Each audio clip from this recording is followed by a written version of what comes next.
Hello, everybody, and welcome to the North American Game Changers Series 2. Now, if you missed it, I did cast Series 1. Now, I won't give a recap of that, although I suppose I can, so we can go ahead and take a look at it here. Game Changers 2023. Let's go ahead and take a look.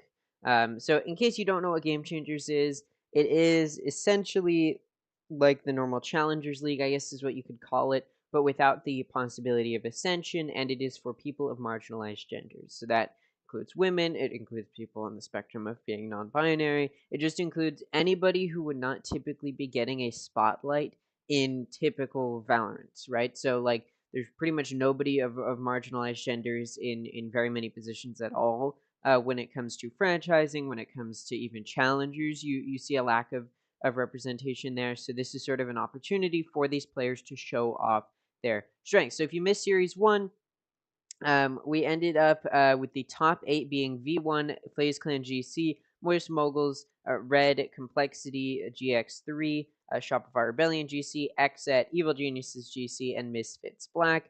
The winner ended up being version 1. The placings were as follows: V1, Shopify Rebellion GC, Xset, Moist Moguls Red, Complexity GX3, Evil Geniuses GC, FaZe Clan GC, and Misfits Black. Now, I was trying to cast all of the games as I could. The only issue was I ended up getting sick during Game Changers Series 1, and so my voice was like completely gone some of the days, so I just wasn't able to cast those days, but I'm at full health currently. Hopefully, cross my fingers it doesn't, I don't get sick within the next few days.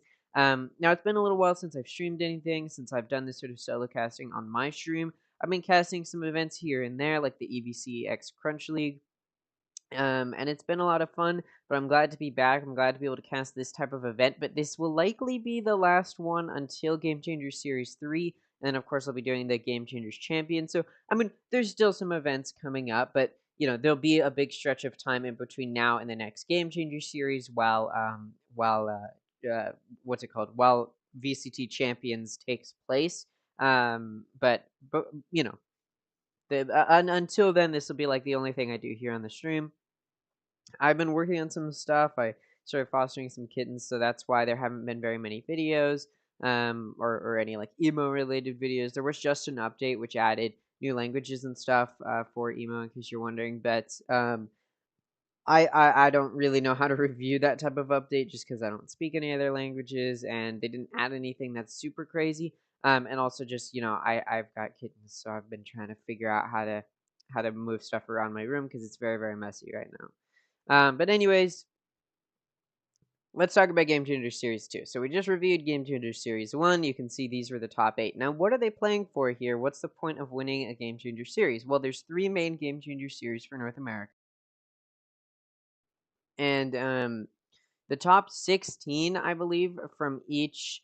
Let me verify that. I believe, yeah. So I believe it's the top 16 teams from each Yeah, that is how it works. So the top 16 teams from each series get circuit points. Now, the top few teams with the most circuit points, and this is how I believe it's going to go. I've been looking through articles, I've been looking for information on it. I can't find a whole lot other than there's going to be three series for North America, and then the top few teams get to go to the champions. I believe it's probably going to be the top two, but there's a Game Changers champions.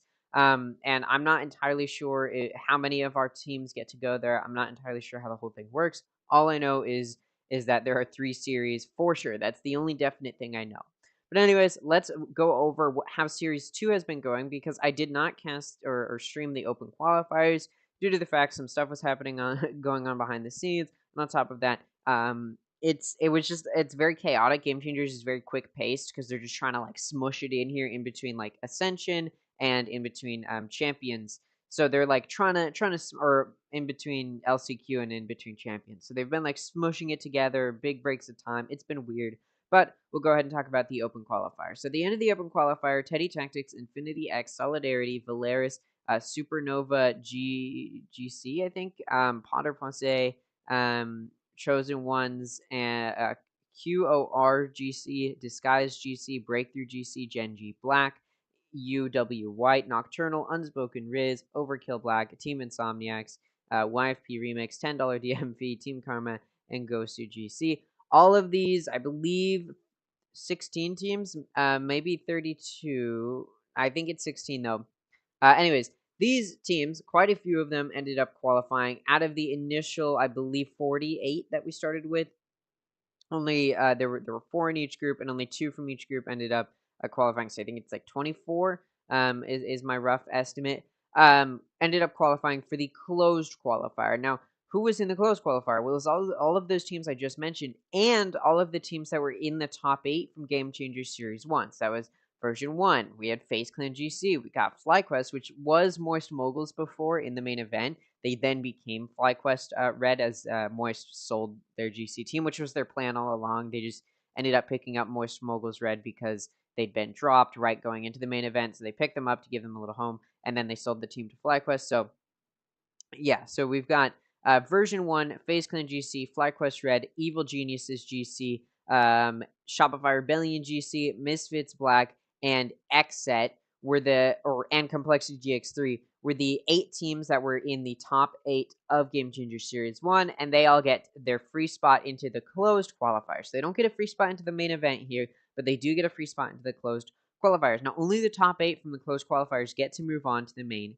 event. So it went as follows. Version 1, who didn't drop a single map in Series 1, continued to not drop a single map throughout Series 2 as well. They didn't drop a single map in the closed qualifiers. They qualified in the upper bracket. Then we had Evil Geniuses qualify in the upper bracket as well. Then we had Shopify Rebellion do the same thing, and Xset do the same thing. Then in this little lower bracket, which is a little bit more chaotic, we had Disguised GC qualify. We had FaZe Clan GC qualify. We had Complexity GX3 qualify, and we had Overkill Black qualify. Now, Overkill Black is the first unsigned team, meaning they don't have an org behind them.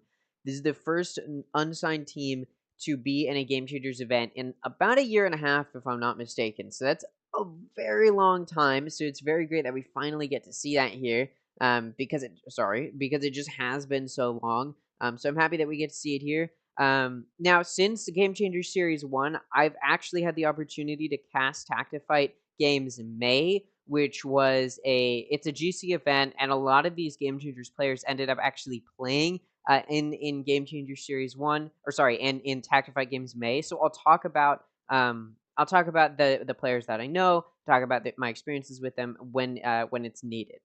But anyways, let's go ahead and talk about the game we're going to be talking about today. But there's quite a few games happening today. Again, they're trying to smush it all into one little short gap of time, so there's not a whole lot of we're not going to be doing like typical format where you do one series and then another series. No. We're going to have all of the upper quarters happening at the exact same time, and then we're going to have the lower round 1 and the upper semis all happening at the exact same time. Now, the games I will be casting are going to be the games that are on, or the series that are on the Valorant North America channel. This is one of the 3 channels that will not be having casters. So I'll be doing my own casting to provide it for the series that aren't being casted. If you want to see the one that is being casted, it's Disguised versus Exit over on Valorant Americas. I can't blame them for picking that series, considering it's Disguised. But yeah, so I'll be casting EG versus FaZe. V1 versus Overkill will be on the Knights Arena, not Valorant North America, which is the typical Knights Arena page. Instead, it's literally just called Knights Arena. And then Knights Arena A is going to be Shopify Rebellion versus Complexity GX3. So we're going to be casting EG versus FaZe. So the games that are happening today are Version 1 versus Overkill Black, Shopify Rebellion versus Complexity GX3, Exet versus Disguise GC, and Evil Geniuses versus FaZe Clan GC. Now, before we get into it, I would like to pull up my pick'ems for... Ooh, wrong thing there. Hold on. I would like to pull up my pick'ems for this this series. Now, they actually do have this now. They did not have it before, and it's probably too late now. Yeah. I was like looking at it a few days ago, and it wasn't there. So I have my own that I did over here. It's a little bit scuffed and very, very low quality, so I apologize. But yeah, you know, very, very, very, very scuffed. But we'll go ahead and talk about my pick'ems, at least for today, and then we can talk about these other ones when we get to the other ones. But I have, for the first game today, I have Version 1 beating Overkill Black, I have Shopify Rebellion beating Complexity GX3, I have Exet beating Disguise GC, and I have Evil Geniuses beating FaZe Clan. Then in the lower round 1, I have Overkill Black beating Complexity GX3, or sorry, no, sorry. I have Complexity GX3 beating Overkill Black, and then I have Disguise beating FaZe.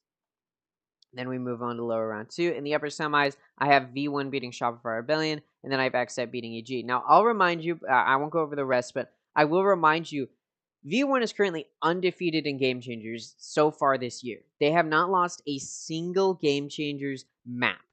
Completely flawless. They have not dropped a single map at Game Changers this year, which is absolutely insane.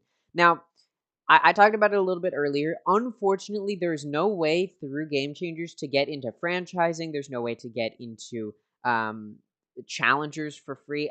Personally, I think that if you win your Game Changers region, like let's say the top team from all of the Game Changer series, I feel like if they win, they should get a free spot into their respective challengers. Like I feel like, you know, if Version 1 is the top team from North American Game Changers, I think they should get a spot into the main event of challengers without having to go through the open qualifiers.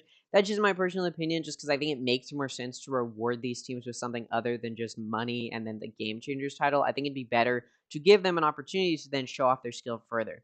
Now, Version 1 did actually end up playing in the open qualifiers of North American challengers, but the team was relatively new at that point and did not have very much success. But I do think now, looking at Version 1 and how good they seem now, I think if we did put them in challengers, say this next year, assuming they don't switch their players around, I think Version 1 actually has a chance of making it to the main event of challengers, which would be very, very exciting. They do seem to be a very well put together team. They're very cohesive. They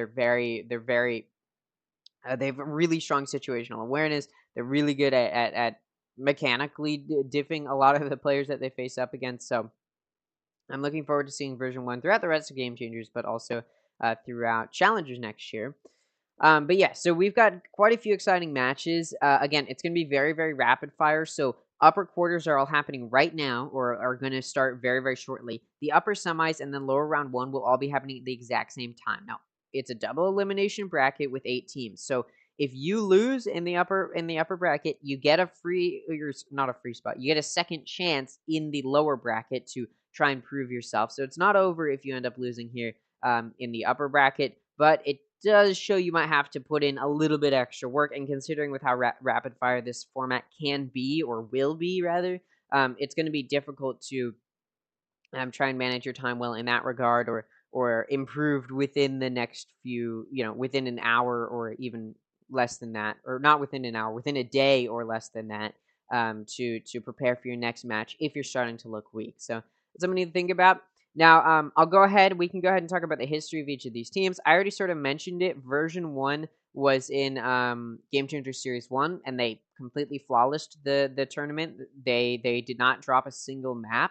And then we've got Overkill Black, which actually, interestingly enough about Overkill Black, they actually competed in Tactified Games May, which I had the wonderful pleasure of actually casting. I was able to cast that. Now, I don't recognize a whole lot of these names. I believe they may have switched it up a little bit. I also didn't cast an Overkill Black match, I don't think. Now, this is actually the team that won game or Tactic Fight Games May. So clearly, they know what they're doing. They put in some good potential. Then we got Shopify Rebellion GC and Complexity GX3. Now, I don't know a whole lot about these teams other than that both of them qualified for the Game Changers Series 1 main event. They both made it there. And if you look, I'm actually just going to pull it back up because I closed it for some reason. Game Changers Series 1. Let me see. Is this? No. Hold on. I'm going to find it. Don't worry. Here we go. But yeah, they didn't make top 4, and yeah, Complexity got out relatively quickly, and who's the other team? Shopify Rebellion. No, Shopify Rebellion was top 4. They actually made it second place. So clearly, Shopify's got some experience. They made second place, but Complexity GX3 got out relatively quickly in Series 1. So I'm not super optimistic in how they'll be able to perform here. And if we look at their performance throughout the closed qualifier, they actually ended up needing to qualify in the lower bracket, which doesn't show the best potential, especially considering they were top 8 in the first series, and then they weren't able to get top 4 here to start it off in the closed qualifier. So I'm not super optimistic in how Complexity GX3 will be able to perform. I'm happy for my expectations to be subverted, but it could, there's always that possibility it doesn't go that way. And then we've got Ascent versus Disguised Game Changers. Now, in case you missed last series, I literally made, one of my streams was literally just about Disguised Open Qualifiers, which they got out relatively quickly because for Disguised, when they were competing in Game Changer Series 1, they actually ended up going for, I guess what you'd call a clout team, where it was only streamers. Disguised Toast, the owner, did not want to purchase an actual team, but he did still want to compete in the event. So he ended up just getting some of his friends to do it. And they were able to beat one team a single time in the open qualifiers, and then they actually ended up getting knocked down to the lower bracket of their group in the open qualifiers, and then getting knocked out of that bracket by the same team they had just beaten. So yeah, their run ended very, very quickly relative to a lot of the other teams, which is unfortunate for them. But then they come into Game Changer Series 2 with an actual team, and I'm actually excited about this team mostly because they've got some very big firepower behind them. They've got Katarina, who was on V1 previously, and I'm not entirely sure if she left or they dropped her. Whatever it was, she ends up playing for Disguise now, and she's been a star. She's also the IGL, so she's really putting in the work, and she's playing on Duelist, and she's definitely still putting up a good performance. Unstable is a player I had the pleasure of casting a team that they were on in Tactic Fight Games May, and they did really, really well. They were literally carrying their team of Meow Mix, which is not currently formed. It was just put together for Tactic Fight. Point being, Unstable did a very, very amazing job, and it was really just down to the rest of the team to support them. And now they're on a team where the rest of the team can support them. And although I'm highlighting these two players, I'm just mostly doing that because they're on Duelist. They're going to be performing highly when it comes to frags. But Lazy Lion, Hannah, and Mitsu are also very, very insane. We've seen Hannah in a lot of different clutch situations. I believe we've seen the same for Mitsu, where they've been able to pull through. Lazy Lion also is a very powerful player. All of these players are looking pretty good. So I'm honestly, especially coming from Disguised, getting knocked out very, very quickly from from Challengers, where they struggled to find a good team comp that worked for them, and then they suffered from some role issues. To come into Game Changers with a Game Changers team and it do so well, I'm impressed. I confidently believe if we put up the North American Challengers team for Disguised at the end of North American Challengers up against their current Game Changers team, this Game Changers team would clear pretty much every day of the week. Like, they are very, very impactful and a very, very powerful team. I'm excited to see them do well. They didn't do the best in the open and close qualifiers. They're not flawless like V1 or some of the other teams that have qualified for the main event right off the bat, but they are still definitely a very, very impactful team, and it'll be interesting to see them. Now, I haven't talked about Exit yet. Exit did very, very well in the Game Changer Series 1. They actually ended up losing very, very... not I was going to say very, very quickly, but it wasn't too quick. They made it through the open and closed qualifiers. Then in the main event, they ended up getting knocked straight down to the lower bracket by Shopify Lane. Then they made a very impressive lower bracket run, not dropping a single map until they got to the lower final against Shopify Rebellion, where they dropped 2 maps, and they got knocked out by the same team that knocked them down to the lower bracket. So clearly Exit struggles a little bit. They made 3rd place in the main event of Series 1. I think if they show some good improvement, which they already are looking a little bit better than they did, I think we could definitely see some more impactful play from them. So let's just get into it. Evil Geniuses versus FaZe Clan. Now, this is the 2 teams I didn't actually end up talking about, and it's because we don't really need to. These are 2 teams which did okay, not really great, in Game Changer Series 1, and now they're coming into this event, trying to prove themselves to look different than they did in Series 1. I don't think they look so different. I think they still struggle a little bit here and there, but they definitely are not a team to be messed with. They are still a very impactful team, but like I said, because of the fact that only one of the games that is being put out by the event organizers is being casted, I get to cast with some game audio. So for once, you guys actually get to hear the game while I'm casting. So that should be fun. I'll turn the volume down a little bit here, and let's go ahead and get into it. FaZe Clan going to be starting on the offense, getting ready to push in towards mid. Got 2 going down mid, getting ready to push in towards B Link, while the rest of the team is getting ready for a B main push. We've actually got 1 joining those 3 players in mid to get ready to push down B Link. Hemi gonna come in, clear out some Killjoy util, jump peek from Sholiana, down B Link. It's gonna spot that push coming through. Astrostar goes out. FaZe starting to entry here. Stephanie from within Hall, able to find a pick. Not before Emmy takes out Sholiana. And then Stephanie gets traded off by Maddie, which allows FaZe Clan to be up a player here as they get ready to get this spike down.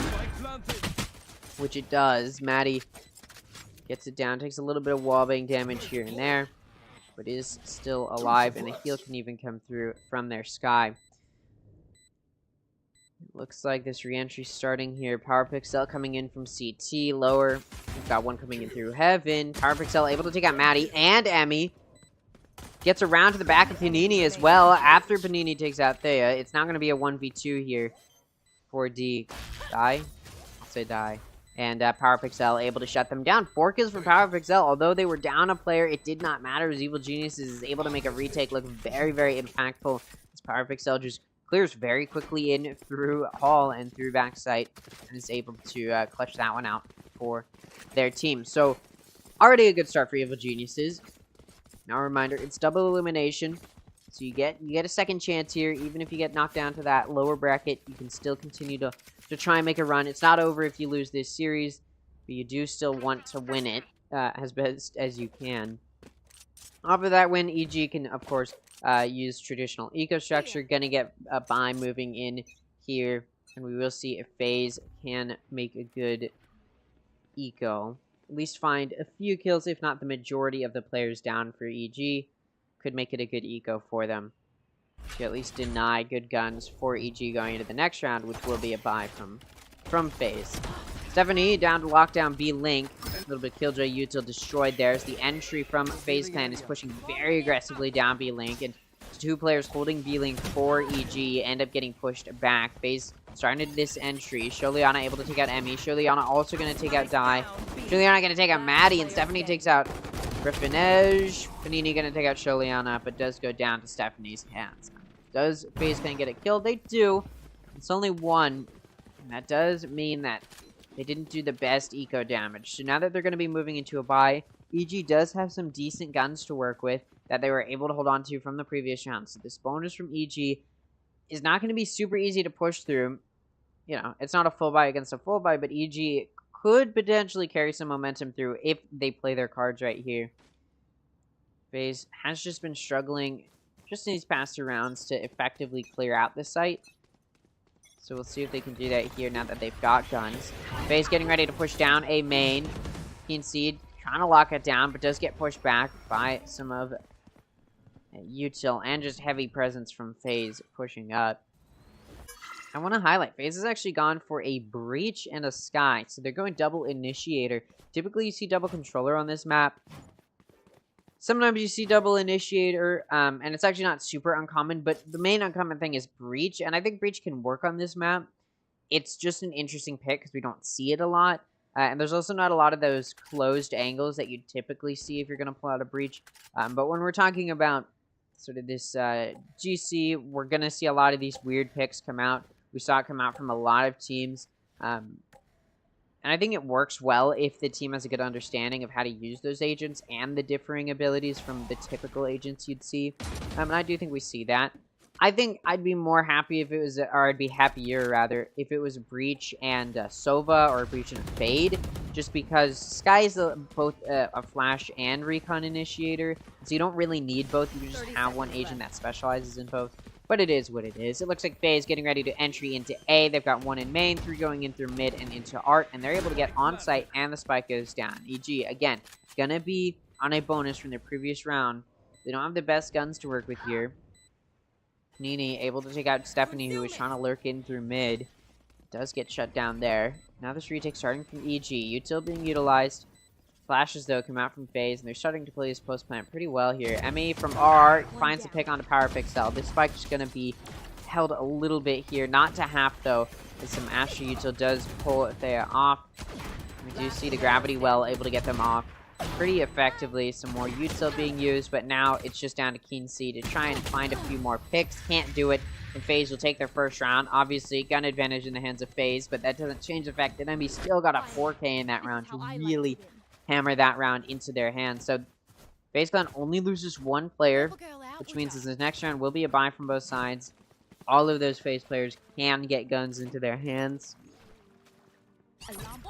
We will see what they can pull out here. Looks like FaZe gonna get ready to move towards B. Although you do see them going double lurk because they do have a Sky and also a Breach. You can have a little bit of that lurk going on, and that's what we see. Doing a little bit of lurking into A main, maybe try and pick up an orb. While they also have their Killjoy going to lurk in towards mid and watch mid.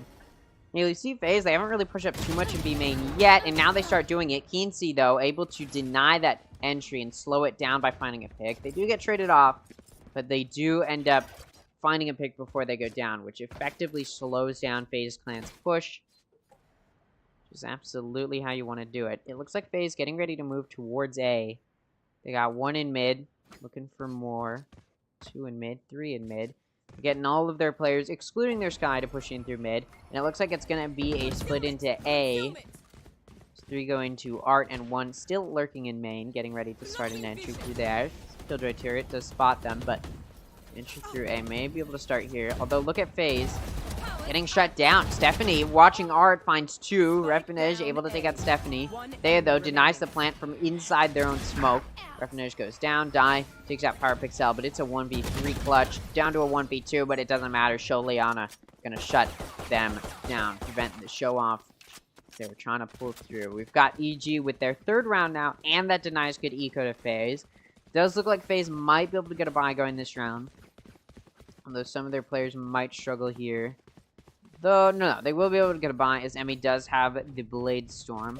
Panini also has a Cosmic Divide for FaZe, and EG's got an ult in Stephanie, who has a lockdown. They're also only 1 ult point away from a Null Command and from a Hunter's Fury. Get out of my way. Looks like FaZe Clan going to get ready to push down A main. Just full stack down A main. No lurks through mid, no playing it slow. They're just rushing in. 0 point does a good job of suppressing some Util, so this push does get slowed down. But inevitably, the push comes through, and Emmy whiffs all of the knives, and Thea happy to take advantage of that. Kinsey gets on top of the wall, able to take out Maddie. Gets away with their life as well. I'm trying to peek through a little crack in the smoke here and into Secret, but nobody's peeking that crack. Not going to find anything there.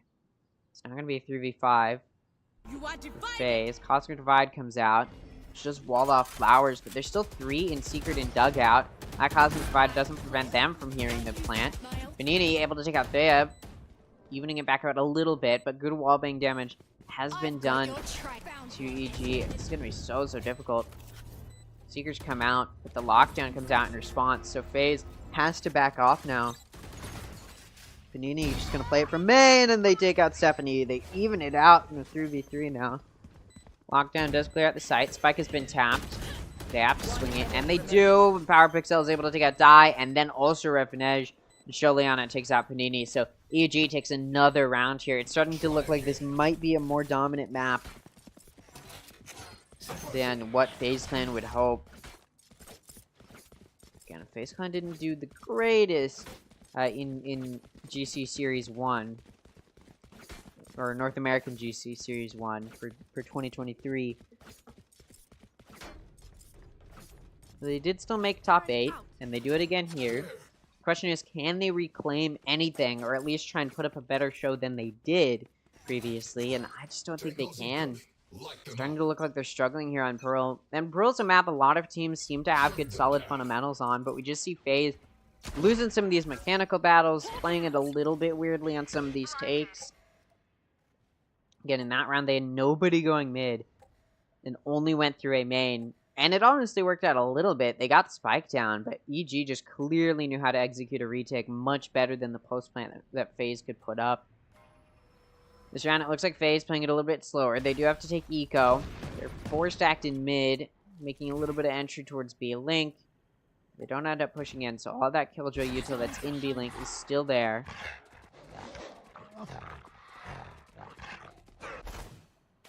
Skydog gonna come in, clear into Art and onto a site. And now FaZe is going to be pushing up through B-Link. Alarmbot going to spot them going through. Nanostorm slows them down as well.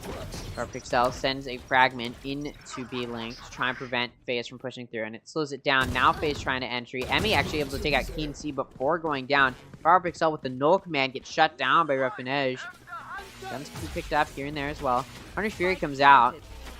Sholiana trying to stop that plant, but not going to be able to do that. Pixel does go down. Stephanie able to take out Die at the same time, though. Now it's a 3v3. Player count evened out. Stephanie coming in through B-Link. Aftershock trying to push them back and prevent them from getting onto site. Not able to do so. It doesn't matter. Sholiana is able to take out Refinege. Nini takes out Stephanie. So it's still going to be a 2v2. The Rolling Thunder has come out from CT. Doesn't do a whole lot in the way of shutting them down because nobody's able to retake while they've been stunned. It's now going to be a 1v2 for Thea. Spike trying to be held here. There was no time. Sort of just had to. And Maddie, of course, just going to shut that down in its tracks.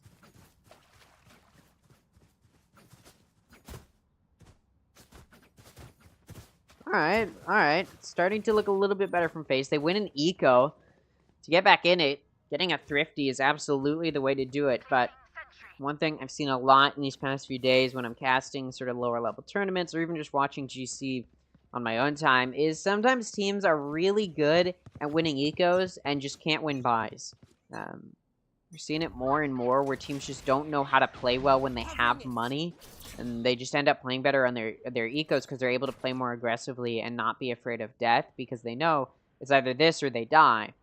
So they end up showing up a little bit of a better fight. Here, though, because of that loss, EG actually has to take an eco round, so that should allow FaZe to take this, especially with how big their gun advantage is. FaZe entering into B, they go down long to get there. Pixel coming in through a B-Link. Trying to do anything they can. Kinsey's in heaven. There's actually 2 coming in through B-Link. We'll see if they can find anything. Now 3 coming in through B-Link. Starting the sentry. Emmy from Hall going to shut them down. Both Stephanie and Kinsey go down to Emmy's hands. It's now going to be a 3v5. And Maddie from Long able to take out Sholiana and Thea. PowerPixel now in a 1v5. Trying to prevent a flawless, but they cannot. And Panini able to take out PowerPixel down. Gives FaZe Clan their 3rd round. Okay. Definitely starting to look better as these rounds progress. Now, again, eco from EG, but still, a flawless round for FaZe. Not something to scoff at, even if it's an eco coming out. One thing I want to highlight: look at FaZe's frag order. You got 9 kills, 8 kills. All right. I just want to highlight Refinege and I still only have 1 kill, so they do need to be making up for that a little bit. Guy's got 6 assists. You could argue that they are, but certainly not as well as I would like to see. Who knows? Maybe they still can. This FaZe getting ready to entry in towards A. Another buy from both sides. EG has won all of the buys from both sides up until this point. It's been 2 so far. So we'll see. The last win from FaZe when EG was on a buy was an eco round from FaZe. So maybe they can carry that type of momentum through to even it back out in that scoreline, tie it up. So that Owl Drone comes down A main, the spot 1. It's only 1, and it's their Killjoy. So FaZe has sent a lurker into A main, and EG might have to acknowledge that. And then the lockdown comes out, and now EG is trying to figure out, okay, is this an A push or is it a fake? We only saw 1 in A main, and it was the Killjoy, so it could just be a bait. Which it seems like maybe it was, but no, FaZe are just waiting for the lockdown to pop, and now they're going to be pushing into A through mid mostly. Site is clear because of that lockdown. But still, trying to clear into Art and into Connector. Maddie gets shut down by Stephanie. And he's still going to be watching Art and Connector in that entrance. Stephanie spotted by Sky Flash. Not getting pushed back by Sky Dog. Meanwhile, the retake of A site, as everybody's concerned about this player in Connector, the retake of A site has started. Site's effectively been taken. Keency able to take out Emmy. Refinesh, though, stops the defusal by taking out Power Pixel. Panini in Art able to take out Sholiana. Keency able to take out 1. Refinesh now in 1v2, able to take out Keency with an op, but they're going to shut it down. And it looks like EG not going to let any further momentum carry through for FaZe as they now take their 5th round. It's now a 2-round lead. And I talk a lot about map percentages, win rates. I don't have the full stats for Pearl, but what I do have is anecdotal evidence. And although Pearl seems to be a pretty balanced map, that's just it. It's a pretty balanced map. So really, your opponent shouldn't be going to the next half with a lead. And what I will say is, this is the map. Pearl is the map I've seen the most amount of comebacks on of any other map. I mean, the 9-3 curse, I feel like I've only ever seen it really be active on Pearl and then Lotus when it was first introduced. Since then, you don't see 9-3 curses on very many maps other than Pearl. So if there's a map that a good comeback could happen on, it's definitely this, but I would need to see a little bit more cohesiveness from FaZe, which honestly, in this past buy from both sides, they showed a little bit. They're taking a time out here to figure out, all right, what do we do when we're on these buys? Because they've been struggling.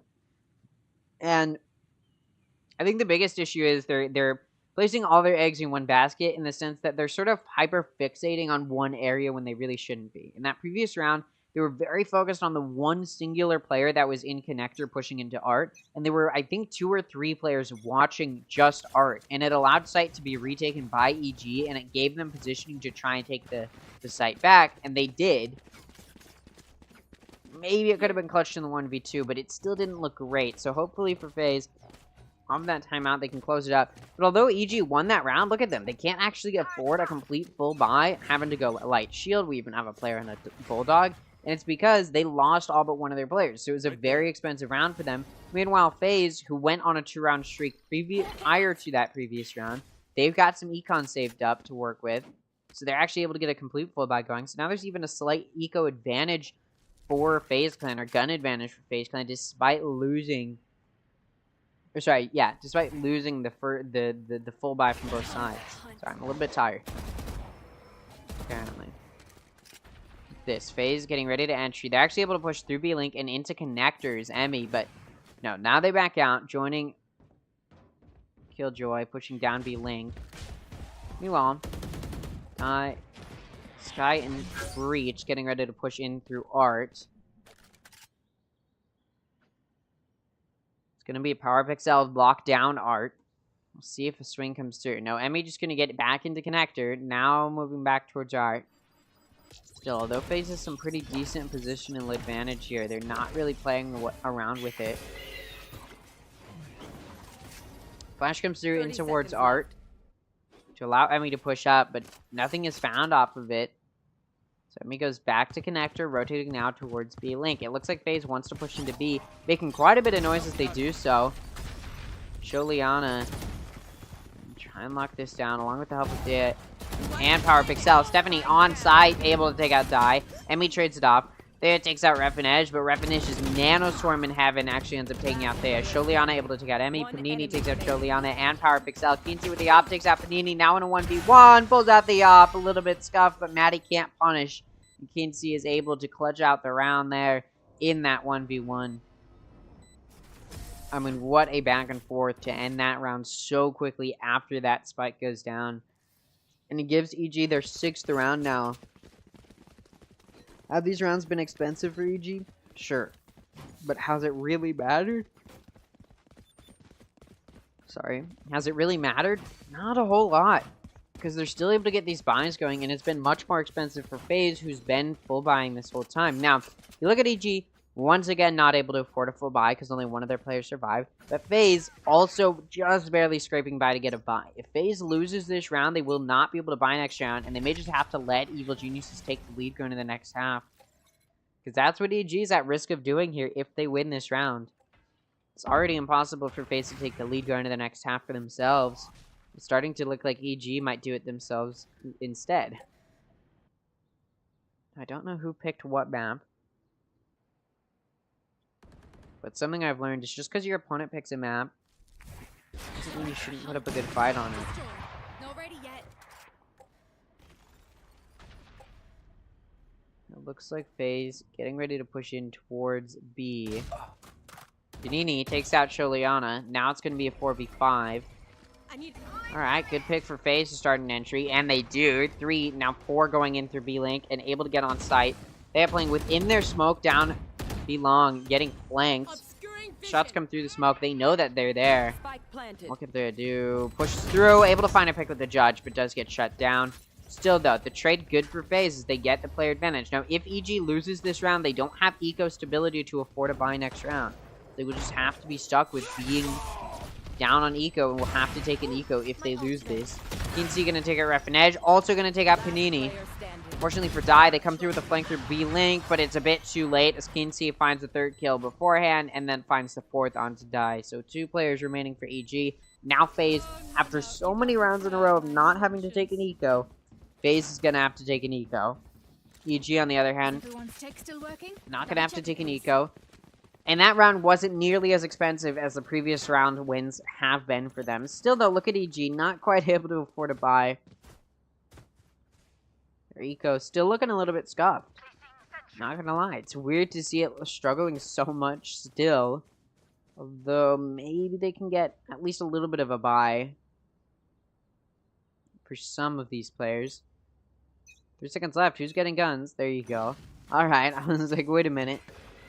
FaZe Clan still able to force a buy here, so it's going to be about an equal buy from both sides. Some of the players from EG were not able to get a full buy, so it's pretty much equal here. And Thea immediately taking the player advantage here. Ooh, a 3-player push out of A main is rewarded with 3 early kills. No kills returned, so no kills are traded for FaZe, which means they're just down 3 players. Now they're in a 2v5. Sova Aldrone comes out down A main to confirm there's still a player there. They did get spiked down in A main, which is why they were re-clearing here. Now FaZe getting ready to push in towards A still. But look at this. EG never rotated in Power Pixel, trying to prove that.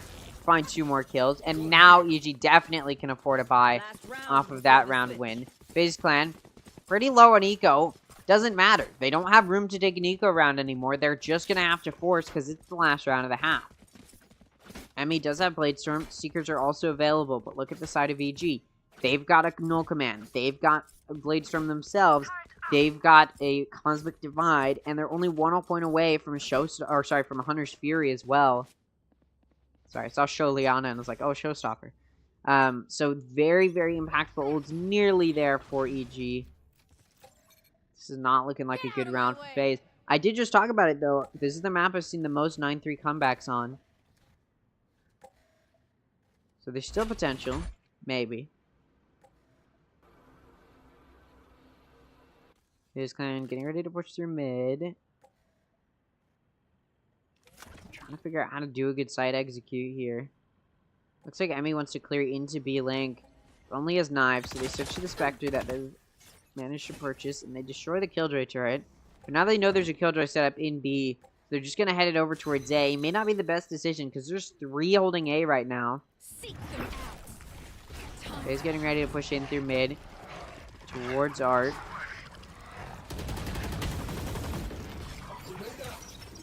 Fragment comes through. So the Hunter start pings coming through as well. Looks like FaZe gonna get ready to push in towards B. The Killjoy Utah's been destroyed. Speaking of getting destroyed, Refinesh goes down to the shows, or sorry, what am I doing? To the operator 30 seconds left. in the hands of Keen C.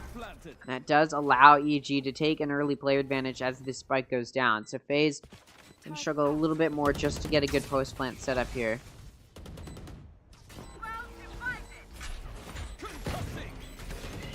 And it looks like EG starting this retake. They send out a Cosmic Divide so that you can't just play post plant from long. That was never FaZe's intention. Emmy finds 2, but it doesn't matter as the rest of their players fall quickly and in succession after one another, and PowerPixel finds that final pick.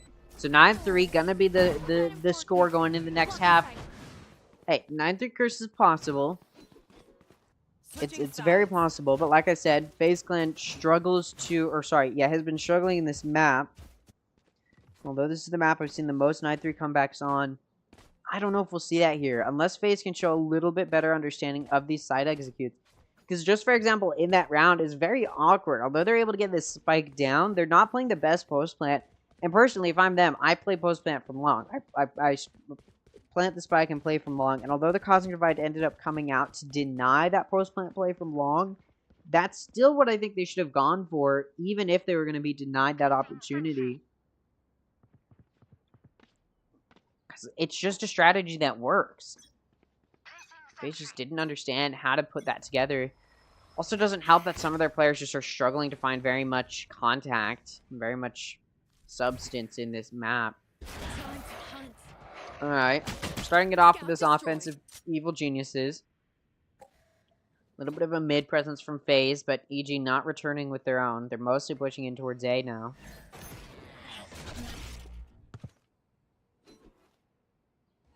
It looks like they may be able to work towards getting on site as well.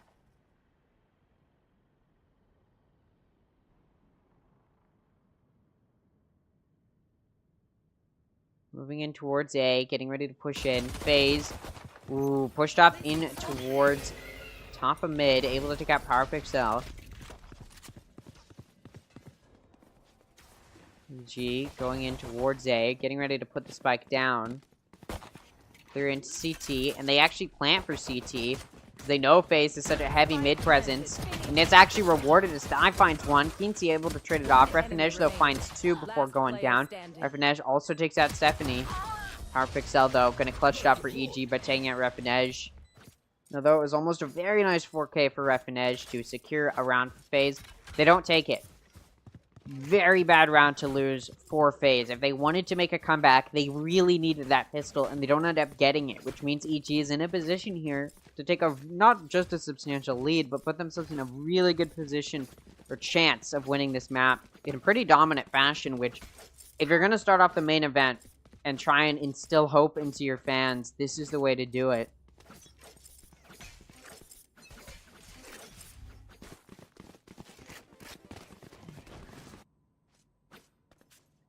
Looks like FaZe pretty well expecting this B push. They may be able to defend it well as EG gets ready to start pushing in. Though, may get shut down. Keency takes out Maddie. PowerPixel gonna find 2, and Emmy and Hall gets cleared out by Keency. It's now gonna be a 1v5. After this round, I will go ahead and calm my dog down. Die getting ready to push down B Link. Reveals their position by trying to find a nice head tap on the PowerPixel. Spec now finally going down for EG. Die just trying to find a pick before they go down. Flash comes through and Stephanie just gets wall banged. Give me 1 second. They look like us, but are they us? I have so many questions.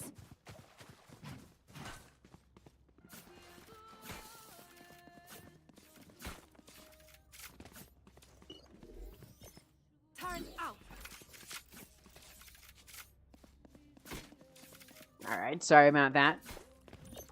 Alright, after that traditional round structure is played out, we've got EG with their bonus. Force Spy came through on the previous round. Meanwhile, FaZe is going to be able to get a buy going after taking that eco on the previous round. If FaZe doesn't win this round, this map is over, pretty much.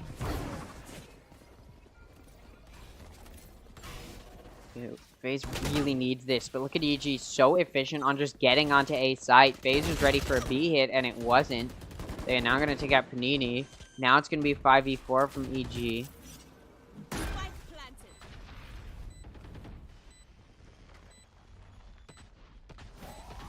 It's like Keen C getting ready to clear into CT. They take out Emmy, and Sholiana behind them takes out Maddie. It's now 2v5 for the remaining FaZe players. I did say if they don't win this round, it's pretty much over, and I still agree with that.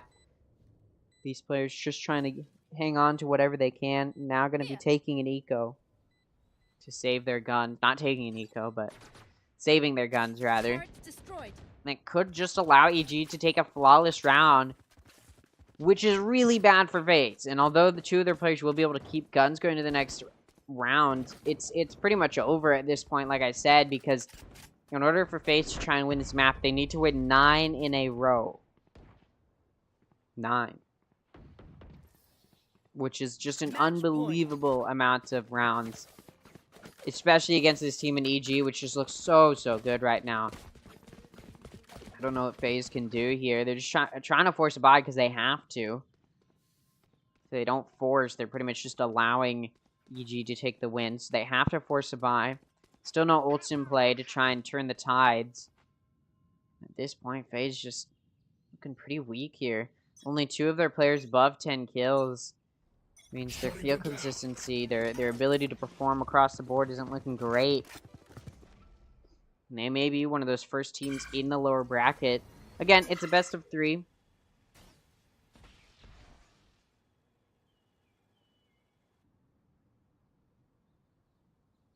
ME, you are 1. Main event, upper round 1. It looks like me, you're 1. Looks like EG gonna get ready to push in towards A. Deploying drone. Silver drone comes through. Emmy able to take it out, but does get spotted. Off of that drone, Emmy backs up, but it's not like EG was headed there. They're actually going to be pushing towards A, but look at FaZe. They haven't moved from that spot in B.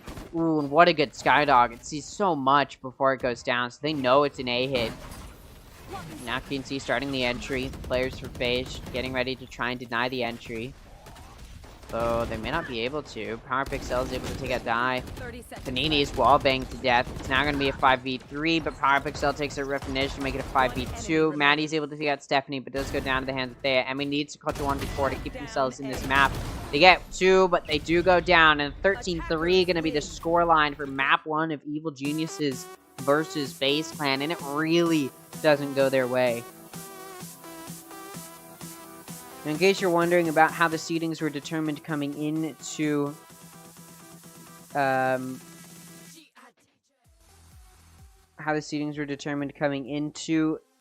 main event, it's based off of the overall performance in the closed qualifiers. So the top 4 up here go up against the bottom 4 down here. So that's why FaZe is against EG.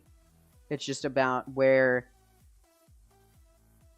Basically, it's just about how they qualified. Was it in the upper bracket or the lower bracket? And that's how we got here. And, yeah, FaZe ended up getting knocked down to the lower bracket. Now, FaZe was in the main event of Series 1, but they weren't able to get a top 4 spot. And again, we can look at this year. Neither of these teams were in a top 4 position in the main event of Series 1. EG didn't do horribly. FaZe was one of the first teams to be knocked out of Game Changer Series 1. But EG managed to make it to lower round 2 before going out. So they did a little bit better. Still not great, though. Neither of these teams put up a super great performance in Series 1. And so this is the run that both of these teams need to make to prove it. And EG, if they dominantly win in a 2-0 fashion against FaZe, they may just be able to do just that. I would not be surprised per se. I doubt there's going to be any clips on Twitter here. There might be. Just from... Looks like this is the... Oh, no, we do have...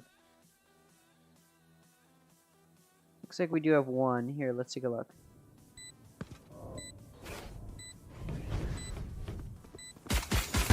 Killed. Gun kill. One enemy remaining. 3 kills.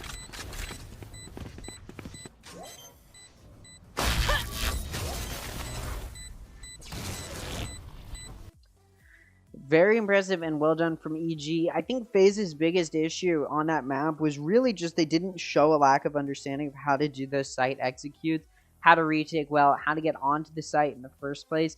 Very much so, like, and then you compare it to EG, who just knew what they were doing. They knew how to get onto the site. They knew how to clear effectively. They knew where to clear, how to use their util well. And I believe it was FaZe who ended up going for that, that pick on the breach, which is a very, very odd choice for sure. And I think that shows here as they just struggled to use it well. Again, breach is an agent that you don't see a lot on Pearl just because there's not a whole lot of good angles to use a breach. I'm not saying it's a bad agent. I think there's definitely what's the word I'm looking for? There's definitely substance to that. Yeah, there's definitely substance to using a breach, but you just need to have a player or even a team that understands how to use that breach better than what you would typically use, like a KO, like a fade in combination with the sky or something, or yeah, in combination with the sky. Some agent that isn't a breach, and we've seen breach a few times here and there. Again, it can work. It just seemed like maybe FaZe wasn't the team to pull it out. On the other hand, you had EG, who just, you know, understood how to play their agents. They very clearly had a reason as to why they picked a lot of the agents. They clearly understood what they were doing. Again, they were able to execute really, really well. They knew where to clear. They knew where these players might be playing. It's very clear they understood their opponent, and they understood Pearl. They knew how to execute well, and it just seemed like FaZe lacked that. So I'm hoping FaZe, on whichever this next map will be, which I don't think we know yet. Yeah, I don't think we know which map it's going to be on yet, but whatever the map is, I do hope FaZe has shown a little bit of a more comprehensive understanding of those site executes, how to deny the executions from EG, because you can have the best executes in the world, you know how to get onto the site, but then when you're on defense or you're playing post plant, if the enemy team just understands how to retake well and you can't play a good post plant to deny the re-execution, you're just in a bad spot. I think if FaZe can pull that together a little bit better. And again, they just had some underperforming players as well. I pointed it out towards the end of the map, but only 2 of their players ended up above 10 kills, which, to be fair, it's a short map, but that doesn't excuse it necessarily, as I believe 4 out of the 5 of EG's players were above those 10 kills. So clearly EG is winning some of their mechanical differences. And I also just think EG is putting themselves in positions to win those gunfights, where FaZe looks a little bit more incohesive, lacks a little bit of that situational awareness that EG has been able to show, where EG clearly knows. Again, those retakes look so good because they know how to use their util effectively to get in to their opponents, get into where their opponents are. They've got this very powerful recon initiator in Sova, and although they didn't find a whole lot of use with it, or with Hunter's Fury, for example, they definitely did understand how to use the util in a way that helped them gain effective vision, and then they knew how to play off of that vision. They weren't going to get baited out super easily. They weren't going to get faked, and I don't know if that's just because they've been able to study FaZe and they know how to play against FaZe, or they just straight up are not a team that wants to move quickly unless they have overwhelming evidence to do so. So yeah, it's interesting to see. What we can do, we can go ahead and check up on some of the other matches happening. Check up on EG. Oh wait, this is the one I'm watching right now. Check up on Disguise GC versus Ascent, for example. See if their map has ended. And it looks like maybe it has. Maybe not. I think it has. think it was Exet who won. Okay. Interesting. All right. And then we also have these, so we can go ahead and take a look at these. Let's see. Seems like this is... I don't know who this is. I think this is Overkill versus V1, right? Yeah. This one's still going. So Complexity GX3. It seems like all of these series have ended pretty dominantly. Go ahead and take a look here. Just while we wait a little bit longer, we can go ahead and take a look at this one. Let's take a listen. I don't know why I thought there'd be casters. So yeah, in case you didn't you weren't here when I was talking about it at the beginning, this is a very rapid fire type of bracket.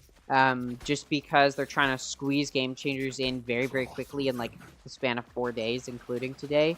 So they're just gonna do so many matches at the exact same time. They'll stop doing matches at the same time when we get to the 28th. So in 2 days from now is when they start to separate them. And then, of course, the lower final and grand final, I believe, will be best of 5s. No. Lower final is still a best of 3. The grand final will be best of 5. In Series 1, the lower final is a best of 3, which is why I was a little bit weirded out that it might not have been. But no, it was. But yeah, you can see it's going to be very quick. There's no big breaks in time. There were big breaks in time in between the open qualifiers and the closed qualifiers and the closed qualifiers in the main event, while LCQ is happening. So now that's just not going to be as much of a factor. So they're just going to squeeze it in, get it over with, and then Champions will start. So they're just trying to get this in. And then after Champions is Series 3, and then there's the Game Changers 2023 Champions. So still a lot to get through. Last player standing. Flawless. Okay, wait a minute. Shopify is actually making a comeback here, it looks like.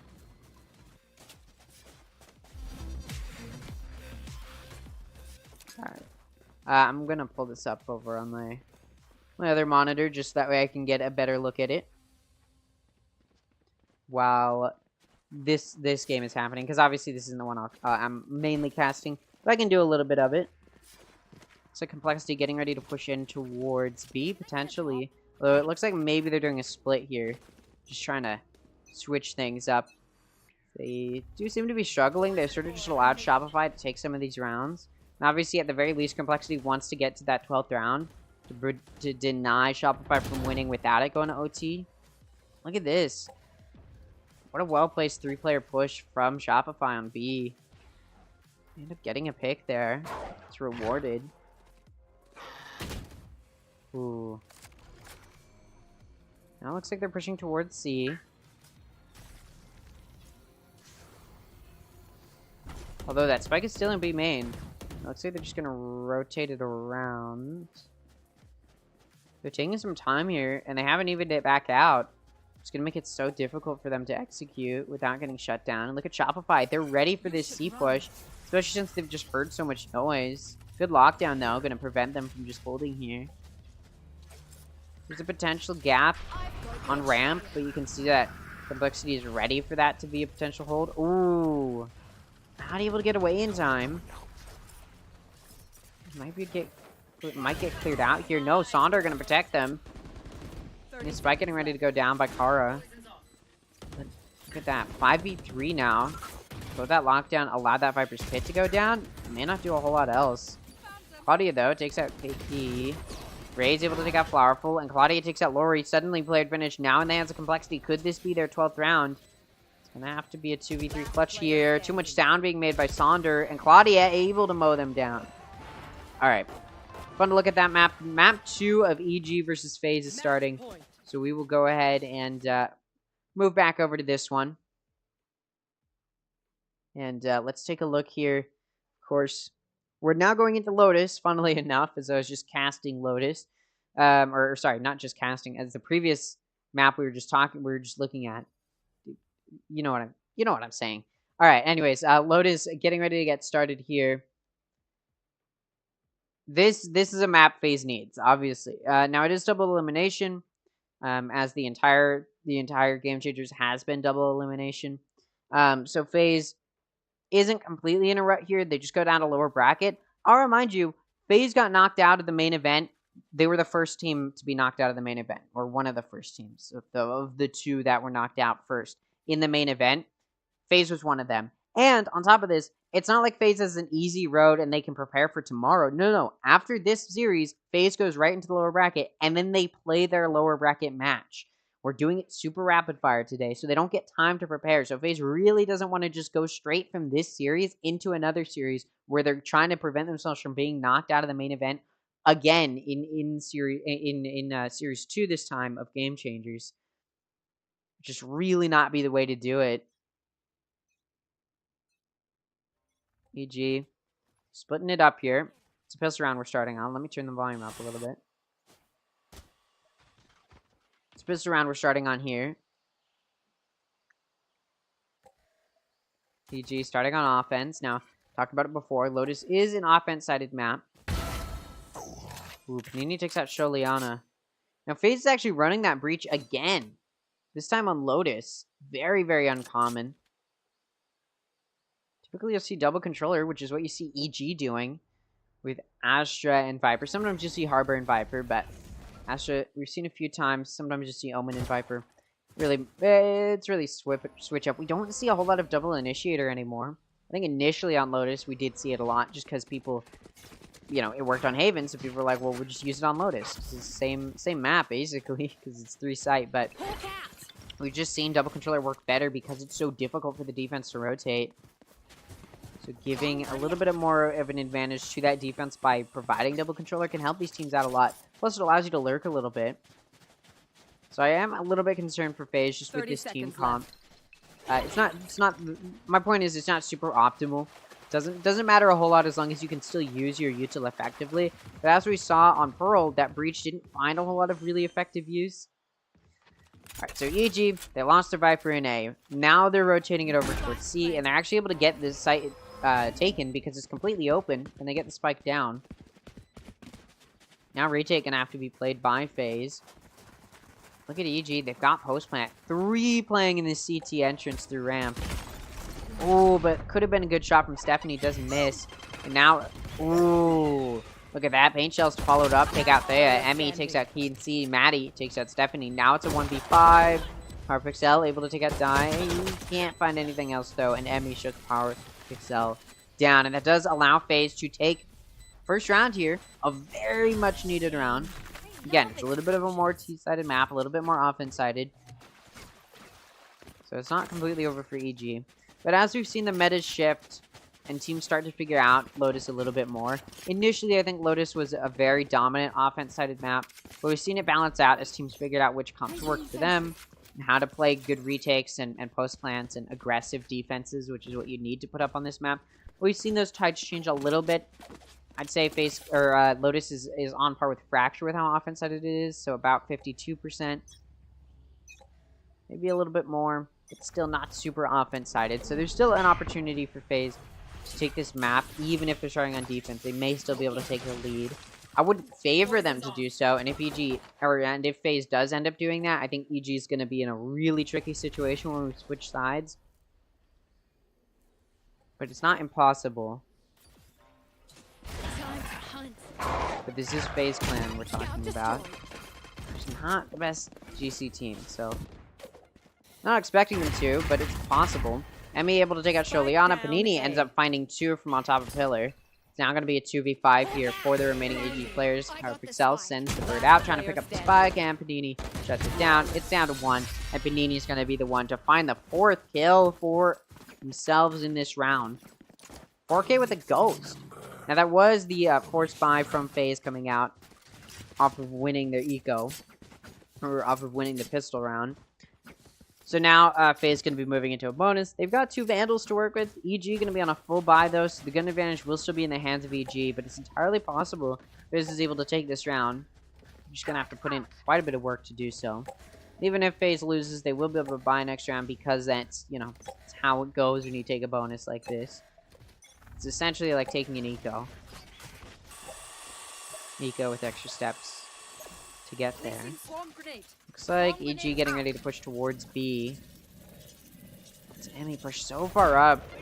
Waiting to play after some more contact. Concussion comes through. Pain shells follow. Aftershock comes through as well. BG just trying to push up, maybe punish the aggressiveness, but not able to do so.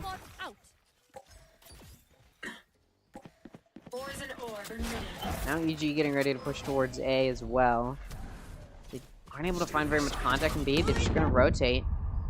Ooh, and although Panini was looking to do some damage to prevent or slow down the push, not able to do so. The util effectively pushes them back. They even take a little bit of damage. It's nothing meaningful, but it is still some damage, so shows EG knows what they're doing. They are actually able to prevent that push for the flank. Takes out Emmy and Maddie. Now it's going to be, or Thea. I don't know how to say that. I'll just say Thea. Panini takes out Joliana. Keen C takes out Panini.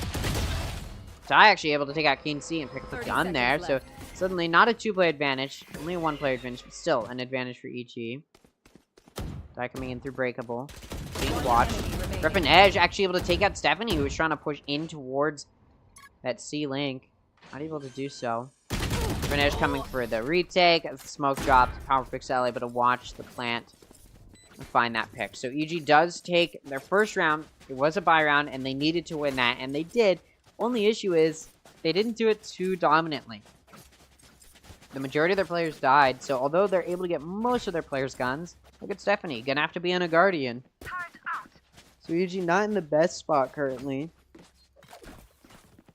Still should be okay. FaZe, though, off that bonus, gonna be able to afford a complete full buy. So, first buy from both sides. EG won when they were at the gun advantage. So we'll see if they can carry it through. FaZe struggled when they were on a buy against, or when both sides were on a full buy on Pearl against EG. So that may ring true here, but look at this. Clearly FaZe has practiced this map. They've got 2 posted so far up in A main. Ready to watch the push. Poison orb emitting. Blinded. Ooh, Harpixel able to push up a little bit towards A. Does end up getting pushed back by the paint shells though, so Lurk denied. Just gonna rotate towards their team, who is now pushing in towards C. Nanostorm's been destroyed. The alarm bot goes off, so FaZe Clan definitely knows it's a C push. Spike getting ready to go down, and Stephanie will be able to get this plant down. Panini, though, denies it. Able to find another as well. Thea goes down. Power Pixel takes out Refinage and Maddie. Ooh, good paint shell damage done. Still, a heal can come through. Emmy is able to find a pick. It's now a 3v2. EG's down a player. Great Keen C trying to even it back out by aggressing. Oh, but they get spotted. They walk right into the pre-fire. It's now going to be a 1v3. Panini finds the final kill. 4 kills for Panini. They denied the plant, spray transferred onto another, and then continued to mow them down. Impressively done from FaZe Clan, especially Panini, to carry the team through to another round win. So FaZe doing a good job of denying early momentum for EG, which is big because EG was able to play off of early momentum on Pearl super well. So FaZe getting these first few rounds, denying early momentum for EG is such a good thing for them to do. Looks like EG gonna have to take Eco. So FaZe now has the gun advantage. Should be able to take the round pretty easily. EG getting ready to push in through B main. It's gonna be some util to try and stop them. Killjoy util. Looks like FaZe is expecting a C hit, but it's not. You can see 3 players pushed into C, waiting to play off of contact. But that B site being taken. Sholiana's actually able to take a die, and a gun could even be picked up. Not quite. They can't get to it. Spike hasn't gone down yet. Aftershock trying to deny the plant. It does for a little bit. Spike now goes down. Trying to go for the flank is 2 coming in through that door into B main. Maddie able to take out Thea. Spike still hasn't gone down, actually. I thought it would have gotten down by now, but no. They're actually just going to push in towards CT. Sholiana takes out Maddie, but Emmy able to take out Power Pixel. Sholiana finds a third. Gets shut down by Refinage, preventing the ace. Now it's going to be a 2v2. Spike is actually in the hands of Refinage right now, trying to mow him down. Keen's able to find one, and Panini once again with a 1v2 clutch. Once again, pulling through with a good amount of kills for their team to secure the round. There you go. 3 ultimate abilities available for EG now. Got a Viper's Pit. Got a Cosmic Divide. Got a lockdown. Very impactful. They're also only 1 point away from a showstopper. FaZe, speaking of showstoppers, has theirs up. We've also got Seekers and 1 point away from the shadows. We can't keep doing the same things. Can't keep doing the same things. See if they can switch it up. EG getting ready to push in towards a main. You can see pushed up towards door. Not going to open it yet, though. Just trying to entry. Cosmic Divide allows EG to push up a little bit. Clearing into tree now. It looks like they are going to be able to get on site. Site is clear. Just got to worry about one in heaven. Viper's Pit now comes out, and it's looking like these ults are going to help this round be secured. Lockdown now comes out. Emmy coming in for the flank. Spotted by an alarm bot. Pinch Shells trying to do some damage in door. Not able to do so. Nini, top of box, coming in through heaven, just get shut down there. Now starting to push back in. 5v5 retake, gonna start. Showstopper is available for FaZe to try and help take this site. And there you go. Nope, never mind. That was actually Keen C who pulled out the Showstopper, and they find a pick. Thea takes out Emmy. Dai takes out Thea. Now it's gonna be a 3v3 as Maddie takes out Keen C. Sholiana, though, trades it off. Power Pixel finds 2. EG finally wins a bye. They're back in it, trying to deny that momentum for FaZe. And all of the EG players died of a spike, making it such a pricey round. And although they can force a bye, kinda, it's not gonna be the best spot to be. Look at FaZe, though. They have to take an eco off of that round loss. They haven't been really able to get very much eco stability. And it's starting to ring true as we move through these rounds that they don't have that eco stability. Off of that loss, they have to take an eco round. I think EG needs to continue this momentum in the sense that they need to be able to find the engagements that they can win. I feel like they're just trying to take these engagements and outgun their opponents rather than using util when they have it, or they use those players who have good util to try and clear angles with way too early on in their push. They lose them too early. I'm worried we might see that exact same thing happen once both teams are on a bye, where EG just struggles to take fights that they can win or put themselves in positions to win fights, unlike what they were doing so beautifully on Pearl. Kinsey takes out Panini. Dai takes out Sholiana. Kinsey takes out Dai and Emmy. Very well played first few picks. Oh, what on earth? Maddie denies the spike plant. Stephanie able to trade it off, and Power Pixel going to take out Refinesh. You really thought it was going to be an A push, but no, the spike started getting planted on B, and Breakable had never been cleared out. It's going to be a 5v5. What? It's not going to be a full map from both sides. I mean, it is a 5v5. Guardian available for 2 players on EG. The rest gonna have to... What am I saying right now? Hold on. 3 good guns available for EG. The other 2 gonna have to take Guardians. There you go. 3 else available for FaZe. Showstopper not in the mix anymore. They've got a Rolling Thunder, a Lockdown, and From the Shadows. EG, again, lacking a few of those guns. They're at a bit of a gun difference. It shouldn't matter too much. Emmy's able to take out Keen C. Engagement in C as Emmy takes out 1. Power Pixel does trade it off. They're not expecting Panini close, but it doesn't matter. So they're able to get that flick onto Panini. It's now down to Dai to lock down C site. Rolling Thunder. Oh, actually does come out from the side of FaZe Clan. They're trying to deny that push, but no. Thea able to take out Dai, who's trying to play off of it. Concussion from that Rolling Thunder wears off. It's now going to be a 2v4. FaZe down 2 players now. Looks like EG backing out a little bit. Maybe they want to fake or rotate because they're still leaning towards C. They got Power Pixel making some noise in A. It's going to be a Skydog coming through.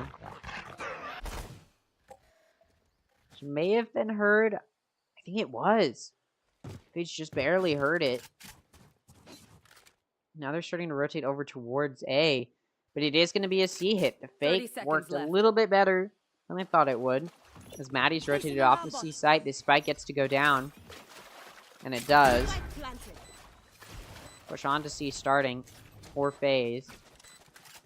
Gun here. Alarm bot. Protects that push coming in through water. And it looks like FaZe is going to go to save at this point. Down 2 players. They don't have the best econ. Let's just hold on to our guns. So EG back in it. They struggled a little bit in the first few rounds of this half. Now they're bouncing back. Now they're showing a little bit better cohesion. Now they're winning their gunfights. They're ready for the aggressive plays that FaZe is pulling out. Looks like FaZe losing their grip on this half as they're just struggling to find those wins. They're not winning those gunfights. They're going for these aggressive plays and they're being denied. Imagine we might see a timeout come out at this point from them as they have lost 2 buys. Lockdown from the shadows, both available for FaZe. Are they going to take a timeout? Doesn't look like it. They're just going to go ahead and take an eco.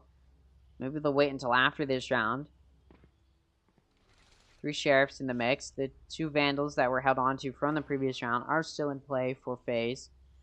EG, though, has a full buy going, and they'll probably have a full buy for at least the next few rounds, maybe even till the end of the half. There are only 4 rounds left. Looks like EG going to start pushing in towards A. Look at FaZe. They're reading a C or a B hit, and it's just not even there. It's not even close to there. It's on the other side of the map. An A hit starting from EG. Spike gonna be able to get to go down. His A site is completely open. Seekers even come out from the side of EG, and they realize how empty A site is. He's in a very tough spot here to try and figure out how to play this retake. Shark on a clear out drop. Concussion starting to come through. Shirleyana takes that Emmy. 3 coming in through stairs. 1 through breakable. Power Pixel finds 1. Shirleyana finds 2 more to make it a 3rd. Maddie able to find 1 before they go down, but Power Pixel takes out Panini. And that's it. EG takes the eco round from FaZe into their hands again. Now the timeout's being called. Again, FaZe sort of relying on some of these top players, like Panini, to try and pull through for their team, but they're not really finding enough of that substance that they would need to find to really carry their team. Especially considering the player carrying right now is Panini, who is on Omen. It's a controller, and it's their only controller, so they're not going to be playing in a position to allow their Omen to find a whole bunch of kills, because that just wouldn't make sense. You need your controller, especially on such a T-sided map, on such an offense-sided map like Lotus. And you're only running with 1 controller, so you really need that controller to stay alive.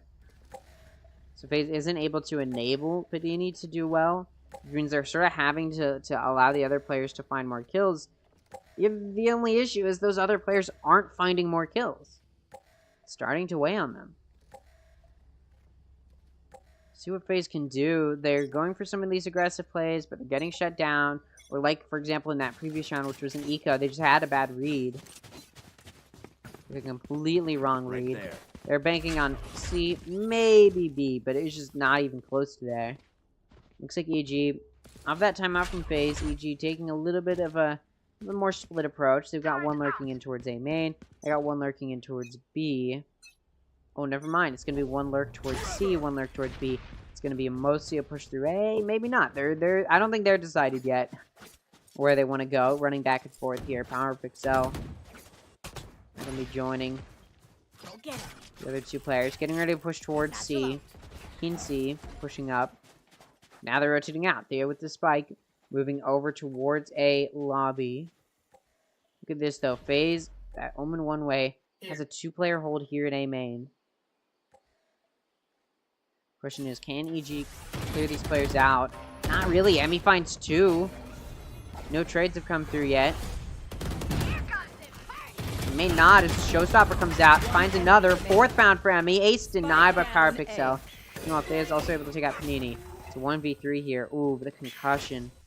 Power Pixel concussed. Aftershock pushing them back.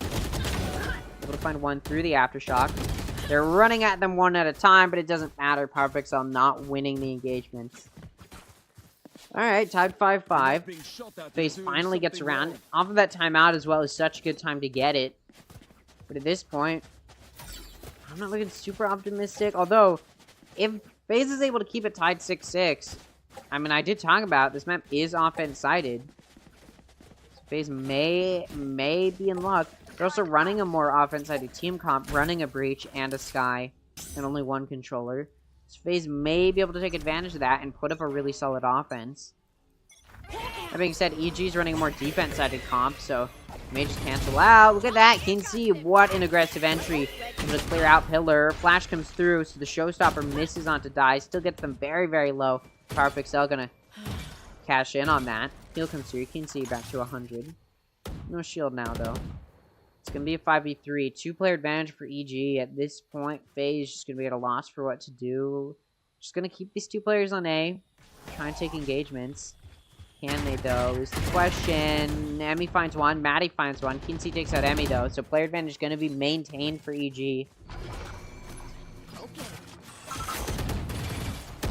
Trees cleared into. Kinsey takes out Maddie. It's just down to Ref and Edge. He's able to take out Stephanie. One enemy remaining. And Thea. Okay, now it's a 1v1. Lockdown comes out. Alright. Spike threatened. Ooh, no time now, though. So Kinsey's not able to get the spike down. Kinsey's just going to back out. Finage now pushing up. You can see they're expecting them in heaven. Rather than drop. Ooh, timing. Finage had the advantage there, but no. Kinsey able to flick in time to get the fourth kill. And EG will take the 6-5 lead. Looking for one more to take the lead going into the next half, which is exactly where they want to be with the lead. 7-5 is... not, I mean, you know, 8-4 is probably like, alright, you've used the offense-sidedness to its fullest potential, but 7-5 is still a lead. And if EG, again, running a more defense-sided comp can maintain that lead, they'll be in a good spot. Now, I'm trying to think here. I don't really like that they're running, that FaZe is running this Breach in Sky, because again, same issue I had with it on Pearl. Breach is a flash initiator, no recon util. Sky is, although mostly recon, also a flash player, has concussions, has a flash, has an ult that does both. So it's sort of a mix of the two, designed to be used by themselves without another initiator, but instead, they're running with another initiator. If you're running with a Breach, I'd prefer if it's a recon initiator, that is your other initiator.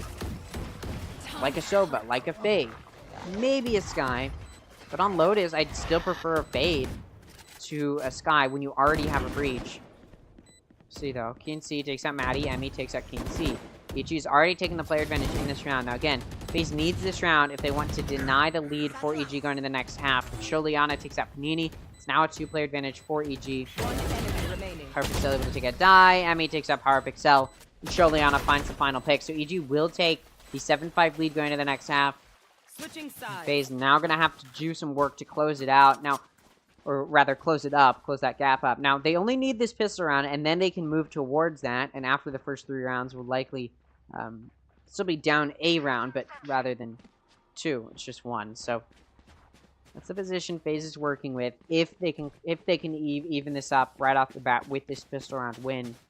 And they did win the pistol round on the previous half, and again, they're running this more aggressive team comp. Still, though, again, EG running a more defense-sided team comp, because they've got that double controller to allow them to split so equally between each side of the map.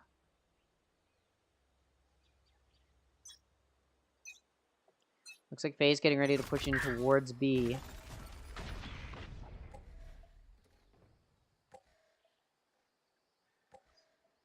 Ooh, EG after pretty much seeing no engagement on A, decide to rotate. Now that this util is being used on B, although EG is not going to be able to prevent the plant or the site take, may be able to get a retake going. Spike now getting ready to go down on B. And it does go down on B. So Spike down. It's not on to FaZe to figure out how to play this retake. Ooh, Ref and Edge and C Mounds doesn't get cleared out. Finds only one. Sholiana actually takes out Maddie as well, but then Die takes out Sholiana, and Panini takes out Stephanie at the same time, so it's a player advantage now for FaZe. Emmy takes out Power Pixel, and Panini takes out King C. A very incohesive retake where EG just got gun diffed, or outgunned, rather. Mechanical difference. A little bit awkward there, especially considering EG looked so much better on Pearl. Now FaZe can force a buy. EG just going to have to take Eco here, off of losing that pistol. which should allow FaZe, in theory, to take this round. They will have the gun advantage. That should allow them to tie it up. Which means traditional round structure should follow here. Still, though, never mind. It's looking pretty good for FaZe across the board. Especially when you compare it to EG. They've got their killjoy with only 1 kill. We're more than halfway through this map at this point. Probably not where you want to be. I think we've all had those games, but in a tournament, in the main event, probably not where you want to be having it. Looks like FaZe getting ready to push in towards A. Here. It's going to be Stephanie, that underperformer, on site to try and lock it down. They're backed up by Keen C. See what they can find. FaZe gets ready to push down A main. Dude still comes out. Skydog, followed by Emmy with the paint shells. Concussion comes through. Double concussion. Stephanie completely stuck here. Emmy takes them out. Still, trade comes through from Keen C. Ooh, trying to find more. Can't, though. Maddie going to shut Keen C down. So player advantage now in the hands of FaZe. And A site's been cleared out. Spike goes down now. Spike planted. Blink coming through from Sholiana.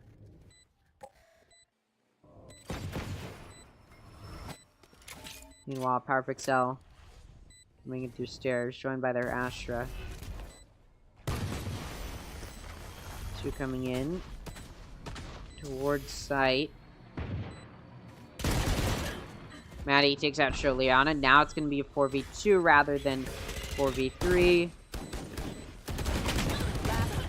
Rapinesh takes out Power Pixel and Thea. So the gun advantage works in the favor of FaZe as they're able to take the round as they should be able to. Now EG going to be able to take a bye. See if their defense looks a little bit better here. Stephanie on site wasn't able to find any value or damage whatsoever. To be fair, they got double concussed, double stunned, but still. Probably need to find more than that, regardless. We'll see what they can do as FaZe gets ready to push in towards B. We've got 3 going down B main, 2 lurking in towards A. They're in A lobby. We'll see if they find any contact. ZG is going for an aggressive push up A main. Don't find anything. Just not yet. Meanwhile, the rest of FaZe. 3 of the FaZe players getting ready to push into B, and there's only 1 player to slow down that push into B site. There's 2 players in A main. Getting caught out here. Sholiana takes out 1, and Keen C takes out the other. It's now going to be a 3v5 for FaZe. Managed to take B site, but Spike still isn't down. Now it's getting ready to go down. Long bot. Or CG that Panini's trying to push into CT here. Into C. Link and Stephanie able to take out Panini. Spike still isn't down. Trying to close it out, get a few more kills. Waiting for the flank to come through, and Emmy finds 2. Guns can be picked up as well, and off of that, FaZe is going to run through CT, through C-Link, and onto C. Get this Spike down. They're planning for CT. Spike planted. Planning for CT.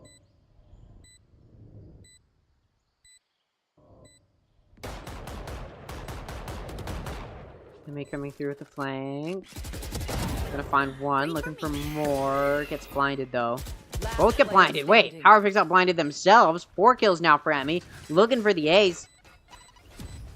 Keen C is in a 1v2. It's possible, and it comes through. 1-tap headshot from Emmy, and the ace comes through to give FaZe Clan their 3rd round in a row. Starting to look like this offense-sidedness too much for what EG can handle. I mean, that was played beautifully. Flank that came through from FaZe. And then just playing that post plant. I mean, I don't even know what I just saw in that previous round where Power Pixel blinded themselves and then walked into Emmy.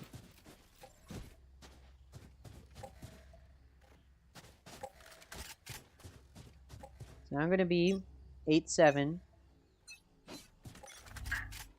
FaZe Clan is able to afford a buy. Off that loss, EG has to take an eco. Starting to look like FaZe is going to get the first 4 rounds of this half. Looks like FaZe getting ready to push towards C.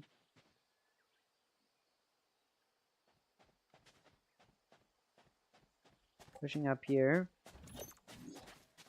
Look at EG. They're going 1-3-1. They've got 3 on B, full Killjoy setup on B as well. They're ready for a B push, but it's a C hit. It's only going to be Thea to lock it down. And they're cleared out by paint shells. Worried too much about their util usage. Is not able to get away with their life. Keen C coming in through CT through ramp. Spike planted. Spike goes down. Panini takes out Stephanie as well. Sholiana goes down.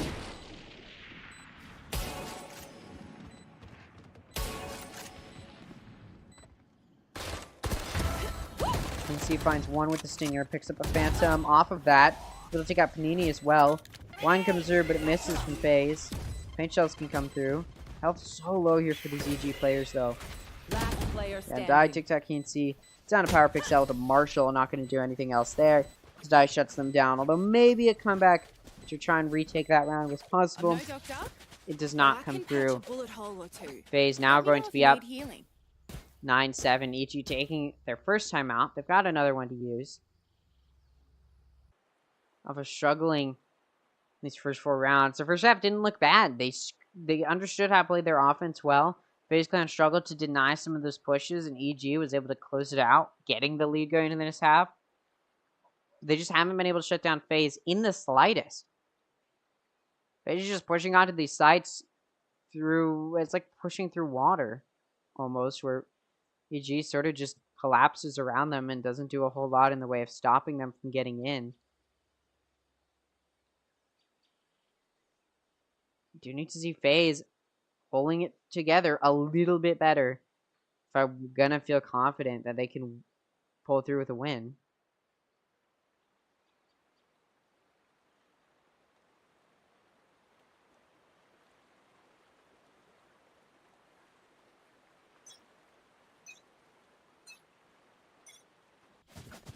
Timeout comes to an end. EG getting ready to lock down this defense as FaZe is pushing in towards A now. We'll see what EG can pull out here. They're going for another 1-3-1 setup. I don't... I mean, yeah, I don't really like it. They've been doing it and it hasn't been working out. They're going for an aggressive play out of B main. Not going to find anything. Skybird confirms that. And now look at this. FaZe pushing down A main. Pretty much going to be allowed. And Stephanie, who's been struggling in this half, or in this map even, not going to find very much of anything on their own. Ooh, Showstopper comes out from both sides. Ooh, Emmy takes out Stephanie, not using the Showstopper. They missed the Showstopper. KNC is able to turn it off with their Showstopper. Now it's going to be a 4v4. Look at this off angle Maddie's holding. Ooh, and it doesn't get spotted by the boom bot. Could be perfect, except that AG is not pushing in through stairs. Or sorry, not pushing in through rope, but through stairs. Toxins going up. She's starting this retake. It's 4v4. Juliana able to take a die. Viper's Pit now comes out as Maddie comes in through rope. Power Pixel goes down. KNC picks out Panini. KNC also going to take out Maddie. 3Ks for KNC, looking for a 4th. Gets shut down though. It's 1v2. Viper's Pit has helped so much. They know where Refinish is, and they shut them down. Juliana able to find that kill, and the spy can be defused. This round will go to EG. They finally find a round in this half, and it's a much-needed round, and it's a buy from both sides. So everything going well for EG here. FaZe still has some good econ. Still going to be able to buy for the next few rounds.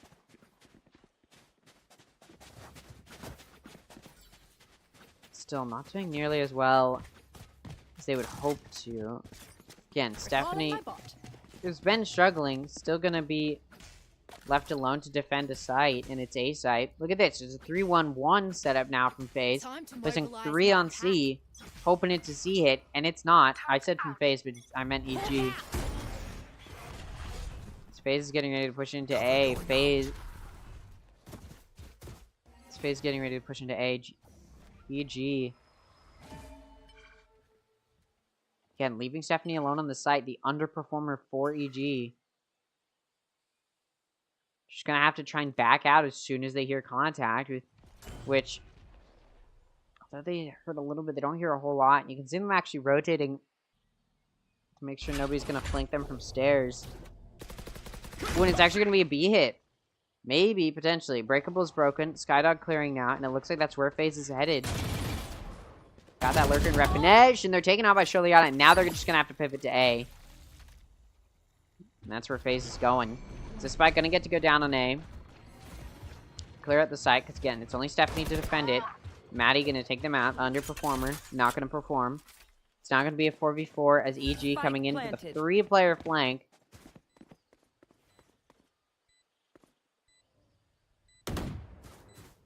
Here's Sholiana, who's gonna meet with Emmy. Not able to win the encounter. It's not gonna be a 3v4 from EG. Hawk out. Blinded. Off your feet! Rolling Thunder now comes through. Trying to clear into the site. Emmy takes out Power Pixel. Die takes out Thea. And it's a 1v4. Again, EG misplacing these aggressive holds. This round it was C. Before that it was B. And they're leaving Stephanie alone to defend a site. One of the most open sites. Typically you want to be placing 2. And they've only been placing 1. And again, it's their underperformer. It just hasn't been going well. So I need to see them switch it up a little bit on where they're placing these players. It looks like they're doing that here. They're sending 2 towards A. 3 towards A. Oh. They're going to do an aggressive plan A. Bad place, though. Oh, it is an eco from EG. Look at this, though. FaZe is ready for an aggressive play. They're just holding in their spawn. They're going to be ready for this. Nini, going to see the push coming in through A. They find 1. Emmy finds and takes out King C as well. Which does make this a 3v5 now for EG. Still Power Pixel in A main to lock it down, but does get pushed off of Rock. Now going to be Blinded. FaZe 5v3 pushing in towards A. They don't have to commit if they don't want to, but it looks like they do want to. They continue pushing up. They still have time to rotate. That's exactly what they're doing.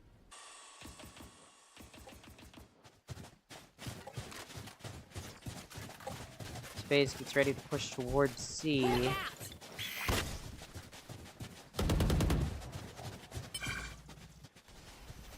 Getting that showstopper closer and closer to going up. Bot coming down.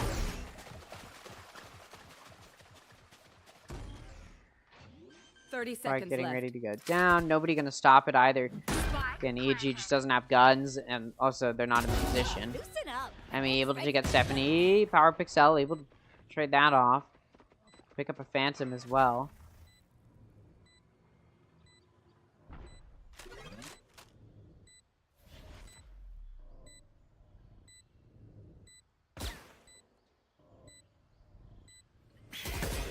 Now seeing the sound of their drop with the gunshot tells FaZe where Power Pixel is coming from. They're coming in through water. May also get taken out. Power Pixel goes down first. At this point, Thea just going to be playing for exits and can't do that. Panini with the 3rd kill in the round takes Thea out. That does give FaZe their 11th round, and it's starting to look more and more like we're going to be moving towards a 3rd map here. As EG is struggling to do anything.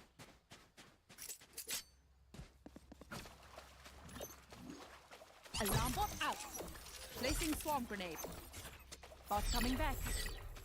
Looks like Placing alarm EG gonna be playing it a little bit differently here. Okay, finally they're not going for these aggressive holds that haven't been panning out. Got 2 on C, 1 on B, and 2 on A. Switching it up. We'll see if they can find any value. It looks like PNC was hoping to do something pushed up in A main, but they don't find anything. So they just pick up that orb. Ult orb, and now they're getting ready to defend B site. Look at FaZe. They had 2 lurking in A lobby. You had 3 pushing up in B. Now they're rotating over towards C. That showstopper has come out. Doesn't find any value. Look at that. Lockdown comes out. Looks like Emmy wants to challenge it, though. Not quite going to be able to. Just going to back up at this point. Spike planted. Spike does go down. Nobody gets caught in the lockdown. And now the lockdown comes out from Ref and Edge. EG does not want to lose this round, so they're just going to probably try and disrespect it as much as they can. Look at this. Panini has from the shadows towards that flank. Stephanie disrespected the lockdown and found a pick onto die. Spike's been down for quite a while. Time played beautifully by that lockdown. So time pressure starting to be applied. EG starting this retake. HOSPICEMANE comes out to assist, but Emmy finds 3 and a 4th, and Kinsey only finds 1. Gonna have to be a 1v2 clutch. PowerPixel takes that Refinage. Emmy looking for an ace, and they do it again. Nobody can stop FaZe. As they continue to demonstratively pull through these rounds. FaZe not taking a timeout. They just want to shut it down. Let's secure this round. Why not? EG. I mean, you gotta be struggling here. Lost for words at what to do. That round looked so perfect. For EG. They found those early picks. They were starting to retake, but they just don't clear effectively. And I know exactly what they were doing because I've seen it so many times. You're like, all right, let's push up. Let's have this player peek into ramp. We'll have this player peek into main. You know, you've got your set players which are going to peek into different areas. And the issue became one of those players died, and none of the other players could then trade it off because they weren't ready for that player who was peeking there to die. And Emmy was just able to mow them down.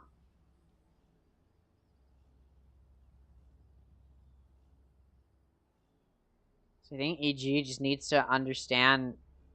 I mean, again, this util not being used super well.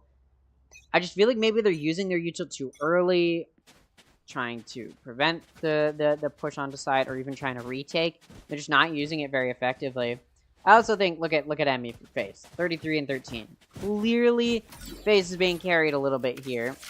And EG's not able to deny that carry. So FaZe is just going to be happy to support that player, allow that player to carry the rounds.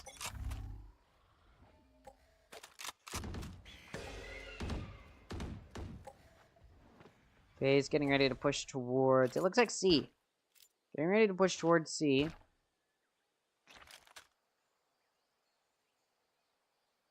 Pushing up. Doing a little bit of a split play here. I think they're expecting EG to go for an aggressive play, but they aren't. 2 on C, 1 on B, and 2 on A. EG has switched up their pace, and it worked well for them in the previous round to an extent. Obviously, they ended up losing it, but for a minute there, it looked good. Like Sholiana. Ooh. Let's get pushed back by the Skydog. Off of seeing those 2 players there, it looks like FaZe getting ready to rotate. Send out the Seekers. Looked like maybe they're going to rotate to B. They opened the door, but it was just to allow the Seekers to go through. And now they're going to push into C site, the dreaded Emmy entry, and they find 1 onto Sholiana. Now it's going to be a 5v4 for FaZe. Spike planted. EG needs this round to stay in it. They don't have good eco either. So at an eco disadvantage as they move through this. Supper comes out from Keen C. It takes out Emmy. They take out the carry. But they don't clear. Ooh, maybe they did a decent job. Stephanie finds 2, but does go down. Last player standing. Refinage takes out Thea. Now it's a 1v2 for PowerPixel. Can't get on the spike yet.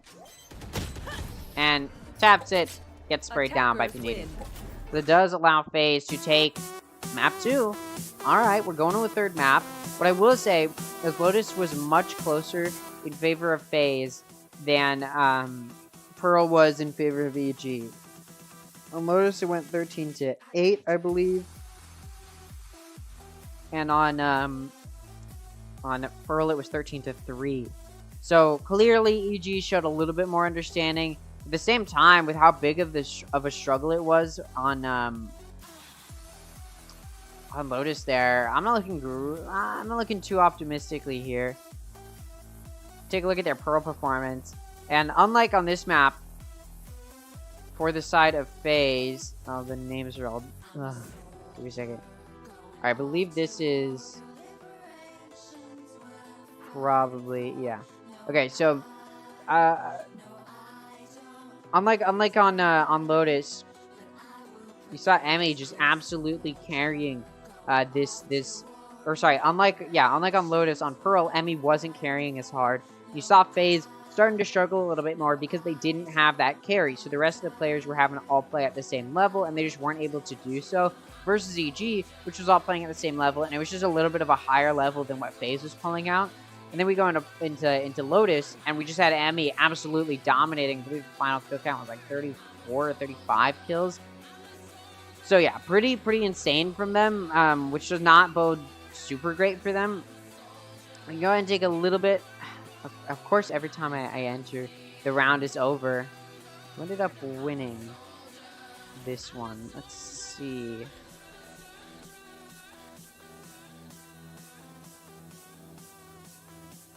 Oh, it looks like it's going to a third map for DSG versus Exet as well. So, yeah, let's go and take a look at GX3 versus Shopify Rebellion. I'll do the same thing. I'll have the main game on my monitor, and then once we come back, we'll talk about it. But for now, we can go ahead and take a look at Complexity versus Shopify.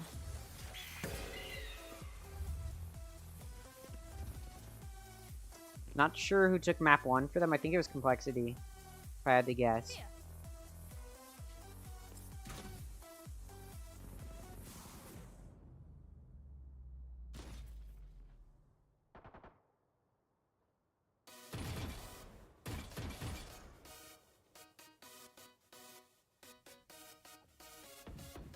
I guess I can check. I mean, I'm pretty sure most likely V1 probably. There, let's see. This is V1.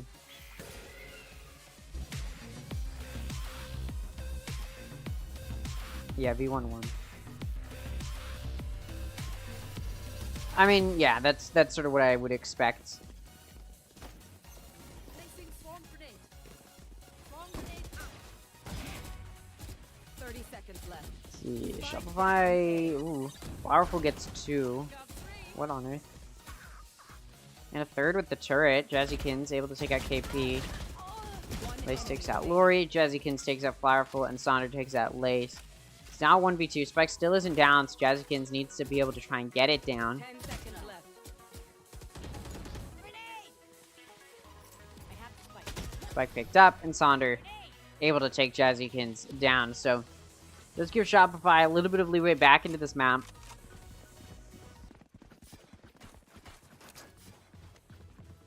See what they can pull out here to try and get back into it. Again, I believe Complexity, I mean, I can double check that.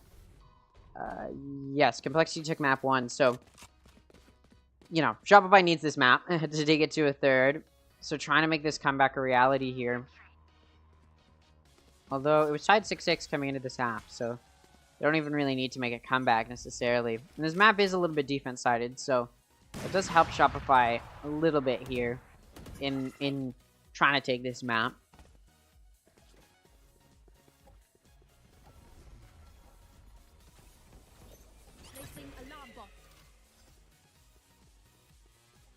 Looks like Complexity getting ready to push in towards A.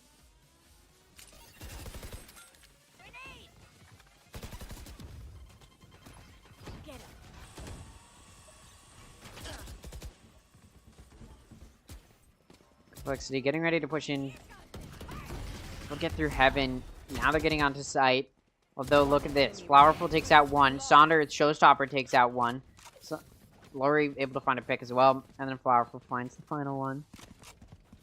Big help there. And Shopify is able to get the next 2 rounds. After the first 2 rounds were won by Complexity.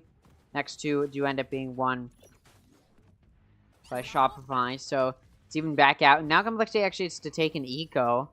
I mean, Shopify going to be in a really good spot here. You even see them taking a little bit of bonus from their previous rounds, because they know Complexity is going to have to be on this eco. So Shopify's economy is going to take a really big boost here.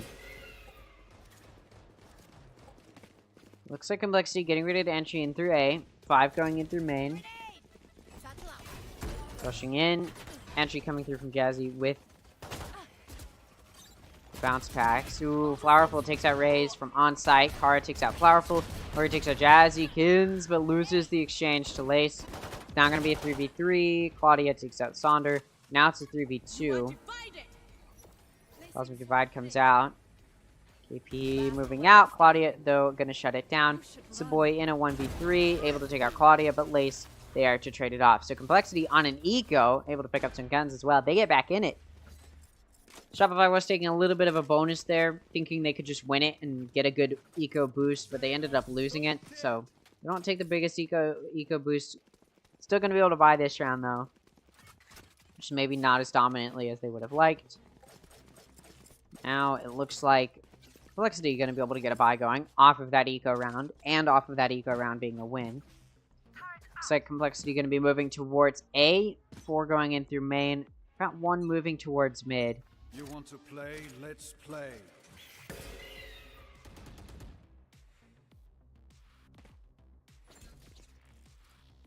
Quite a bit of Killjoy util here. Once again, they've got their Killjoy. Shopify's got their Killjoy just playing on a site. And that little cubby. And, I mean, at this point, Complexity's probably going to be expecting it.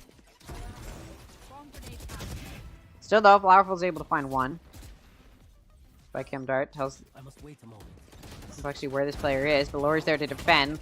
Ooh, Tour de Force gonna find 1, but they do go down to Flowerful. Flowerful also takes out Raze. I mean, what? What just happened?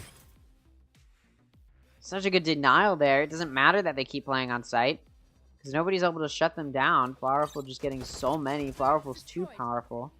Claudia now coming in through Heaven.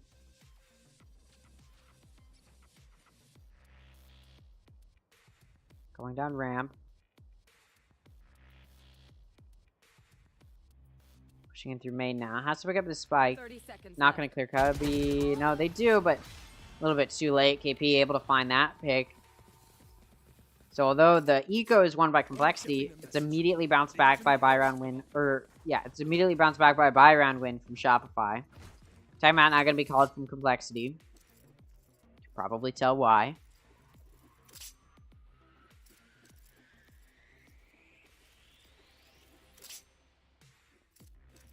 I mean, Complexity's just struggling to win gunfights that they should be able to win. On their eco, they did a really good job of just overwhelming Shopify. And now Complexity's just struggling to do that.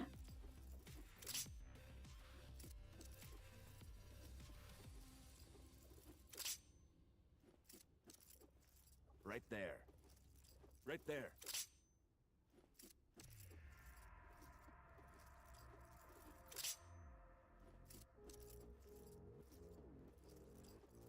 I'm not going to be figuring out how to restructure themselves to get onto that site.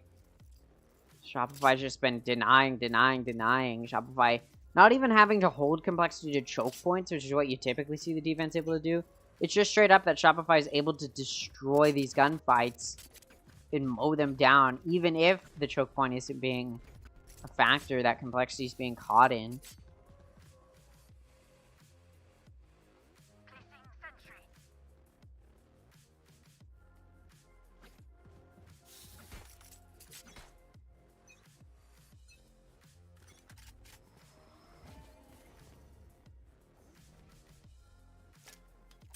Looks like Complexity getting ready to push in through mid.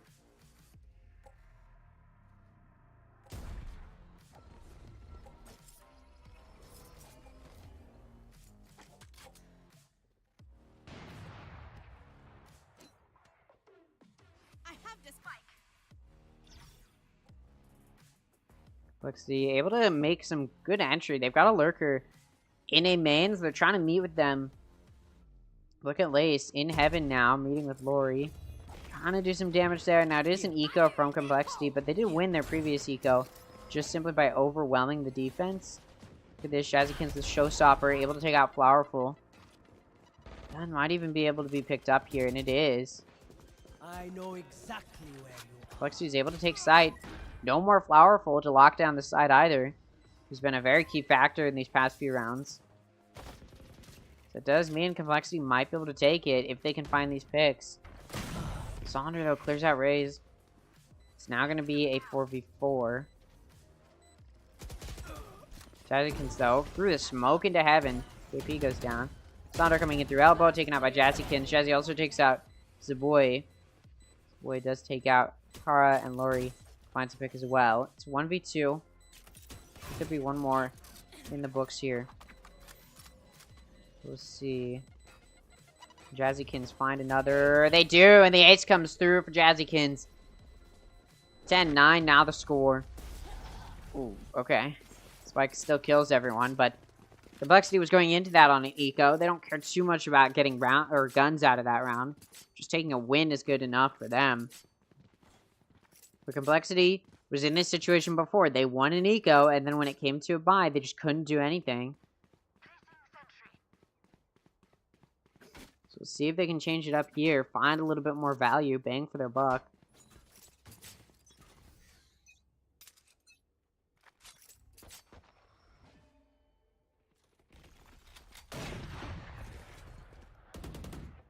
Complexity getting ready to push up. They even have an operator. Hands of their chamber, but not able to really find much. There's an Astra smoke. Which prevents them from seeing anything. Shopify is pushed up in A. Complexity now getting ready to push up through mid. Now that Spike is still in A lobby. So we'll have to be grabbed and brought over towards B. Looks like that's the direction it's going to head in. Meanwhile, the rest of Complexity pushing in through heaven.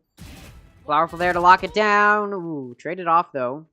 Flowerful's gone. We'll see if now Flowerful's gone. Complexity can push into the site. Look at this. They've got a player. Shopify's got a player in backside. Got a player coming in through alley. What? Alright, Lace finds a pick.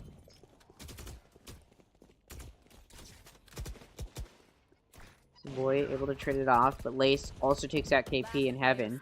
Kara takes out Sonder. It's down to Savoy in a 1v3. Can they do much of anything? No, they can't. Kara shuts them down. Alright, we'll go ahead, and of course, because this isn't the main game we're casting, I'll go ahead and take it back over to the one that we are casting, which is FaZe Clan versus EG. Looks like we're going to be on Fracture. I don't hate Fracture. I think it's a pretty decent map. I talked about Lotus and how Lotus is about as offense-sided as Fracture is. Fracture's about 52% of rounds on Fracture go to the offense. So EG starting on the offense should have a bit of an advantage, but they did struggle on Lotus. So we'll see if they can bounce back from that here. Third map of the best of 3. Loser goes down to the lower bracket. Winner goes to the upper semifinals, where I believe they're facing the winner of Complexity versus Shopify, which is what I just showed you. I'll double check that actually.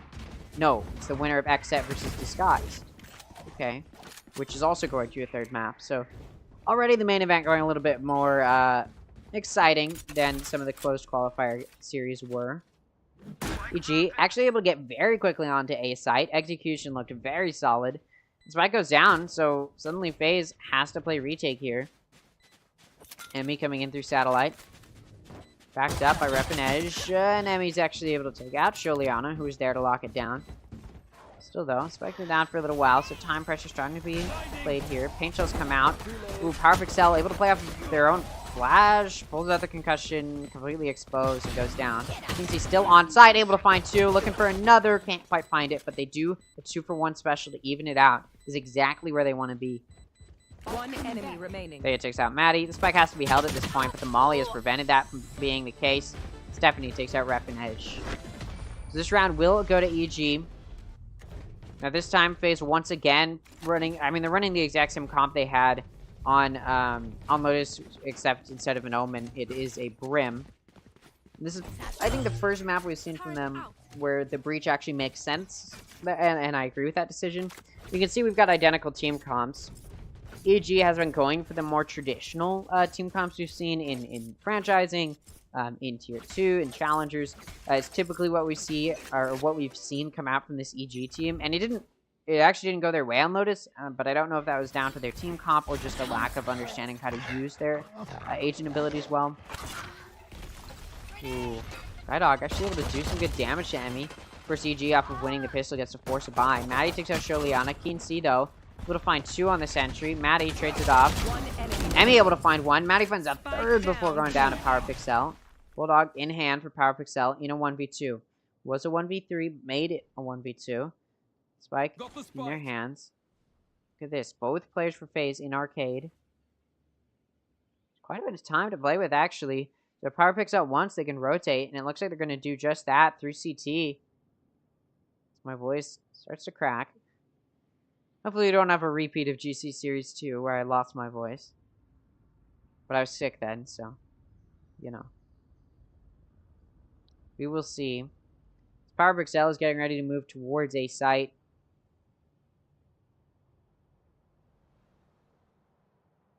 Spike gonna get to go down as well because A site is clear. At this 30 point, you'd seconds think left. FaZe is aware. They're not. Power Pixel gonna get the spike down, and FaZe now, I mean, you can tell they were probably expecting it, but they were still very much so banking on it being a B hit, and it wasn't. So it does give Power Pixel some time to play with here, but again, they're down a player. So if they're gonna clutch, they're gonna have to push through a lot to do so. Both players coming in through CT. Tap. Power Pixel finds 1. Nobody's on the spike, and Emmy's coming around the stairs. Power Pixel ready for that possibility. 3 kills for Power Pixel to clutch out the round. 2-round lead now for EG to start it off. However, pointed out, that was the forced buy round from EG off of that first round win, and they lost it. Or sorry, and they won it, but they lost quite a few of their players. So they're having to take an eco now. Still technically a bonus, which is what you typically see off of that force buy, but because only 1 player survived, it's more so an eco. FaZe, who's going to be able to get a buy going off of that eco round, they're going to be at a pretty big gun advantage here to try and secure the round with.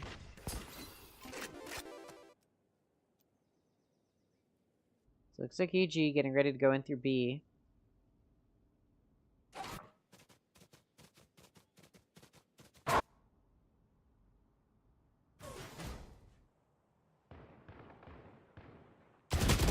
Ooh, Stephanie able to take out Maddie. Lurking in south side of offense spawn. Stephanie's able to find a pick. Emmy there to trade it off. But on an eco, getting traded off is definitely a good place to be. To try and at least kill the majority of your opponent's players. So if FaZe does lose the majority of their players in this round, they may not be able to get a buy going next round. They was trying to get that spike down, but Nanoswarms denied it. Now able to get into Spike planted. default, get that spike down. Yeah. Emmy, though, paint shells, take out Sholiana.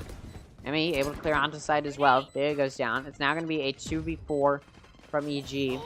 Power Pixel coming in for the flank, able to find a pick. Spike's been tapped, so in response, Rolling Thunder comes out. Last player standing. Okay, while concussed, Emmy finds 1. Power Pixel takes out Die. Emmy looking for the ace if they can find it. Power Pixel back turned into the hands of Panini.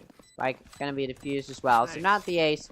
Panini gonna steal it, but still a round win from FaZe that they very much so needed in order to continue to, not continue, but in order to bounce back here from that initial 2-round lead that EG had. Like I said, majority of the players died from FaZe, which if you look means they can't all get a buy going. Die gonna have to be on a Bulldog. Because that was such an expensive round, gonna be in a bad spot. And although EG lost, they're still able to get a buy going because that previous round was an eco from them. So they were even okay with losing that. And they still did some really good eco damage despite it being an eco. So they're gonna be feeling pretty decent here. Nothing to scoff at. EG looks like they're just going to be playing very passively in their spawn here. Now they're pushing in towards Satellite and towards Drop. There's going to spot the push coming through. Showstopper ends up coming out from Sholiana, trying to entry into this site. Able to do just that. Refinej on top of site, able to find a pick. Keen C finds a trade pick with a Showstopper, and Refinej goes down, which means now player advantage in the hands of EG. Spike planted. Spike goes down. Aftershock forces Sholiana out. Ooh, Rolling Thunder. I mean, such good damage into A main. There's 3 players there. They all get hit. Player standing. Maddie finds 1. Stephanie finds 1 before they go down to Maddie's hands, and then Panini takes up the on site. So FaZe plays that pretty well. They had to use some ults to get there, but they do still get there. At the end of the day, that's what's important. That allows some more econ stability to move in their favor. Meanwhile, EG may have to take an eco round.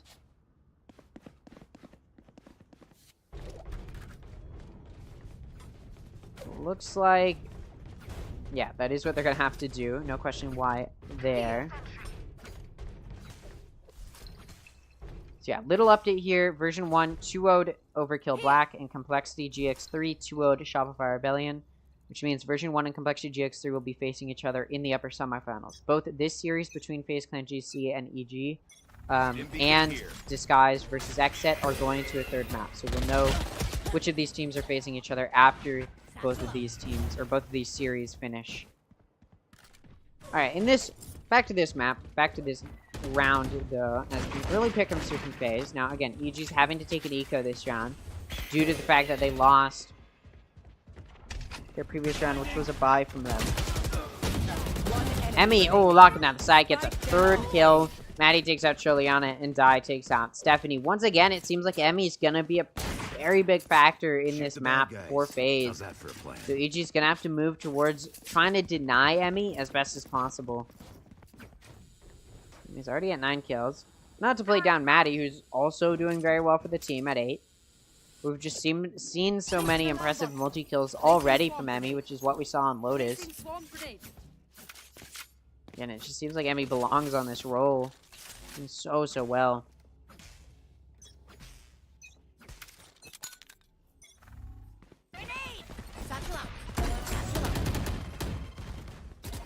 I've got your trail. Juliana takes out Emmy. Some engagement into that south side of offense spawn. Juliana finds one. Panini trades it off. And Stephanie, who's also there, gets taken out by Ref and Edge. Meanwhile, the rest of EG's but gone through the north side of B, through Arcade, and has gotten onto site, and the spike has gone down. There's a lockdown available for Ref and Edge, and there you go. It's been used. Ooh. Orbital Strike ends up coming out as well. So EG's really stuck here. The lockdown's been disrespected by Power Pixel, but they only find one before they go down, so that won't even it out. There, though, takes out Panini. Which does even it out. Now it's a 2v2. Molly. Ooh, Molly ends up taking out Maddie from Thea, and then Keen Z gonna take out Dai. So EG able to tie it back out. Beautiful post plant. Despite being down some players, it didn't matter. EG knows how to play this map. They knew how to play that post plant, despite getting pushed back. I mean, obviously that's something you're going to practice a lot, is getting pushed out of that lockdown, and that's something you really need to lock down, is what do you do at that point? Just seems like EG knew exactly what to do at that point. So now it's tied 3-3. See if EG can continue some momentum from their end, or if FaZe is just going to shut them down, adapt to that round win from EG. Again, whichever team wins this faces the winner of Exet versus Disguised.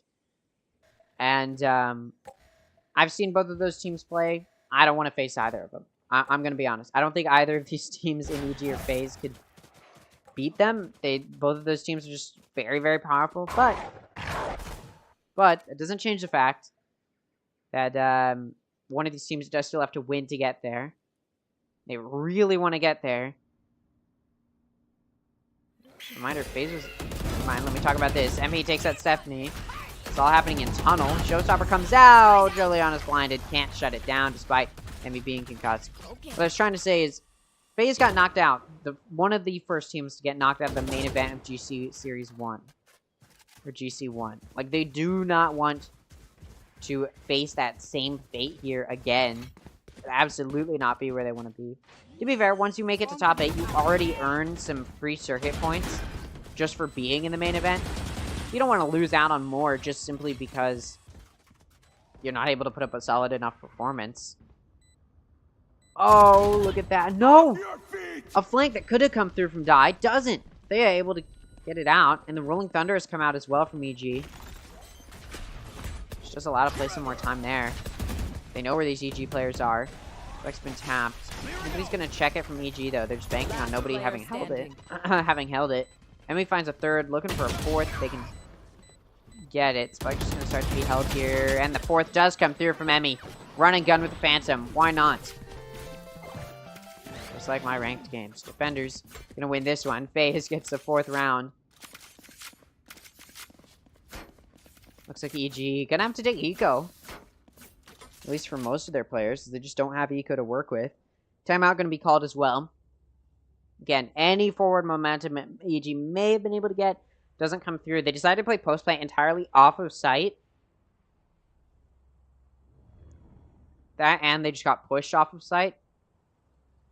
I think maybe they should have done a better job of staying on the site. I mean, they had a Rolling Thunder. They wanted to use it, and they did, but nobody was there to play off of it. They just got smoked off. So I think VG can play a little bit more aggressively in that post plant scenario. Be willing to take those fights. I think they can do a little bit better. They're terrified of Emmy. I'm pretty sure, and I can't blame them. Emmy is monstrous, but that doesn't change the fact that EG still needs to shut them down as when they can or where they can. And taking those fights early could allow you to find those picks early. Take down Emmy. Take down those top few players.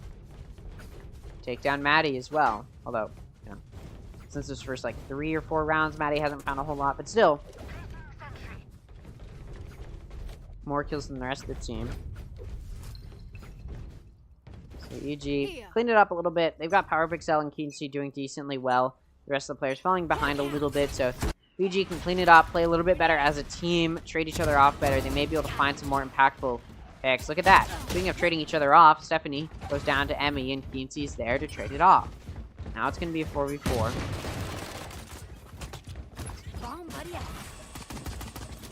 Looks like EG getting ready to push in. Entirely going through Sands, through door. Nini trying to mow him down, but can't. Able to find one, but does get traded off. Maddie, though, gonna find out Sholiana, who is swinging out. And nobody there to trade that one off. Off of that, EG, I'm just gonna get out of here. That's exactly what they do. EG running it over to B. Orbital gets picked up. Orbital strike, now a factor they could use. It gets taken out. Look at Power Pixel, though. 22 bullets left. 20 of which are in the chamber. Power Pixel needs to find a gun quick. Can't do it, though. It doesn't need to. Refinez shuts them down. So the eco from EG only finds 2 picks, so they're in definitely a good spot here. Or, sorry, FaZe is definitely in a good spot here. EG gonna have to now put in that effort to bounce back. 2 to tie it up. That's all they need. Well, that's not all they need. They, you know, there's still other rounds after those 2 that they need to tie it up. Off of this eco, can they bounce it back? This is off of a timeout as well for them. This is their first buy off of that timeout. This is their opportunity to try and bounce back. This is their opportunity to try and put up a fight here. Look at that, though. Emmy will just dash in. They, though, takes out Panini in a main. This aggressive push into south side of offense. Kind of denied. Not really, though. Refinez is able to take out Power Pixel. Yeah, actually ends up going down. Look at EG, though. They've been able to get through that north side of A. Stephanie takes a die. 3v3. Like, just going to be watched here by FaZe. Lockdown actually ends up coming out from Stephanie. They want that spike so badly. They're going to fight for it. Look at Emmy. Goes down to the paint shells. Maddie finds 2. It's down to Keen C, who only takes out Maddie. I mean, what? How do you... Okay. I think EG didn't do the best job of playing back. They were playing a little bit too forward. So that way they could see players that they were pushing out, but they got taken out because of that. And now another eco has to be taken out by EG. 6th round has been won by FaZe. Remember when I said this map was offense-sided? Well, guess what? That was Lotus as well, and FaZe took a lead going into the second half of Lotus. And we may see the exact same thing play out here. Despite being on defense, FaZe still able to deny the pushes from EG. FaZe has been making aggressive plays. They've been rewarded. FaZe doesn't make aggressive plays. It doesn't matter. They get rewarded. It just seems like anything FaZe does goes well for them. Stephanie able to take out Emmy early on, but look at that. The other top player, Maddie, there to trade it off. Now it's going to be a 4v4. Looks like the rest of EG going to be coming through that north side of A, through Satellite. Getting ready to move through Drop. Playing it slow here. All 4 players coming through this north side. It's going to be down to 2 for FaZe. Try and lock it down. It is a 4v4. 2 on each side for FaZe. Down to Die and Maddie. Lock down this A main. Look at this though. EG gets in and they're pushing into CT. Panini gonna get taken out. Die able to find 2 on site. And that's spiked down as well. PNC's been able to pick up a gun. 1v3 possible, but gonna need to win. So many fights here. And they're going for the flank. Might catch timing on it as well. But look at that. Kinsey finds a pick. Not ready for the flank though. Rep and Edge there to take them out. 7th round now won by FaZe Clan.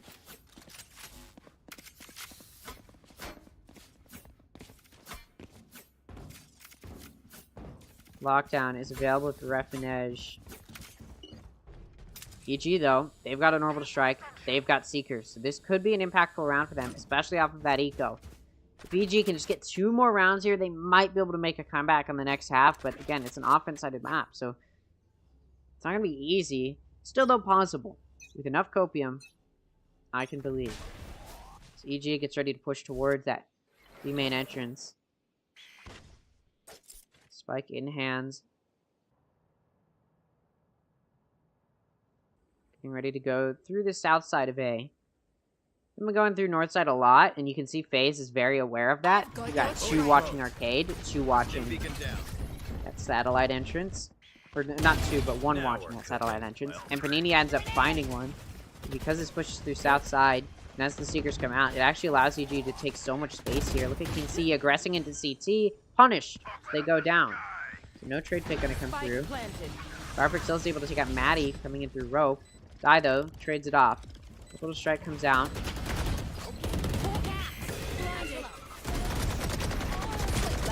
Okay, Sholiana from under drop, able to find a pick, but does go down, and then Thea, the last player, goes down as well. So, yeah, this is not looking good for EG. It's looking like FaZe may end up being the team to face the winner of DSG versus Exet. Last round before the switch. It's the last round before swap comes through.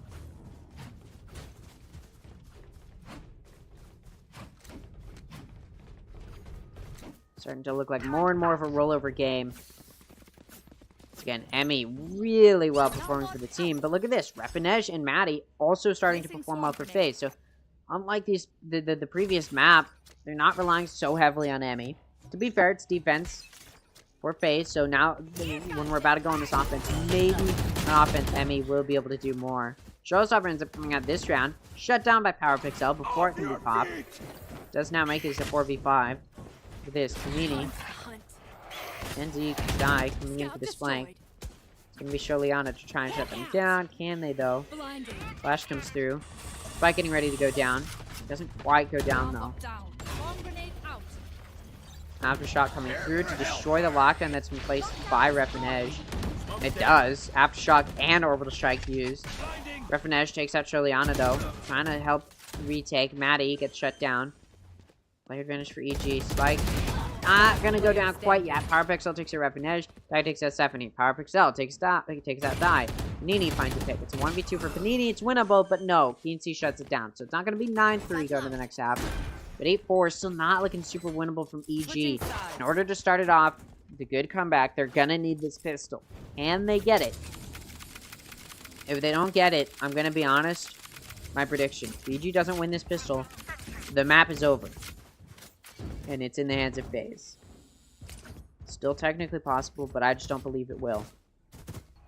To be fair, I thought Crew would have no chance in...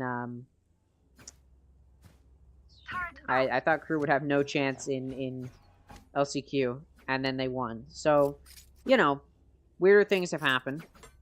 But still, we're talking about a map here. Let's not talk about... This isn't even big picture. I'm talking about in this half. If this pistol is won by FaZe, I'm saying it's over for EG. FaZe coming in through arcade. Getting ready to come in through the north side.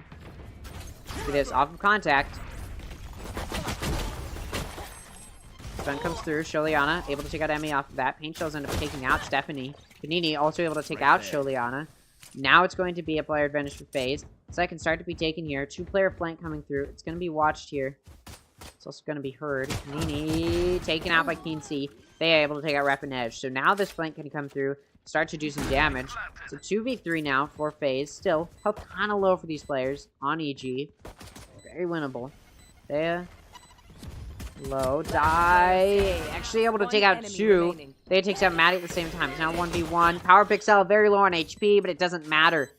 Power Pixel wins the encounter. And this spike can be defused. So I said if FaZe wins the pistol, the map is over. And they don't win it. So much needed round for EG to try and make a comeback to even it out. Make this map win for them a reality that is possible. Like I said, Emmy's on the offense now. I'm terrified for EG. That FaZe is going to get another impressive carry from Emmy. Their defense didn't look solid, or like super great for Emmy. It wasn't like they were dominating like they were on Lotus. So it's possible that the rest of the team is just going to be playing at around the same level as Emmy this time around on this map. But still, I wouldn't bank on that. Emmy coming in. Can't find much there. Looks like FaZe getting ready to continue to entry here. Die able to take out King C. Thea there to trade it off. Maddie coming in through Sands. You get a nice flank here. Potentially. Dini able to take out Power Pixel. Power Pixel from upper. Able to find a pick, but does go down to Ref and Edge. So EG's actually down a player despite having the gun advantage coming into this round. Spike planted. You're gonna need to clutch it out. Nini takes out 7. Now Sholiana needs to clutch a 1v3. No util in hand. Bird now up. Gonna use it. Practices this swing with the bird before they do it. Then they do it. Doesn't find much value other than vision that there are players on site. And Maddie able to take out Sholiana. So although FaZe wins, although EG wins the pistol, FaZe wins their eco following that. And now I'm going to say it's over. It's over for EG. The map is over. FaZe going to be able to get a bye going this round. They're going to have a pretty decent gun advantage. So unless EG wins this eco, FaZe will have a 5-round advantage. And at that point, it's pretty much over. It's an offense-sided map. FaZe is on the offense. They're going to have a big lead if they win this round. It's pretty much over.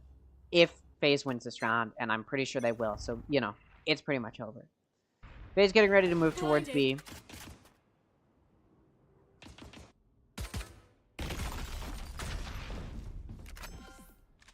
Made a little bit of noise in A. Now they're moving it towards B. There's 3 players on B for EG. To lock the site down with. Will they be able to? Is the question. FaZe gets ready to push up towards B. Blinded.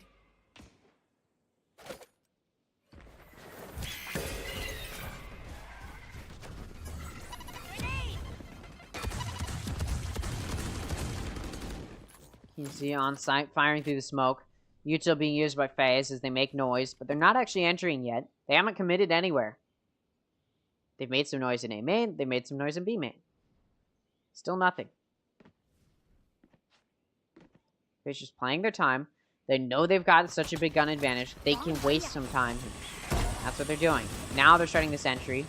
Thea able to find a pick. Orbital Strike actually comes out. Thea does get taken out, but the Orbital Strike comes out before they go down. Not going to prevent the plant, though. In fact, that was placed in A main. Or, sorry, B main, rather. But the spike had already gone through, and the spike gets to go down. Misused Orbital Strike there. It means that this 2v4 is going to be so difficult for EG to play with.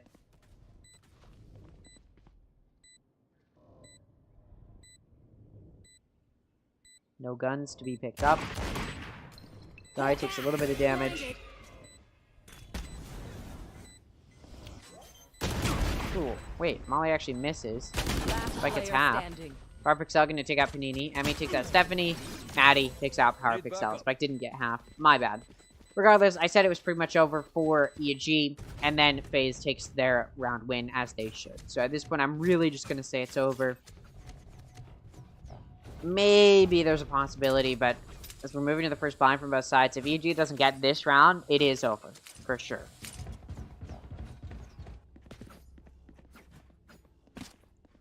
So, very pivotal round here. FaZe, again, trying to redeem themselves from getting out first in the previous Game Changer Series 1. Smoke's down. So now in Series 2, they really don't want to make that same mistake, and it's looking like maybe they won't. Harpixel takes out Emmy. It's now going to be a 4v5. Aftershock comes through. Does a little bit of damage, not a whole lot, though.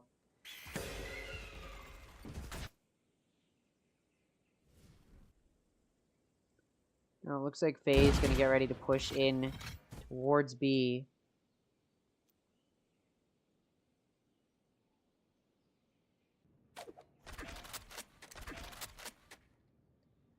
Moving towards A. So you're going in through that north side of A. The finish takes out Harpixel. That's a 4v4. They've evened it out. Still, though, look at how split up FaZe is. They've got 2 going into B, 2 going into A. BG is able to correctly read where that spike is and Off your feet! convert their presence over towards that space. They may be able to do some good damage. As the Rolling Thunders come out on A, they sort of know where that spike's going and have the spikes planted. They haven't been able to find any grounds on those players split up. And that does mean that FaZe has had time to get those 2 players who were on B over towards A.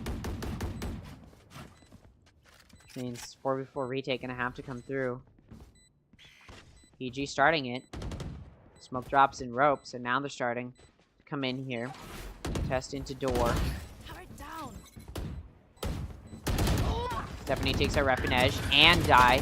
Maddie takes out Sholiana, but Kinsey takes out Panini. It's a 1v3 now for Maddie. Doesn't find anything at all. Thea takes out Maddie, and this spike can be defused.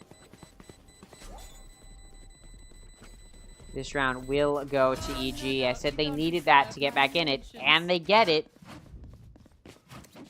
Still, I don't think it's winnable, but it's possible. It's more possible. If they can win this next round, I'll believe that they can come back. FaZe, though, taking a timeout. Struggled a little bit. Now they're going, all right, let's clean this up. How do we do that?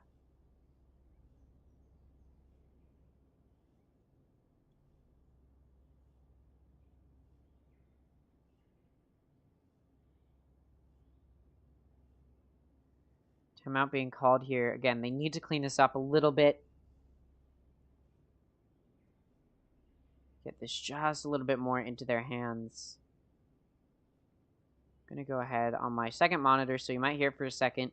I'm pulling up the DSG Exet game, just that way I can keep tabs with it. Currently, DSG on split is up 11-5 on the third map. It's looking like Disguise might be going towards this upper semis. From going from GC Series 1 and getting out in the group stage to now DSG with an actual team put together of pro players. Looks like they're moving into... possibly moving into the upper semis. Very good start for them in the main event. Alright, anyways, back to this series. Back to this map. Again, off that timeout, we'll see if FaZe can deny any forward momentum.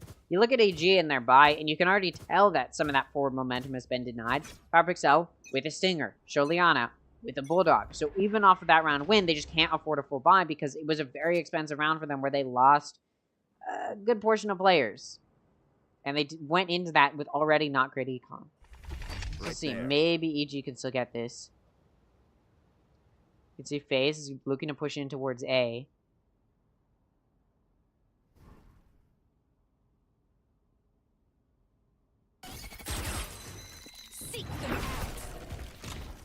Placing swarm grenade. Swarm grenade. Seekers come out.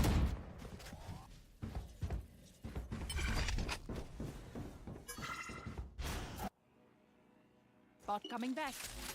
Finej coming in through that north side. Gonna get defended. Able to find a pick before they go down. And as the rest of the team is pushed into A, that's a pretty decent trade-off. It gives you vision that there were 2 coming in through drop, and one of them's down. Kinsey still able to find a pick and get the showstopper out to find another. So 3 kills for Kinsey before getting shut down by Emmy. And meanwhile, Thea finds a pick. So now it's a 1v3 for Emmy. And this spike hasn't gone down yet. And guess what? EG has full vision of the spike as well because they were trying to plant for main. And now EG's in main. So Emmy may not be able to clutch this out. They have a showstopper. Find one, not gonna get the spray down onto Thea as well, though. And Thea is able to trade it off. So EG... Who am I kidding? My knees are gonna kill after this. able to find a really nice pick there. Keep themselves in this. Or really nice round win there, I should say, to keep themselves in this. A comeback is possible. Very possible here for EG. Now, FaZe got out right off the bat. They were the first team to be eliminated from the main event. Now, this isn't an elimination match. You lose this, you go down to the lower bracket. But EG made it to the upper semis before getting knocked down to the lower bracket. And that was the main event of GC1. So, FaZe really doesn't want to let EG do the exact same thing. Oh, look at that. Emmy walks right into Stephanie. No, sorry. Stephanie walks right into Emmy, I should say. And Emmy's able to find a pick and pick up a gun. I'm scared. Emmy gets a third. Wow, blinded from the Seeker. Look at how low Emmy is. That dog hit. I mean, that could have been a kill. Spike planted. Paint shells, though, come through. Does push Sholiana back.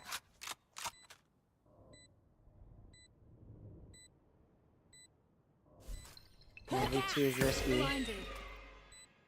Sholiana with the bird. Peeks two at the same time. And the 4K comes through from Emmy. Off of a very careless backing into Emmy. And Emmy finding a pick. To Emmy picking up a gun. I mean, that was it. FaZe, again, having to rely on Emmy's individual performance here. At least a little bit. And they deny some of that win streak. And now FaZe is only 2 rounds away from a win. 1 round away from that pivotal 12th round. Where EG would have to take it to OT to get a win in this half. And then they still have to fight through. Or no, they would have to take it to OT, and then they still have to fight through OT to try and get a win. So, FaZe is in a really good spot if they can get to that 12th round. Which is looking like they might be able to. As EG has taken an eco round. Look at this. FaZe doing a split. 4 going in through that north side. 1 lurking in through that south side of A. I feel like we just keep seeing these A hits come through. FaZe just doesn't like going B, apparently. Can't blame him. I don't like going B either, if I'm honest. Very aggressive hold through the south side of A. Returns with only 1 pick. Die actually finds 2 before going down. Which means FaZe is up a player. 2-for-1 special gives them a good advantage. And not only that, because it was an aggressive hold of south side of A, it means that that north side was exposed and A side's been taken. Rolling Thunder has been used by EG, and it actually completely misses. 1 enemy remaining. Manage able to find 2, and Maddie finds the final kill. Thunder Lockdown had come out, but a bit too late, and FaZe is able to push through it. So, ults have been wasted, and now EG is moving into a bye where they only have an orbital strike to use. They're using their timeout here. I believe their final timeout as well. They need a 5-round win streak.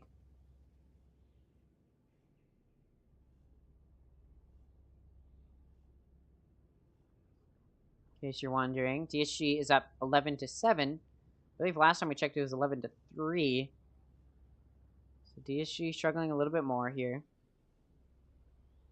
And maybe Exet will make a comeback. Maybe not, though. I'll give you live updates on this round that they're currently in. It's a 3v3 right now. DSG's got the spike down on split on A site. Ooh, DSG though. Ooh, they're getting traded off here. Operator misses here. Hannah's able to find 2. Bunny B finds it, takes out Hannah, but Unstable trades it off. So DSG's on the 12th round now. So scores 12-7. DSG Exet in the exact same position that EG is in right now. Where Exet has to make a 5-round win streak to tie it up and take it to OT to try and win that series. Versus right now, EG's going to have to make a 5-round win streak to tie it up to try and take it OT and win this series. We'll see if either of these teams can do that.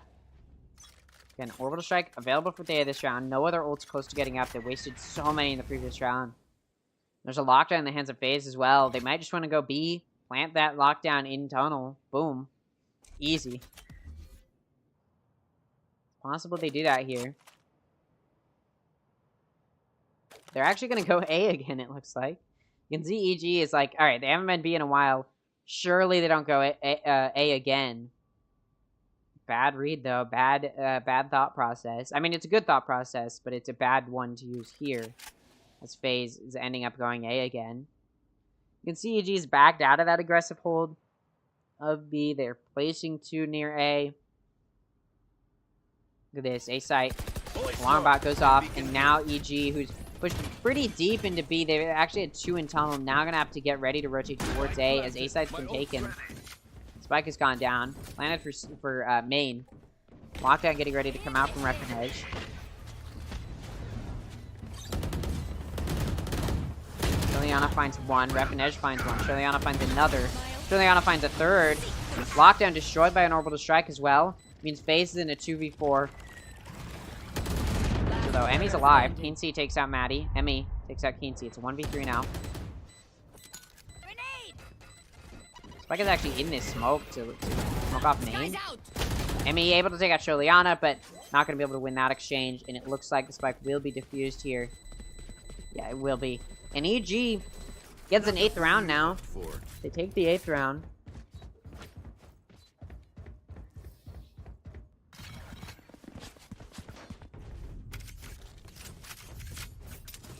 That does mean maybe EG can make a comeback. 12-8 is the score for DSG versus Exet right now. 12-8 is the score for FaZe versus EG. Surely we don't move in in the same direction for both, right? Emmy going to be at 26-13 here. Again, Emmy was left in a clutch situation and couldn't clutch it out. So wasn't completely able to clutch and carry their team there. I will say this map compared to Lotus, FaZe isn't relying as heavily on Emmy, and the rest of the team is doing a little bit better. EG doing an aggressive play through the north side of offense spawn. Unfortunately, the entirety of FaZe is going through the south side of A, going in through A main. And Spike goes down. No ult in play for EG. FaZe used a Rolling Thunder to get onto site. Ooh, look at that. FaZe such a heavy presence into CT, and Emmy's able to find a pick. Secrets have even come out from FaZe. Leia takes out Emmy, but Panini there to trade it off. So it's starting to look more and more like FaZe will end up winning this one. Shirleyana finds a pick. Keency finds a pick, actually, so it's now evened out. It's a 2v2. Still, though, time pressure being applied here. Second phase of the spike has been entered. Maddie takes out Keency. Gonna have to put this one out, and Shirleyana can't do it. Maddie will take the win, so it's gonna be 13-8 the final score, as FaZe will move in towards facing the winner of DSG versus Exet, which we will throw over to right now. No shot. 10 on the clock. Exet. I forgot this match is being casted. So you can see DSG versus Exet. Katsumi takes out Mitsu. It's a 1v3. Exet actually wins their 9th round. Crazy Lion not going to be hunted down here. Go ahead and full screen this. Bring that down a little bit. Cosmic Divide available for Mitsu this round. Could be a factor. Oh, we get replays and everything on this cam. I forgot. I forgot the watching experience on the casted games is a little bit more production. Cosmic Divide available for Mitsu. Hannah's 1 ult point away from the Viper's Pit. Exet's 1 ult point away from Katsumi having their Cosmic Divide. Looks like DSG getting ready to push in towards B. It does seem like they're interested in changing the pace, though. All 5 players leaning towards B. If they collect this orb for Hannah, they could have the Viper's Pit for the post plan as well. Looks like DSG completely grouped up here, just pushing in through B garage. It's a big choke point. Katsumi may have been able to find some value, but does end up backing out here. Look at this. Unstable trying to entry. Gets shut down by Rise, though. Cosmic Divide now comes out to try and allow these guys to push in. And they will be able to. Spike does need to go down at some point, though. Skydog comes through. Now the spike gets ready to be planted. Can be heard through the wall, so they know it's coming out. Concussion from Astra comes through. Viper's Pit comes out. The flank coming through from Bunny B. May be able to take the Viper out. No, Bunny B barely escapes death. Or sorry, Hannah barely escapes death. Mitsu takes out Bunny B to defend, and Hannah takes out Rise. Mitsu goes down to Katsumi. It's a 3v3 here, but the Viper's Pit has to be pushed through here. Trying to keep this game alive. That pit very soon to fall. Hannah has to stay committed inside of it. For the moment, it's It's gonna be 3v3. Katarina very low on HP here. Katarina takes out Soto. It's now gonna be 3v2. Bob takes out Lazy Lion. Hannah takes out Bob. This could be it, and it is. Katarina finds the final pick. Disguised will be facing FaZe Clan in the upper semifinals. So you can take a look here. Our matches will be as follows. Version 1 versus Complexity GX3. Disguised GC versus FaZe Clan GC. In the lower bracket, we're going to have Overkill Black versus Shopify Rebellion. And we're going to have Evil Geniuses versus Xset. It's going to be very exciting. And it's all happening right now. We're going right into it. So, yeah, we'll go ahead and take a listen here to the casters analyze how Disguised versus Xset went. I'm going to cast that game just because we're following FaZe Clan today. So I don't know if it's going to be streamed here on this stream or if it's going to be streamed over on or if it's going to be streamed over on a second stream, but we'll go ahead and take a listen. And not just individually speaking, but really the teamwork, the level it was at, the synergy that we saw, you just don't expect to see that from a team that is a month old. And a lot of credit to Katarina, who's not only playing well individually, but IGLing this new team and making them look that way is just so impressive.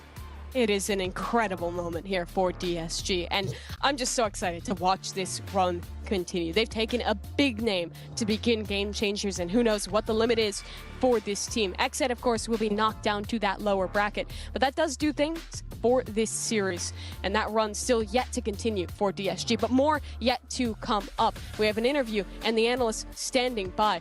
Sierra? All right. Thanks so much, you two. Wow, what a series. And hey, sometimes in this life, the more unlikely scenario is the one that ends up working out. DSG, this new team coming into Game Changers, this roster coming together, run they've managed to put together so far, Vans. This has just been incredible. Even on the day, going up against such decent teams like Xset, how long these players have surrounded together has just been nothing short of amazing.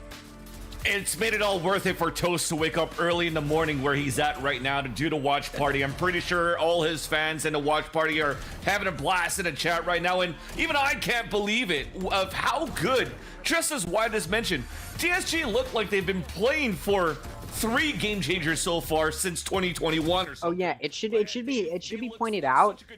Disguise looking this cohesive is very, very impressive, especially considering they have not been playing that long together.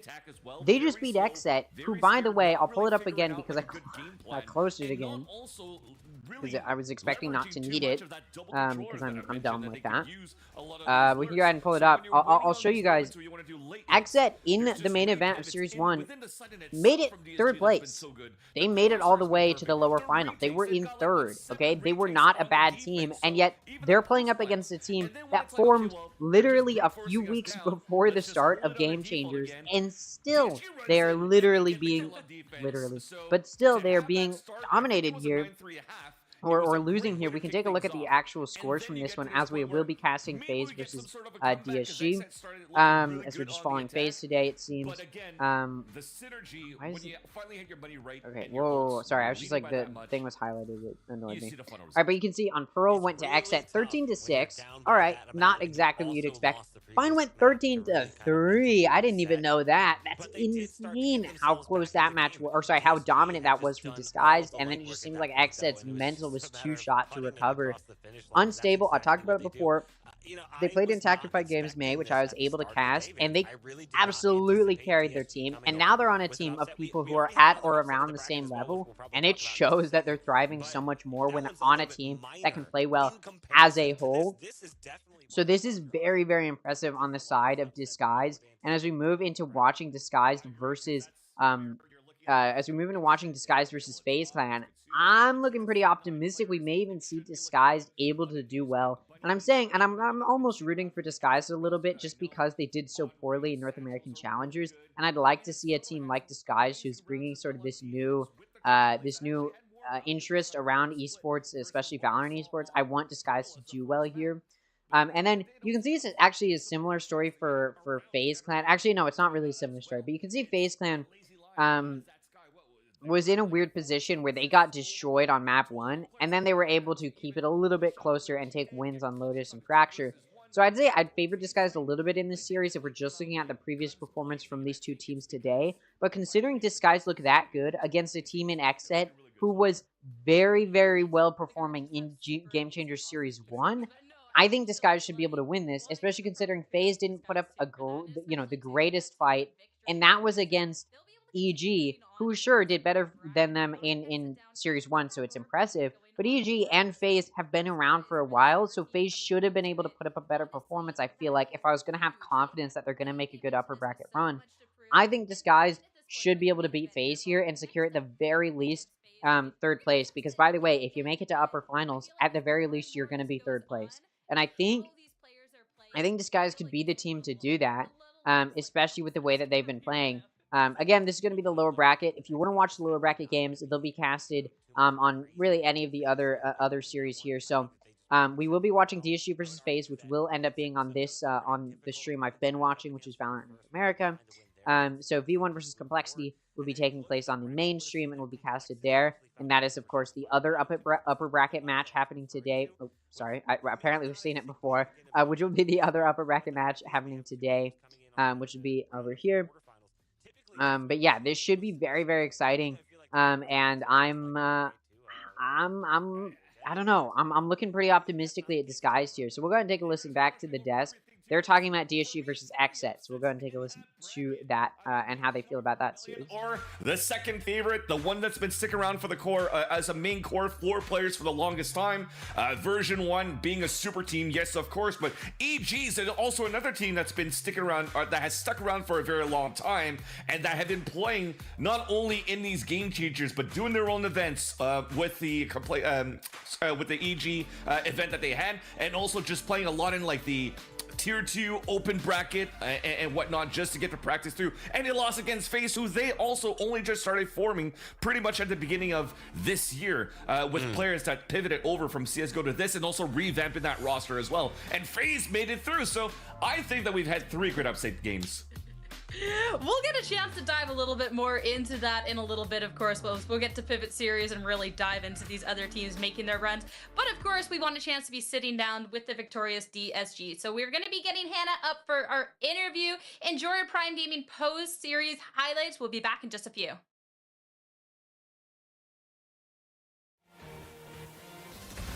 No more. Yeah, so Disguised's performance against a team that has versus an established team definitely tells me if there's a favorite coming into this series, it's probably Disguised. And this is impressive because I'd consider Disguised sort of the underdogs coming into this main event, because this team just hasn't been around that long compared to pretty much all of the other teams. Overkill Black has been around for a while, even though they're unsigned. They don't have an org. They've still been around for a while. They were together back in May. Then you've got V1, who, has been around for a very long time. It's V1. Then you've got Ascent, who, again, has been around at least since Game Changer Series 1, and even before that a little bit. Then you've got EG, who's been around since Series 1, FaZe Clan, who's been around since Series 1. Disguised sort of the underdogs coming into the main event, being a very new team, destroyed Xset very, very dominantly, at least on Vine.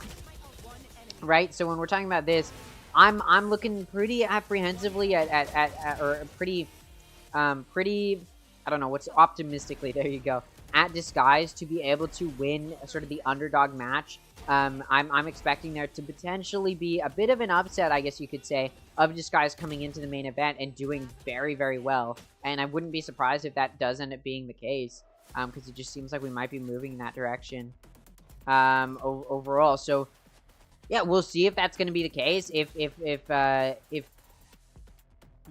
we'll see if that's going to be the case. We'll see if Disguised can continue to impress us in the upper bracket. I want to highlight version 1 still has yet to drop a map. We can take a look here. On Lotus, they went 13-5 and 13-6. Very, very quick. Again, V1 has yet to drop a map throughout the entirety of Game Changers this year. They have not dropped a single map. They didn't drop one in Series 1. They didn't drop one in the close qualifiers. And they haven't dropped one yet in the main event. So there's still opportunity for someone to take a map up on them. But version 1 is beating Complexity, or facing Complexity today, who they've already beaten 2-0 in the main event of GC Series 1. So yeah, I'm looking at this and I'm thinking, I don't know if anybody's going to be able to take out version 1 in this main event. I think version 1 will likely stay flawless. They just look way too good. But that doesn't change the fact I still think Disguised is going to probably be the team to face them. Still, you know, it's not like FaZe is going to go down easy. So there's still an opportunity here, but yeah, I'm really expecting a good series today. We'll go ahead and take a look at any highlights from all of the series we had today. Close spots one out. Can she get more? Double for Bob. Third. Clean. Her teammates would fall there. Bob.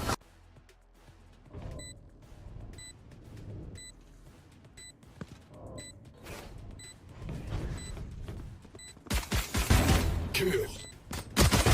Come get it. One enemy remaining. 3 kills.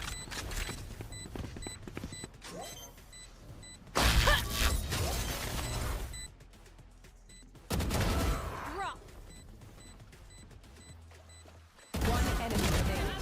Clutch. Try that again. Seconds left. Watch out. Gotta go. Here we go. Spike planted. One enemy remaining. 10 seconds. Hey. One enemy remaining. In an absolutely Grenade! Last player. DSG get the upset. Right, let's go and take a listen to over the player Ascent interview, to be and then we'll get moving back to on this. into our upper semi-finals.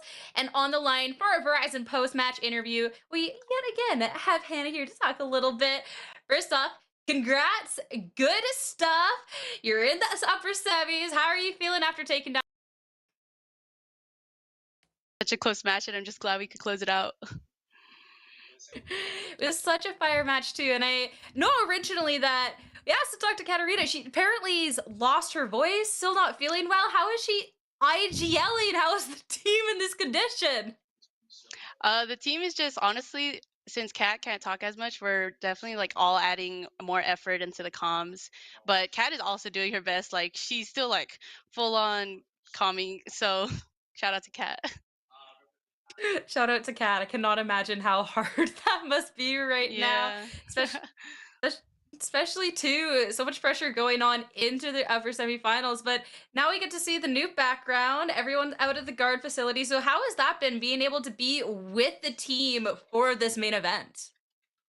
It's amazing. Like the energy in the room is absolutely insane. I got my coach Chris over here yelling like in between games and stuff. Yeah, and the guard has just been amazing, providing us with like so much equipment and everything. So yeah. And we got to see with the match that DSG, I don't know, it felt like we all knew that everyone on the team is really talented. Almost seemed like a different level today. Do you feel like actually all being together in person has really just kind of helped solidify things as a team? Because still coming into this, DSG, you're such a fresh team coming into this. Yeah. Yeah. Just having my teammates next to me and being able to like fist bump or like look at each other and being like, yo, good round. Like it's definitely like we pump each other up, and it's just a different environment when the team's together. I mean, keep doing what y'all are doing so far, because it has been absolutely such a pleasure to Thank watch. you so much. Thank you. Thank you so much for talking to me as well. I'll let you go with the team because I know everyone's all together. I know we all want to hang out. Before I let you go, if you have any final words for the chat. Yeah, of course. Thank you to all the DSG supporters and to our boss Toast and who's watch partying our games right now. We'll win out for you guys, and yeah, thank you for everything. Thank you, Hannah. Have a good rest of your day, okay? Thank you, you too. Thank you. As for us, we got a fire series to start things off. Now we're going to have a fire series to be ending off our day as we look to another matchup. All right, yeah, they're going to be casting V1 versus Complexity. So if you want to check that one out, you can go ahead and do that. So if you want to check that one out, you can go ahead and go over to that stream to see how V1 versus Complexity GX3 will go. But for Disguise GC versus FaZe Clan GC, that's going to go ahead and just be me casting. No co-casters or no casters in the background. And all of the lower bracket matches are happening right now. All of the lower bracket... That's what I already said. All of the lower bracket matches in lower round 1 are happening right now as well. Overkill Black versus Shopify, Xset versus EG. But those are happening over on the other streams. I'm going to be following FaZe today, so we followed them as they beat EG, and now we're going to follow them as they beat... No, as they're trying to beat DSG. maybe it'll be as they beat DSG. That is what we're trying to decide. Now, while we go ahead and kill a little bit of time, we'll go back to watching these highlights, and then we'll do some rank though. Perhaps Dash active, Bunny B completely unsuspecting, and now the swing coming from Hannah, her teammate, getting aggressive again with the shorty. I mean, you have to be joking. You have to be joking. Seeing Hannah for the first time, doesn't manage to get a shot off of it. Knife out again for Soto, and Hannah just swings around the corner and claims two. What? All right, yeah, we'll go ahead and do some rank till to kill a little bit of time, and then and then by then hopefully DSG versus FaZe will be starting. I'm gonna go ahead and change my stream title really quick, and then we'll get into it.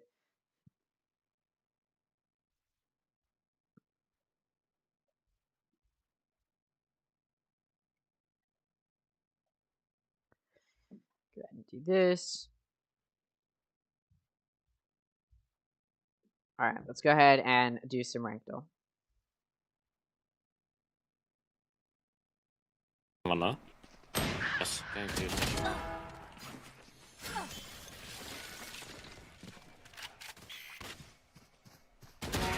Train harder. I could revive garage maybe. Mid. One enemy remaining. Okay. Which game I'm playing? Mana? Huh? Yes, thank you. They didn't con how many are there. Train harder. I could revive garage maybe. I'll say plat. Okay. Lack of comms, so it's either plat or diamonds. Stun getting 2. No, I think plat was probably okay. I'll go with that. I mean, you know, it wasn't, but...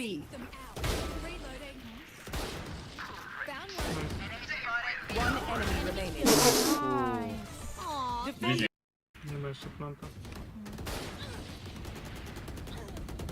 Spike down B. Okay. Okay. One enemy remaining. Even comms outside of game. Spike down B. One enemy remaining. All right, I'll say diamond ascendant. Okay. Man, I keep getting one lower. Ajuda, guys. Joga comigo. Calma aí, calma aí. Acelera. Matei um, vou. Aladim. Mais um na A, cuidado. Dentro do bom. Matei mais um. Plantou. Movement is pretty good. So aggressive, but it's been rewarded. Okay. Ajuda, guys. Joga comigo. Calma aí. Acelera. Matei um, vou. Aladim. Mais um na A, cuidado. Dentro do bom. Matei mais um. Plantou. Boa. I'll say ascendant. Diamond. I'll say diamond. Fuck, no way, dude. Okay. Sure.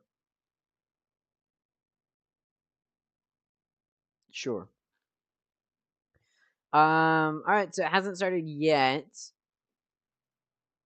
I guess we can just take a look at both of these teams in the open qualifiers. So I'll go ahead and turn this up a little bit, so that way I know when it starts, you know. So in the open qualifiers, we'll talk about Disguised first. The open qualifiers, Disguised 2-0'd Van Lin Magenta. Then they 2-1 to break through GC and qualified for the closed qualifiers. In the closed qualifiers, DSG started off by beating Something to Prove, and then they 2-1 to FlyQuest Red, who was Moist Moguls Red in GC1, and then they got picked up.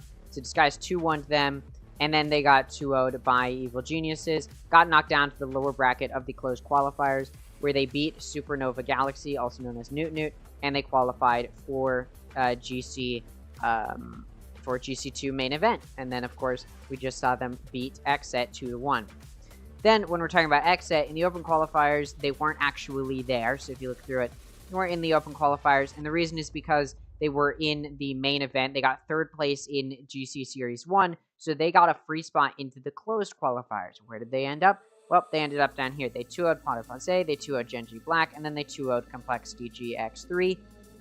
And they came into the main event, and they got 2-1'd by Disguised. So, wait. Why was I looking at Xset? No, let's take a look at FaZe Clan. Who cares about Xset? FaZe Clan, same story. Was not in the open qualifiers. I don't know why. My brain just stopped functioning. But they were not in the open qualifiers because they were in the main event of GC1. Now, they got out. They were the first team to get out of GC1 main event. But they did make it there. So, you know. So they got a free spot into closed qualifiers. Clearly, they did something. And then you come into closed qualifiers. And you see they 2-0'd Insomniacs. Team Insomniacs. They 2-0'd $10 DM fee. But then they got 2-0'd by version 1. Got dropped down to the lower bracket where they 2-1 Something to Prove. And qualified for the main event. So now they're in the main event. And they're here to face Disguised GC. Both of these teams had a similar story where they made it to the closed qualifiers, or they were in the closed qualifiers. Then they made it towards the final match of their upper quarterfinals. Yeah, they made it to like the final match of their upper finals, respectively. And then they got 2-0'd, and then they got knocked down to the lower bracket. And then they beat who they needed to beat, 2-1. So, you know, clearly they're looking good, but Disguised, again, is hot off the heels of a pretty dominant series against Xset, who was already a very established team. They were 3rd in GC1. So, FaZe beating EG isn't completely out of the picture, because EG wasn't great in the closed qualifiers, but what I will highlight is Disguised did lose to GC, to EG. Disguised did lose to EG in the closed qualifiers in a 2-0 fashion, and FaZe just beat them. So is FaZe looking stronger than EG? Maybe. I think EG did not look as strong today against FaZe as they did in the closed qualifiers. And I think Disguised is looking stronger than they did in the closed qualifiers. So I think in my humble opinion, I think it's either going to be a really close game, or at the very least, I think Disguised is going to win, even if it's not a close game. So, you know, although FaZe did more than they did in GC1 already by not getting knocked down to the lower bracket immediately, they may still get knocked down here, or who knows, maybe they'll beat DSG, they'll go to the upper final where they'll face, probably, let's be real, they're going to face version 1. I don't think anybody's going to beat version 1. I expect version 1 to win Game Changer Series 2. So yeah, we'll see. We'll see how it goes, and we'll see where it ends up heading. And I just had a thought, right? Because that version 1 will likely compete. Like, this is the only team version 1 has for Valorant. They don't have a male-only team, or like a Challengers team. This is their only team. They literally had version 1 in the North American Challengers. They didn't end up qualifying because they were very, very new, and I think now they probably could with how strong they're looking. My point being, this is the only version 1 team. And I am wondering, let's say Disguised GC does super, super well here in Game Changers. Would Disguised end up only presenting their GC team as their team to compete in North American Challengers? It's something to think about. It's something to think about. Like, if, say, a team thinks that they couldn't put together a better team, even with men in the picture, would they then just put their GC team in to compete? Is that the sort of thing that'll happen, type of situation? But yeah, still quite a bit of time to kill, so I guess I'm not really sure what to do here. I'm trying to think if there's any like esports news to talk about. I don't think so. Nothing crazy's changed.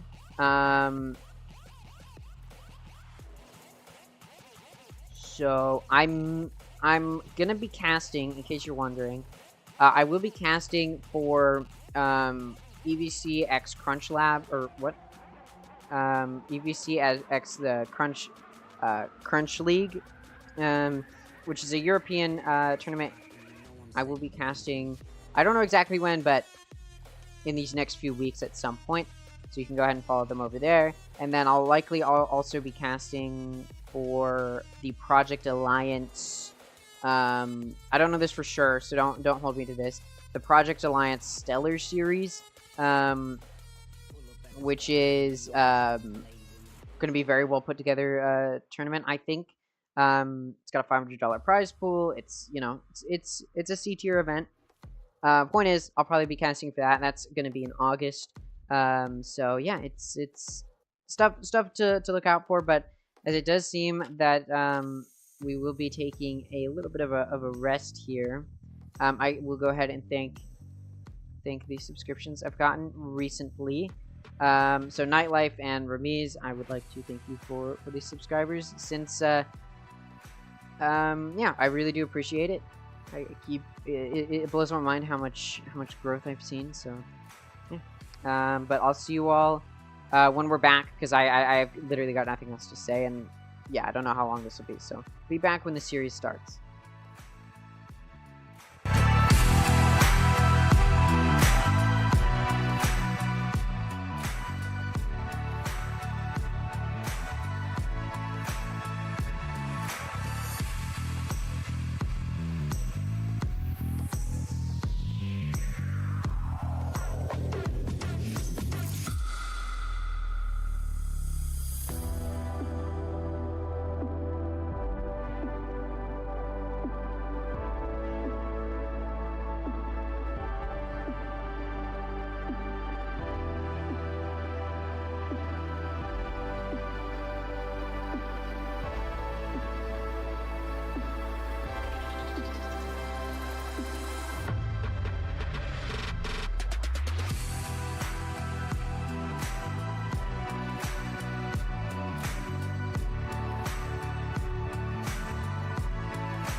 Alright, it looks like we're getting right into it. Reminder, there's no casters on this one. It's just gonna be me. It was a long-ish break. Let's go ahead and take a look at the agent select. We're starting on Ascent. This best of 3 series between Disguised GC and FaZe Clan GC.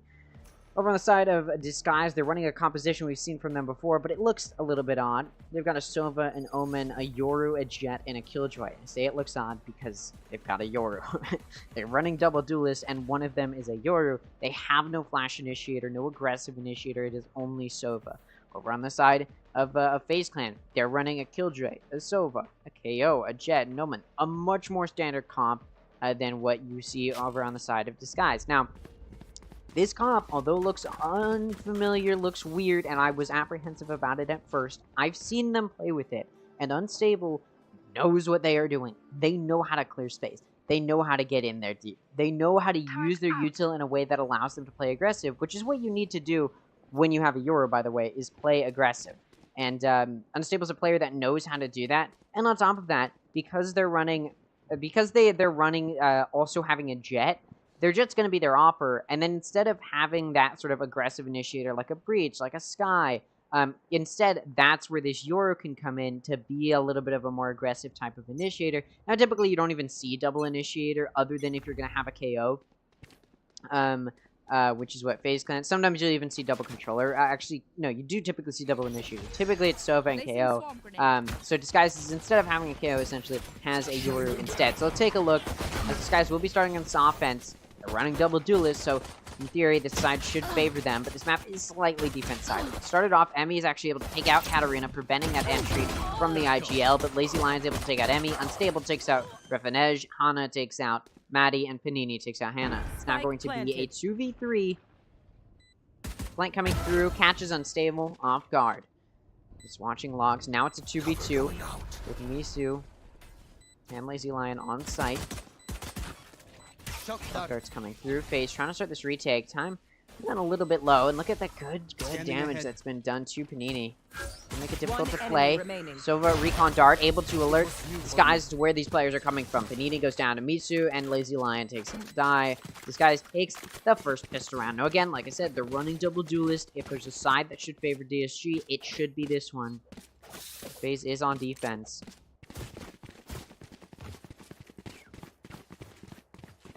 So, you know, they're going to struggle a little bit more. To be fair, though, FaZe Clan is on the defense of Ascent, and Ascent is a little bit of a defense-sided map. It's not by much, by a wide margin, but it is enough that you should be, at least in theory, able to keep it even, tied 6-6 here into the next half. Which is why sometimes Ascent's overtimes are much longer than other maps. It's just because it's much easier to keep it even. Because it's so balanced, but at the same time, FaZe Clan might not be able to do that when we're talking about, you know, a more traditional standard comp against a double duelist comp, which may even be rewarded. Typically don't favor double duelists, but when you've got a team that knows how to use it well, it may work out. Already, pushing into A side, Lazy Lion finds 2, Maddie finds 1, Emmy finds 1, Katarina takes out Emmy, Refanej takes out Mitsu, Hana takes out, Hannah takes out Refanej. It's now a 1v2. Very good damage done by FaZe, but this guy still takes the round. Like I said, good damage done by by FaZe onto Disguised, as they're able to kill the majority of DSG's players. Now, the reason this is good for FaZe is because Disguised is only going to have 2 of their players with guns in their hands. You've got a Bulldog, you've got a Vandal. I guess you could count the Stinger, but that's still technically an eco buy. So, Disguised only has 2 good guns to work with because they're moving into a bonus, which is, again, traditional round structure versus FaZe, who off of that eco round is going to be able to afford a full buy. So, FaZe will have a pretty decent gun advantage. Had Disguise won that in a flawless fashion, they'd have some really solid guns to work with going into this round. That they'd, you know, like Spectres and Bulldogs that they'd been able to keep from the previous round, but they don't have that option this time around. So FaZe should be at a good advantage to take this round win. Looks like Disguise is going to be aggressing in towards A. Only Unstable had faked that Yoru. It looks like... Ooh, clearing into Garden. Unstable finds 2. Maddie only able to find 1, and a gun can even be picked up. So that does mean A site's been cleared out. 2 players coming in through main in Lazy Lion and Mitsu. We'll get this spike down. It's down to 1. It's Hannah coming in from Cat, who is not on site for DSG. And it looks like Emmy going to be the one to approach Hannah. I can hear it though. No respect to the push. What is happening right now? What on earth? Okay. Emmy takes out Hannah, and it's now going to be a 3v3. No more play advantage for DSG. They do have a positional advantage right now. Space has to push through the defense, and Unstable finds a third with the Sheriff. Doesn't even need the Vandal they've picked up as they've handed it off to their friend. One enemy remaining. He's lying, going to take out Emmy. Now it's a 3v1. Edge. They don't clutch this one out. They're risking DSG taking the first 3 rounds of the half. Imagine if I Oh, and Unstable with the 4th kill in the round with the Sheriff. Gonna find it. That's now 3-0. 3 rounds in a row from DSG. Allows them to take a pretty substantial lead here, moving in to the first start of this half. They've just been able to clear so much space. This is exactly what you want to see from a team that has to go face V1 after this, by the way. Tomorrow, the winner of this series has to... Oh, well, okay, we don't know for sure. Technically, we don't know for sure. But most likely, we'll likely have to face version 1. And so, if there's a performance you want to see, it should be a dominant win. And this guy's already beat Xset in a pretty big upset. Now they're up against FaZe, who I honestly don't view on even the same level as Xset. So this guy's putting up this performance isn't unexpected. What can FaZe be doing differently? Winning their gunfights. I think they had more better guns that previous round, and they just were losing to Unstable, who got 3 kills. Me too, able to find a pick down on Cat. It is traded off though. Portal closed. Look at this, Unstable in heaven, able to take out Maddie. The rest of the FaZe players coming in through tree and into garden. Katarina takes a ref and edge. Lazy Lion able to take out Emmy and die. And it's a near flawless round. Only Misu going down for Disguise. So very, very impactful round. And that's an eco from FaZe. So if there's a round that Disguise should take flawlessly, it is that one. It's still, or not flawlessly. If there's a round that Disguise should win dominantly, it is that one. FaZe didn't do any eco damage there, which doesn't bode well for their ability to perform now that they're back on a bye. Still very possible. We'll see what they can do. Emmy's even gotten an operator, but look at this. FaZe is expecting an A hit. It's not. It's a bad read. And Disguise will be able to waltz right into B site. It's only Die to see it. Die may just back right out off of seeing some contact. Just want to play with the team. Lockdown has come out. You can see Die still watching this entrance. See if anybody's there. Silver Drone gonna spot Die. Now Die gonna back up. Shock dart's coming through. You can see FaZe has started to rotate over to B, especially after that recon dart. Refinesh has even been able to find a pick. Nothing crazy happening though. Emmy with the op. Ooh, push back for a Nano Swarm. Whiffs the shot. What just happened? Beniti takes out Katarina, Die takes out Hannah, Refinesh takes out Unstable, and Maddie takes out Lazy Lion. The eco from FaZe turned into a near flawless round for DSG, and now we go into a bye from both sides, and FaZe flawless is Disguise. That was just a straight up a mechanical difference. That entire round was a mechanical difference. Disguise had so many opportunities to find some easy picks, and they just didn't find it. That was just, that was embarrassing. So hopefully for Disguise, get your head back in the game. It's not going to be as easy as they think it is, even though they won 4 in a row. Don't underestimate your opponent, and FaZe won the fights that they needed to. Made it flawless. Disguise had so many opportunities to at least not make it a flawless round, like, you know, Emmy whiffing an op shot twice, being exposed in both of those scenarios, and still not getting taken out. So, hopefully for Disguise, they can clean that back up, but FaZe, of course, going to be very happy to take that round. It looks like a tech pause has come through. Hopefully this gets cleared up. Disguise is completely still in their movement, which makes me think it is a tech pause that they have called. I think FaZe did a really good job that round of just being cohesive in their retake. They timed everything very, very well. And even though they were getting pushed back from market and CT a little bit by smokes and some util, some mollies, they were still able to push through, which is exactly what you want to see. Again, not sure what the tech pause is. Hopefully it resolves relatively quickly. I guess Disguise, you know, whiffed so hard. And they were like, hey, wait a minute. Something's wrong. Hold on. Check, please. So it will be very, very interesting to see these players. Again, a reminder, talked about it a little bit in between this series, but Katarina's sick right now. Still IGLing, despite the fact that they don't have a voice. So this is a very impressive performance from Disguised. Not only are they a new team, but they've got a player that's sick, and they're still putting up a very, very solid performance. They've shown some really good improvement from even just the closed qualifiers until now. And even if Disguised doesn't win the main event, or even plays top 3, with this performance they've put up so far, well, I mean, if they win this series, they'll be top 3. But even just with this performance that we've seen from them throughout the entirety of Game Changers, I think they've got a good shot in Game Changers Series 3 to, at the very least, make something happen. Looks like Disguised is going to get ready to maybe move towards B. Still, everybody just wandering around. All of the FaZe players have moved around, so that does make me think this is a tech pause relating to Disguised. I believe it's unstable because they haven't bought. So just waiting.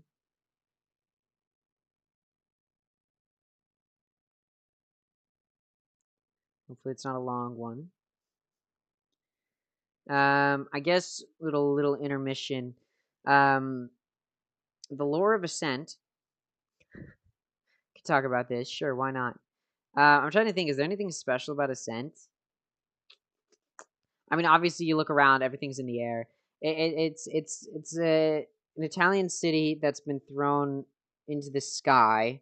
I don't remember the exact story. It's like the Radionite. When the Radionite landed, I think it landed here. And it caused like everything to like, you know, freeze in time. It could also just be that this is where a spike went off, a spike explosion. I don't remember. Some type of explosion happened here, at the very least, and that's why everything is sort of everywhere. And it had to do with Radionite, which is why everything's sort of frozen. All right, it looks like we're ready. It looks like everybody's back potentially, hopefully. Unstable has bought, so hopefully the match timer gets unpaused here. Maybe. There you go. All right, it looks like we are getting into it. All right, let's get back into it. Disguised, of course, still able to afford a bye despite losing the previous round just because they won 4 in a row to start it off. Even if they lose this one, they should still be able to get a bye going next round off of a loss here. Just with, maybe not. Their eco's pretty good. They could, at the very least, they could force and still get a good portion of their players good guns. But it looks like this round, Disguised's going to get ready to push in towards A. Look at this, though. Emmy with the op. Ooh, nice head tap onto Unstable. One of the key players so far for DSG. Both Panini and Katarina on this A site. Emmy op shot misses onto the Sova Allen drone. Hunter's Fury actually comes out. Does some really solid damage. Ooh, doesn't find any kills, though. Does a little bit of damage to 2 players. Meanwhile, Hannah, as 2 players have gone down for DSG, Hannah started lurking in towards Market, hoping to give his team an hoping to give their team an opportunity to rotate. Snowstorm goes off on site. See, this guy's now getting ready to rotate. They're going to take out Lazy Lion, and it's now going to be a 2-5. Hannah in Market, able to find a pick to just go down. Misu whiffs a few, but is able to take out Zai. But then Emmy with the Blade Storm going to dash out, take Misu out. So, although FaZe did struggle in the first 4 rounds of this half, they're starting to bounce back here now that the eco's been equalized out a little bit. I did say maybe Disguise could get a force buy going, but it doesn't look like they're going to be doing that. Looks like they're going to be taking eco. So that should give FaZe a free round. Reminder, FaZe did win an eco round themselves. Wait, did they? No. Wait. Yes. Reminder, FaZe did win an eco round themselves. So it's possible. But it's not FaZe that's on eco this time around. It's Disguised. See what DSG can do. So they do get ready to push towards A. Ooh. Op shot misses.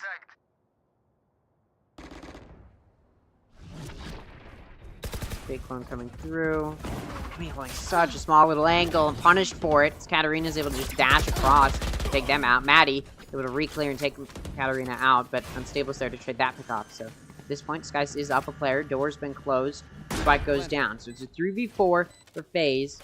Hannah's picked up the operator. See if Hannah can find anything with that. Gonna go watch mid. Probably a good choice. Look at me too. Push up here. One Unstable. enemy remaining. Flash and misses. Goes above the smoke, but still Unstable's able to clear out Panini. Hannah peeks out mid, and boom, op pick. He found there. It's down to Ref and Edge. 1v4. We're just gonna go to save the Vandal. Nope, never mind. Peeks out through door, and Hannah with the op shot takes Ref and Edge out. Right as I was saying, Disguise, you know, FaZe is one in eco, so maybe Disguise can too. Boom, they do it. They do exactly that. Looks like FaZe gonna take a timeout. Now, although some of these buys have been good for FaZe, with just the round differential that is currently in play, FaZe wants to get a good win streak going that'll even it up.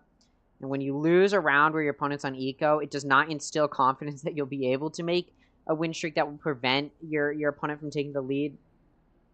Which is sort of where FaZe is at right now, because Disguise is only one round away from that 6th round, which would mean at the very least FaZe can't take the lead. And again, this map is slightly defense-oriented, and Disguise, although running a, you know, what we typically call a more offense-sided team comp, is still going to be able to play aggressively on their defense. We've seen them do it before, so it's not going to be a weak side for them. So FaZe does sort of need to clean it up a little bit, at least keep it even going in the next half. But realistically, they really want to take the lead. They're going to need 5 in a row to try and get there, at least 4 to tie it up. And so this timeout can be used to clean it up a little bit. I mean, in that round, it was just a case of some aggressive angles being held by FaZe that they weren't able to find any value in. And they were vulnerable, and Disguise was able to punish because of that. I mean, probably the biggest impact was Emmy being taken out in tree because they were holding a very vulnerable angle. And then, you know, obviously the dash came through from Katarina to counter it. And although the trade tried to come through from Maddie, that was traded off, which just meant 2 guns had been dropped. And at that point, it was pretty much set in stone for Disguised. Those are some really impactful kills there. Once again, Emmy playing very vulnerable. The operator comes to peek out through mid. Unstable. Very willing to find that pick. Panini able to get a trade pick and finds another, but does go down in the hands of Hannah. So player advantage not going to be in either team's hands at this point. It's 3v3. You can see Disguise getting ready for this A hit. Killjoy Util trying to slow it down. A lazy line. Shock darts themselves. Spike getting ready to go down. And it will. Defender lockdown actually ends up coming out. Spike planted. Mitsu may want to disrespect it. Anna takes out Maddie. Mitsu takes out Ref and Edge. They destroy the lockdown. No, they don't. Oh, that's the round over. Yeah, they're gonna take out Hannah. They knew where they were. Yeah, that was just yeah, that was bad timing, I guess. That should have gone for the res there, but it is what it is. You failed. There's only 1 player left alive for FaZe, and they end up winning. I do think they played a little bit sloppily to start it off, but the lockdown was able to clutch it out for them. And at the end of the day, a win is a win, especially if you're trying to, you know, move towards tying it up. Any win is a win. It looks like Disguise will be able to get another buy going despite losing that round, but they do have to sacrifice, get Lazy Lion on a Spectre.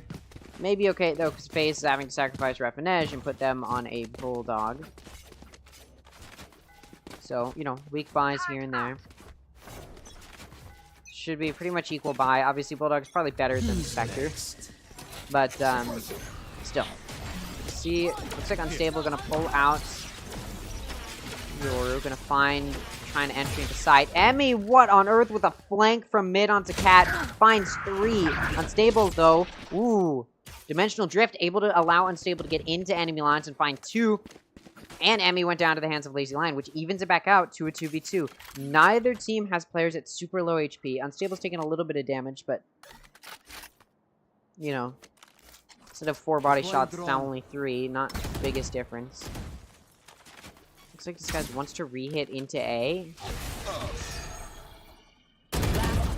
Stable TPs, able to get up close. Again, that aggressive playstyle that you need to play on a Yoru is being rewarded.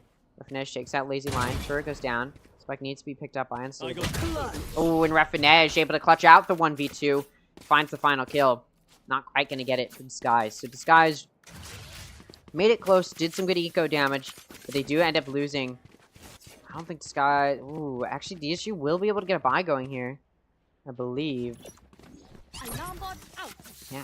This guy's gonna be able to get a buy. Once again, Lazy Lion just gonna have to sacrifice and go for a sheriff instead of a gun. But point is, it's going to be another buy from both sides. You can see, again, FaZe's eco stability isn't there at all, just because they've been struggling to find very much value in these rounds. So, guys, on a Bulldog. So, still a little bit of a better buy for FaZe, just because, you know, the sacrifice buy from the guys this time around is a Sheriff instead of a Bulldog or Spectre. But still, not a massive difference. FaZe going for an aggressive play into B lobby, not rewarded though, as Hannah takes out Emmy. Reffinage not going to be able to trade it off. She does now make this a 4v5. Unstable is kind of low on HP.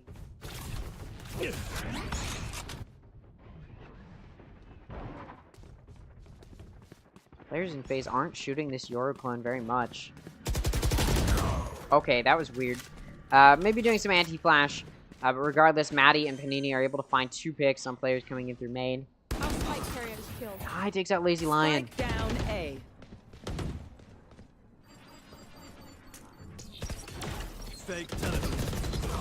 Katarina, though, locks down and takes out the 2 players in main, finds 2 picks there. Katarina finds another, a third before they go down. It's now a 1v1, but Unstable is so low on HP. ATP kind of hurt. Unstable, able to catch Reffinage off guard, and the clutch comes through as a 2v4, and Disguise wins it.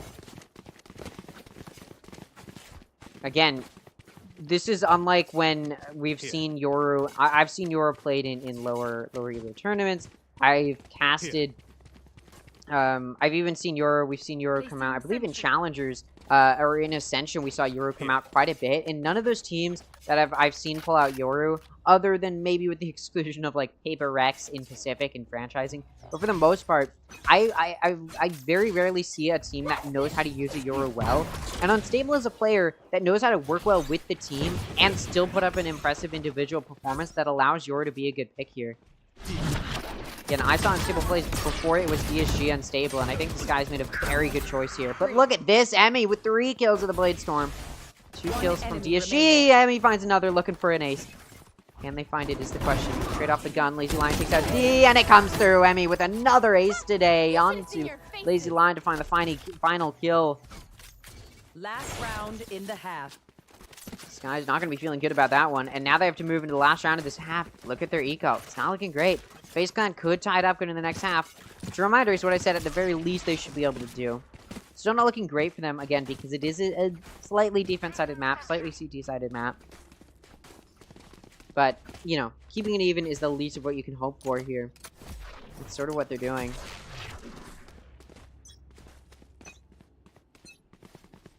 Get out of my way! I'll handle this. Cutting through.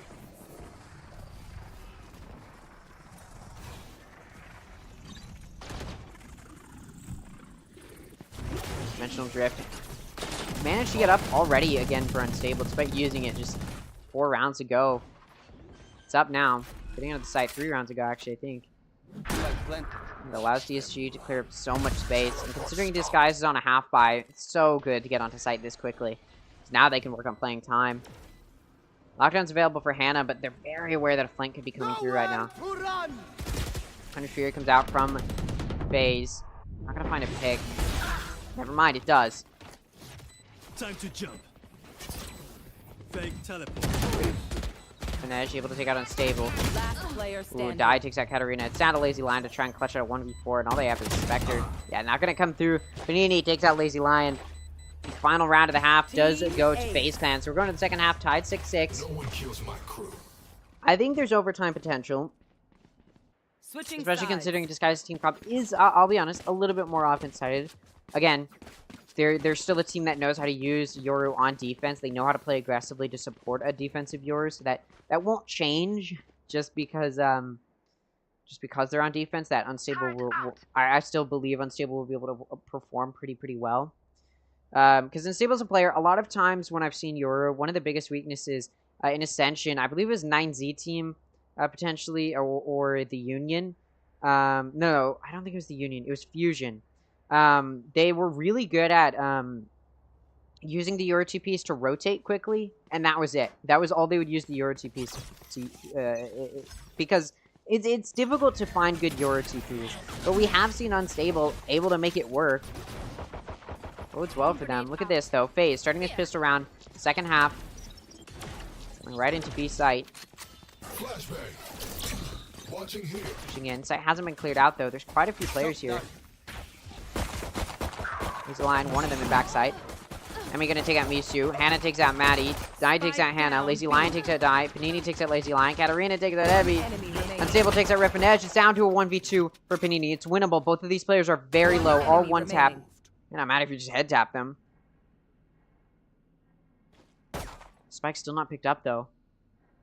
So Panini will need to pick it up. Unstable trying to catch him off guard. Catch them off guard, but cannot. And Panini finds the 3rd kill in the round. FaZe Clan takes the pistol round. A really solid start for them to try and win this map.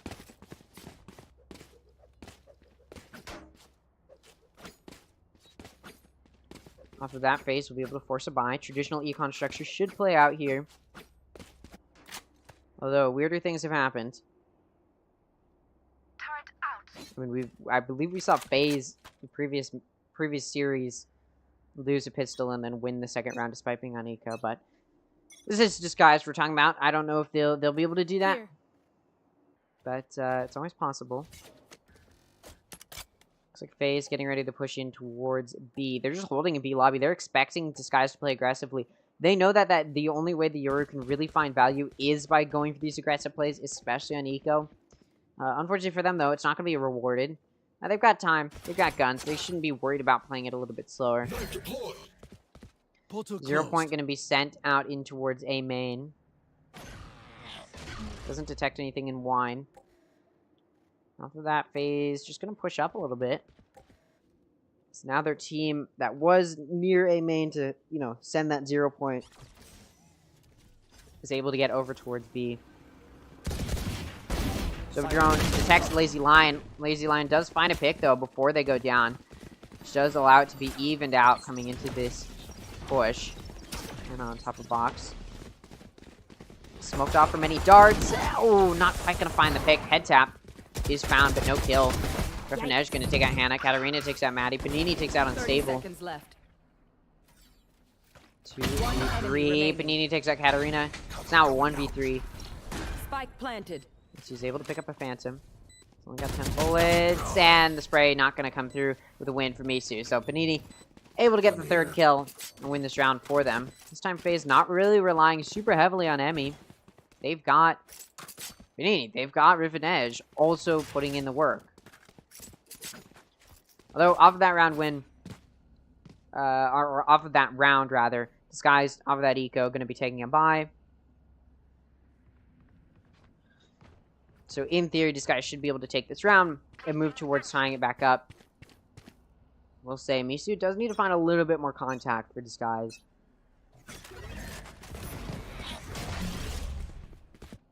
Still been doing a good job. Disguise still doing a good job of their aggressive playstyle, which we've seen from them, and using it to their advantage.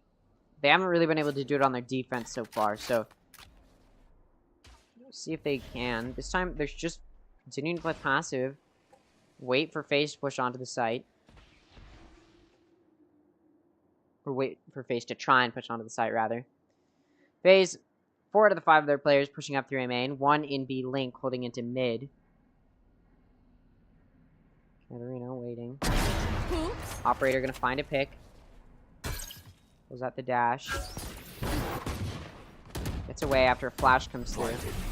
Misu with a really good paranoia. Comes through with a pick. Not gonna find another, though, before getting traded off. Still, though, Disguise does have a player advantage at this point. Door was closed, but it is broken by Unstable. Big push from Refinej, spotted by Unstable, but still, only a Bulldog. Refinej wins the encounter. Katarina's off finds another pick onto Refinej. 30 seconds left. Keep it even in a 2v2. Refinej does trade it off, which will make it that 2v2. Planted. Guys, looking like they're going to retake from heaven. You see FaZe, though, they're pushed into tree. Now they're splitting up a little bit. Nanostorm is placed on the spike. Flank from Maddie. Oh, doesn't find the pick, but does do really solid damage. They're destroyed. Time pressure now applied. The second phase of spike enters. And it finds one. Down to Lazy Lion. Not going to win it against Riff and Edge. Another impressive multi-kills from one of the players. on FaZe, and it's starting to look like Disguised's grasp on this map, which it looked like they had a really solid grasp on this map in the first half, starting to slip away from their hands at this point. If I was them, I'd be taking a timeout, but it doesn't look like they're going to do that. To be fair, we're only 3 rounds into this half of the potential 12, so there's still time. And these guys did win an eco on their offense. I just wouldn't expect them to do it here, because it is a different side. Possible, though. We'll see. Aggressive mid-presence coming out from FaZe to combat what they're expecting Disguise to put up.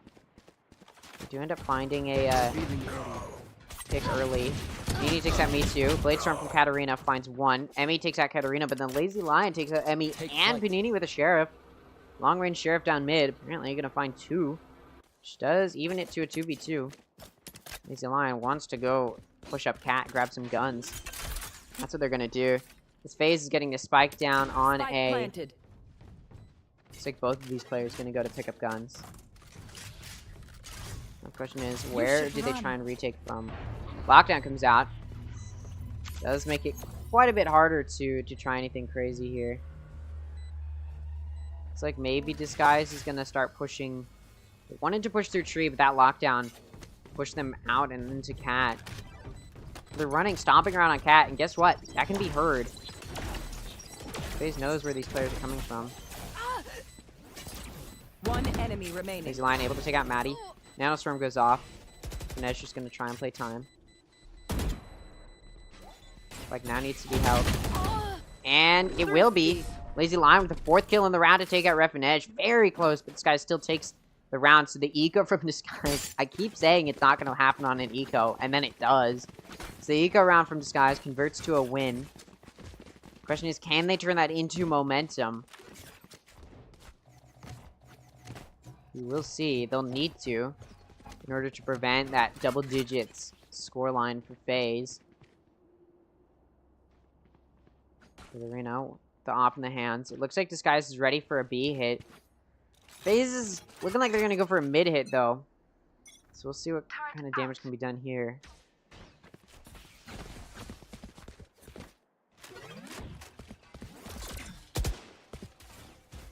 FaZe now clearing in towards mid.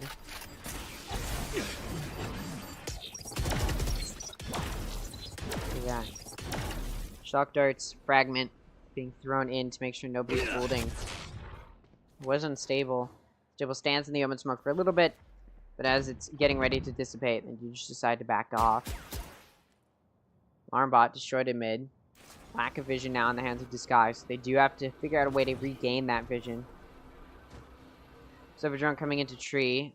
Spots an alarm bot. Or sorry, a turret. No command comes out, and the push onto A has started. Hunter's Fury gonna come out from across the map. Oh, but the no command cancels it. Still though, Mishu finds 3 from.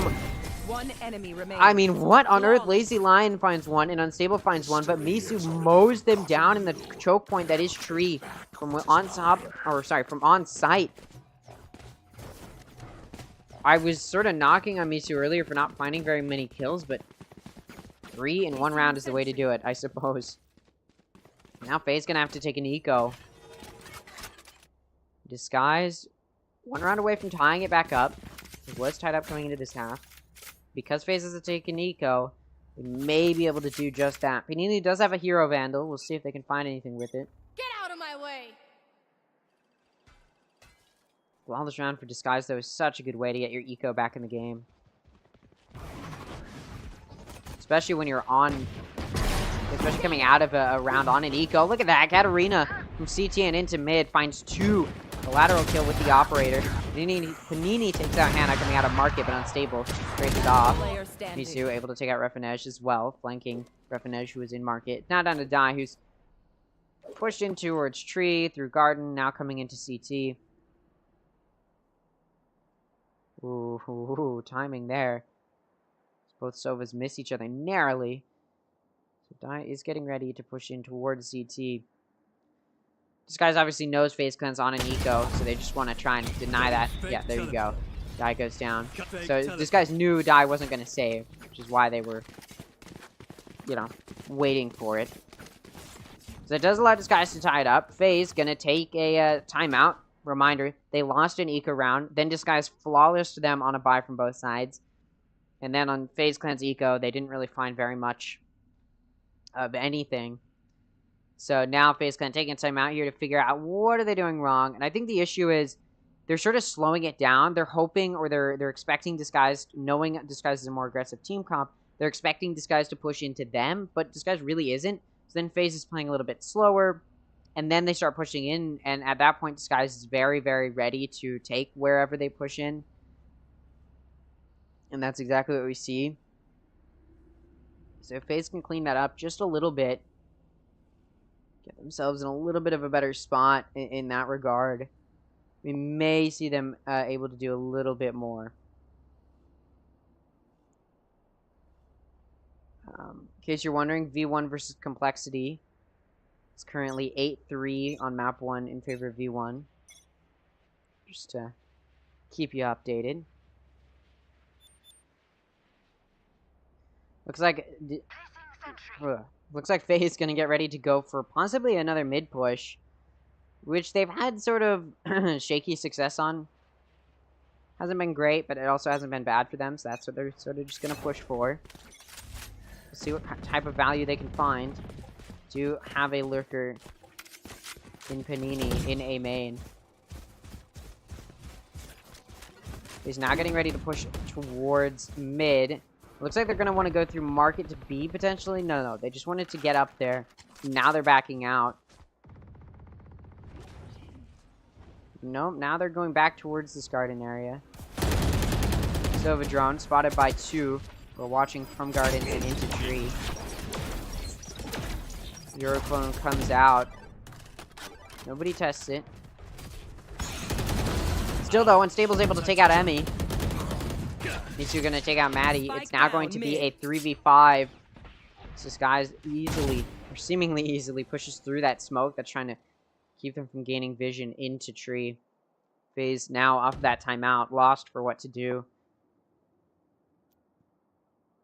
Do a very heavy mid presence. Timing. Refinege has gotten through mid and into CT. Unstable. Able to clear them out, though. Guy coming in through market. 30 seconds left. Might get spotted by Lazy Lion. And, yeah, they do. Lazy Lion prioritizing backside. Can't blame them, but they do go down. Panini takes out Unstable. Recon Dart. Comes out. Panini has to pick up the spike and get the spike down pretty much right now. But Hannah's on site waiting for the push in, and Hannah finds the pick. So Disguise now, not only did they tie it up with the 3-round win streak, they turned it into a 4-round win streak and take the lead on Ascent. Disguise had a rocky start to this half, but they bounce it back. And at this point, FaZe has to take an eco, and it's starting to look more and more like Disguise might take a win here on this map. Turret out.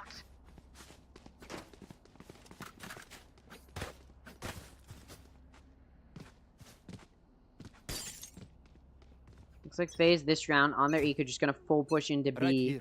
Look at this. Odin spam coming through. Doesn't find too much value. Oh, and he's actually punished. Not he, sorry. And they're actually punished as Emmy takes out Lazy Lion. Ooh, Emmy also takes out Unstable. Katarina, though, takes out Emmy. Peeks right back out, but gets punished, taken out. Through CT. There's no Hannah. There's Panini out. Lockdown now comes out. And I doubt FaZe is going to want to respect that. Nowhere to run. Yeah, Hunter Spear ends up coming out. Look at that. Guys have started to push out for this retake. Both coming in from either entrance into that back site. Anna takes out Rifinege, and Mitsu takes out the other 2. Although it looked for a second, maybe the eco round was going to convert to a win for FaZe. It doesn't, and Disguise gets to their 11th round. Is diffused. Disguise 1 round away from that pivotal 12th round, 2 rounds away from taking a win on map 1. Reminder, winner goes to the upper finals, who will likely have to face V1, version 1, which, you know, yeah, it's still not effortless though. You're placing Just because you don't win the series doesn't mean you don't have a chance to do well, because winning, doing well in this main event means more circuit points. And the more circuit points you have, I believe equates to your ability to qualify for champions, the Game Changers champions, which I could be wrong about, but, you know, I could also be completely correct about, and that's what I'm banking on.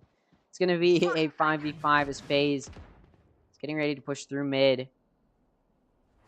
Playing much more split up than typical. They want Emmy to gain grounds in mid and through stairs before backing out, but Emmy doesn't really gain very much vision other than that. Okay, there's no Killjoy util.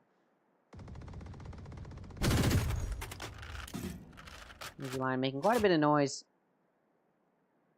Trying to wall spam through garage.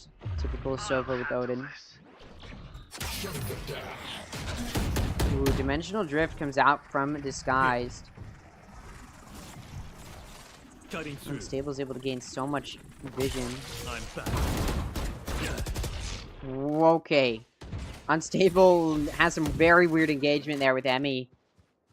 Doesn't quite find the pick. Nearly caught her off guard, though. Does get away with their 30 live. seconds left. Off of that, FaZe just gonna push over towards A. And the Shadow's trying to come through to gain some vision, but he doesn't find any. Rafinesh gonna take out Lazy Lion. Mitsu on site, able to take out Emmy. Guy takes out Mitsu. It's now going to be a 3v4. Unstable getting in. Good flash allows them to take out Maddie. Panini takes out Unstable. Katarina able to take out Nini. Guy takes out Katarina. Wait. Oh, just barely enough time to plant. Alright, Hannah in 1v2. Spike planted. Spike goes down.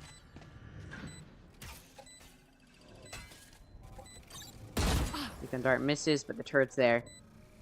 Catch the push in. One enemy remaining. Ooh, Hannah finds one, but not expecting Dai to be on top of the spike. And is able to find... And Dai is able to find that third kill in the round. So, FaZe bouncing back a little bit here. A reminder, Disguise still has a timeout to use. I imagine if Disguise doesn't win this next round, that timeout will come out for Disguise to try and clean it up. And try and get back in it. I mean, they're already in it. It's FaZe who needs to try and get back in it. They don't have a timeout to use to do it with, either.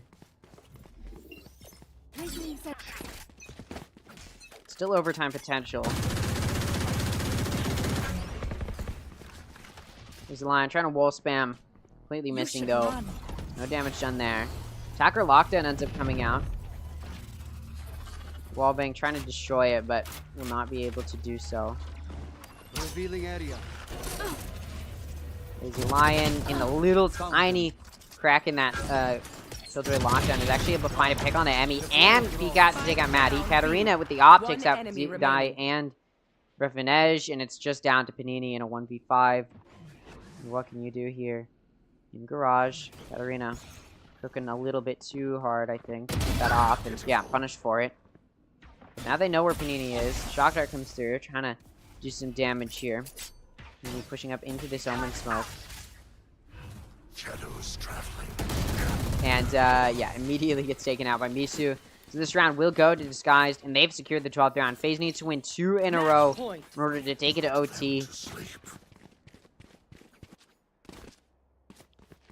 And it's starting to look more and more FaZe Clan not going to be able to do as well as they would have liked. I will say, FaZe is doing better, I think, in this series than they did in the previous series today. I think they're putting up a little bit of a better performance, but you still got some of the players being carried a little bit. Same is kind of true for Disguise. They've got a core top 3, and then it drops down.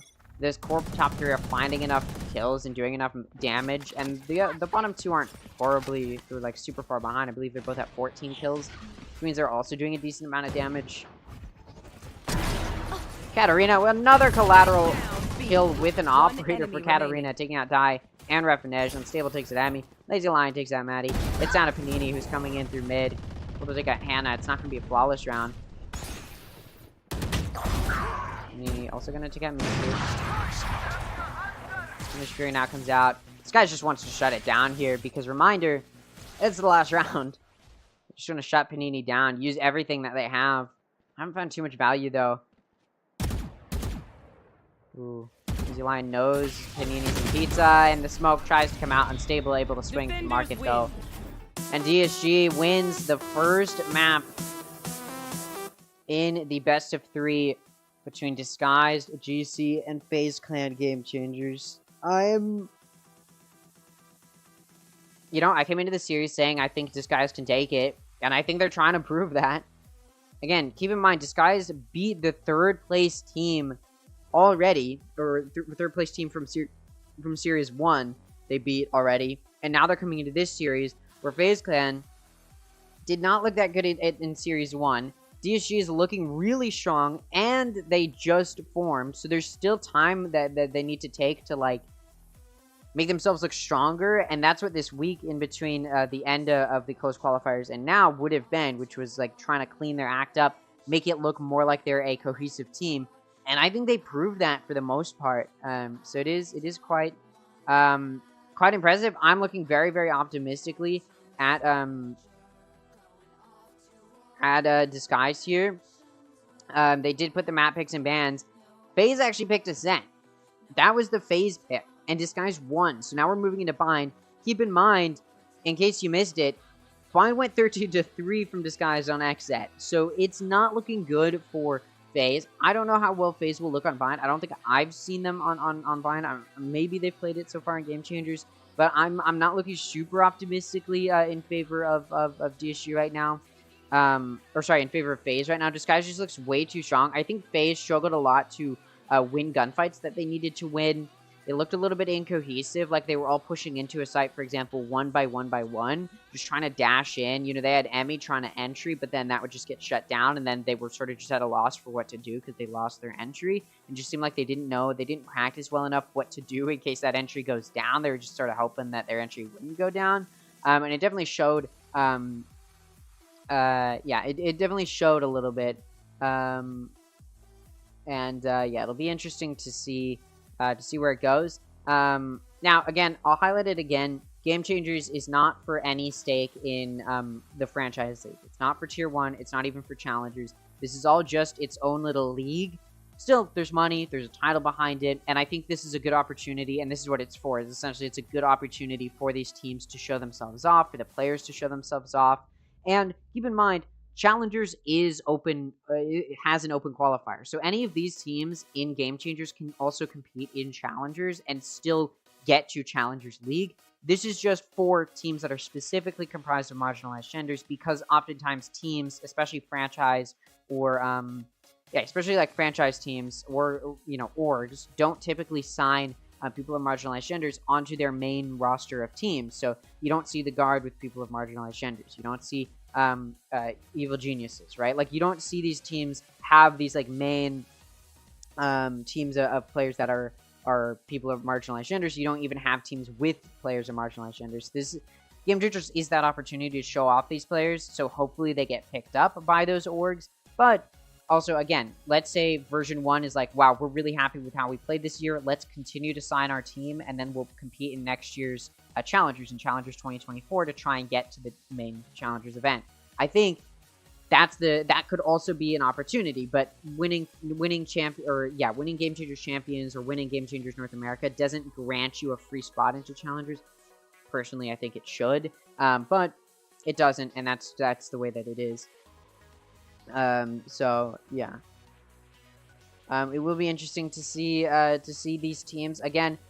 V1, by the way, this is their only Valorant team, and they even tried to compete with their Game Changers team in series in North American Challengers, but at that point they'd only been together for a month. They didn't have that super good team cohesion, and so I think version 1 has a good chance of making it to Challengers next year and doing really, really well. They just look like a very powerful team.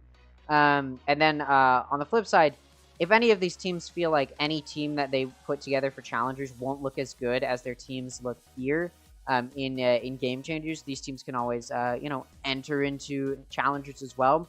And because one of the North American teams ended up making it to franchising, the Guard ended up winning Ascension. Because of that, we have 3. Typically, there's going to be 2 open qualifier spots, but because there's an extra slot, we actually end up having 3 open qualifier slots. So there's even bigger opportunity for these Game Changers teams to make their way into challengers if they can, or even these players, if they can prove they're good enough players that it would make sense, right? Yeah, so it'll be interesting to see if that is the direction it heads in, and yeah, it looks like there's going to be a little bit of a longer break. What we can do is it looks like V1 did beat Complexity. Oh, maybe not. Okay, we'll go ahead and take a look at this. And this is the other upper bracket match happening right now, which is Complexity versus V1. Keep in mind, up until this point, V1 has yet to drop a single map throughout the entirety of Game Changers. Alright, I forgot there's casters on this one. So we have Ray's able to take out Sarah. It's now going to be a 5v4. Spike getting ready to go down. Spike getting ready to go down, and it does. Complexity able to take site, and Sarah has gone down, which does make this a difficult 4v5, 4v1. And again, Lotus is an offense-sided map. Apparently, there's 9-3 coming into the second half. So Complexity's trying to make that 9-3 curse work, and it might just. Claudia is able to take out Fluorescent. A flash did prevent Claudia from finding the second, but still a good spray onto Alexis. Gets Alexis down to 8 HP, and look at this. V1's going to go take a save. So Complexity is moving forward. Potentially could try and tie it up. They play their cards right. I think last time I checked it was 8-3 or 9-3. So yeah, Complexity has had to make a 9-3 comeback, and it's starting here. Off of this win, they're going to be 2 rounds away from tying it up. And V1 still has yet to get to that 12th round, which means, in theory, if Complexity gets the next 4 rounds in a row, they could tie it up going into, or not tie it up, they could win without it going to OT. Although I think if Complexity is going to win, it'll go to OT. Version 1 taking a timeout.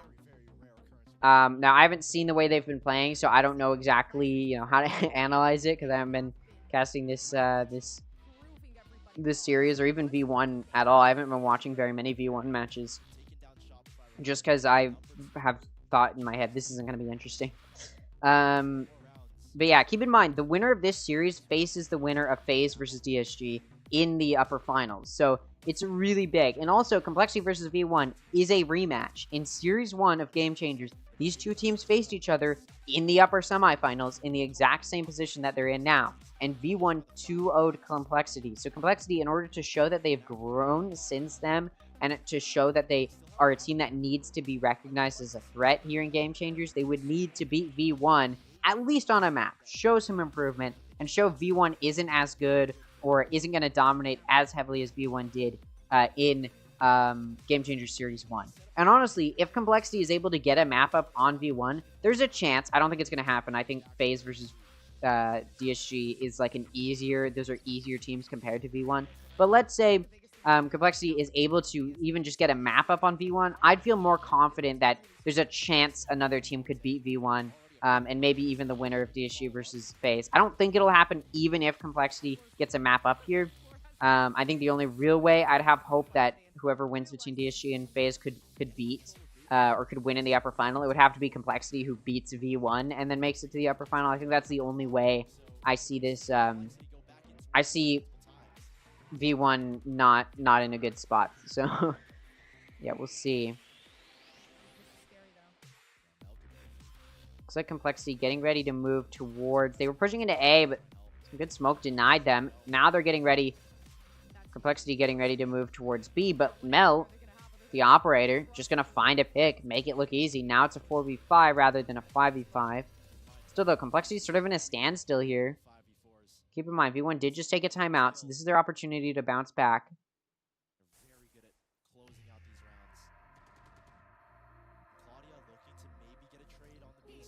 Can they, though, is the question.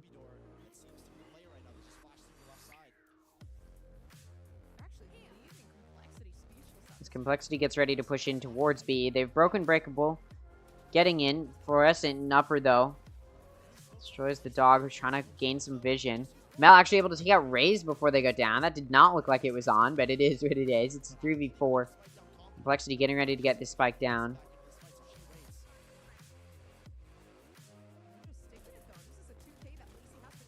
Lace getting pushed here on the other side of door. Sarah takes out Lace. Noya takes out Kara. It's now down to Claudia in a 1v4. Take out Noya. Looking for more. Spike's been tapped and it's being held. It's doable, and it is! It's a 1v4 clutch from Claudia. I mean, what do you even say to that? V1, how do you let that happen? Version 1, who has not dropped a single map in Game Changers 2023. Not a single one. They have not lost a single map, and they let a clutch like that happen. I'm glad I got to see that, but it is time for the main match we're casting, which is DSG versus FaZe to play out here. And yeah, let's go and take a look at the agent select. We've got Lazy Lion on Sky, Misu on Harbor, Unstable on Raze, Katarina on Chamber, and Hannah on Brim. Then over on the side of Defenders, we've got FaZe Refinej on Killjoy, D on Sky, Maddie on Breach, Emmy on Raze, and Panini on Brim. I think FaZe is gone for a little bit of a more standard team comp. I think you've seen this quite often. We've seen a lot of Brim and Viper come out, just because having double controller can be useful, especially on defense when this map is a little bit of a longer defense rotate. But it is what it is. Over on the side of Disguise, they're running that more off-meta comp. They are running double controller. They've got a Brim, but instead of having Viper, they have a Harbor. So a little bit more controller-oriented rather than aggressiveness-oriented rather than aggression-oriented. But then they've got a Chamber. Instead of having their a Jet to be their duelist, to be that sort of opper, they've got a Chamber. And then Raze is going to, of course, be trying to clear space. So this will be interesting. No Sentinel other than the Chamber for DSG either, which does mean there may be some lack of vision. Chamber's, a little bit limited in their capability. It's not as defensive-oriented as, a Killjoy is, but they do still have that sort of Sentinel util. It looks like as we were getting ready to load in, a tech pause has been called. Yeah, I guess FaZe, needs to figure it out a little bit before. Here, I'll pull this up on the second monitor. Complexity's managed to tie it up. Believe it or not, Complexity has tied it up. It's 11. Okay. Complexity has tied it up. It's 11-11 now. Yeah, it looks like FaZe took a short little tech pause. Hold on. I'm watching this series on the other monitor of Complexity versus V1. It's tied 11-11 right now. 11-11. This is actually doable.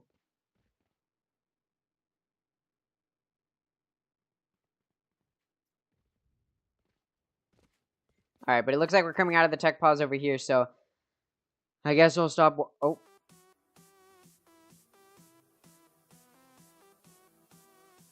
What?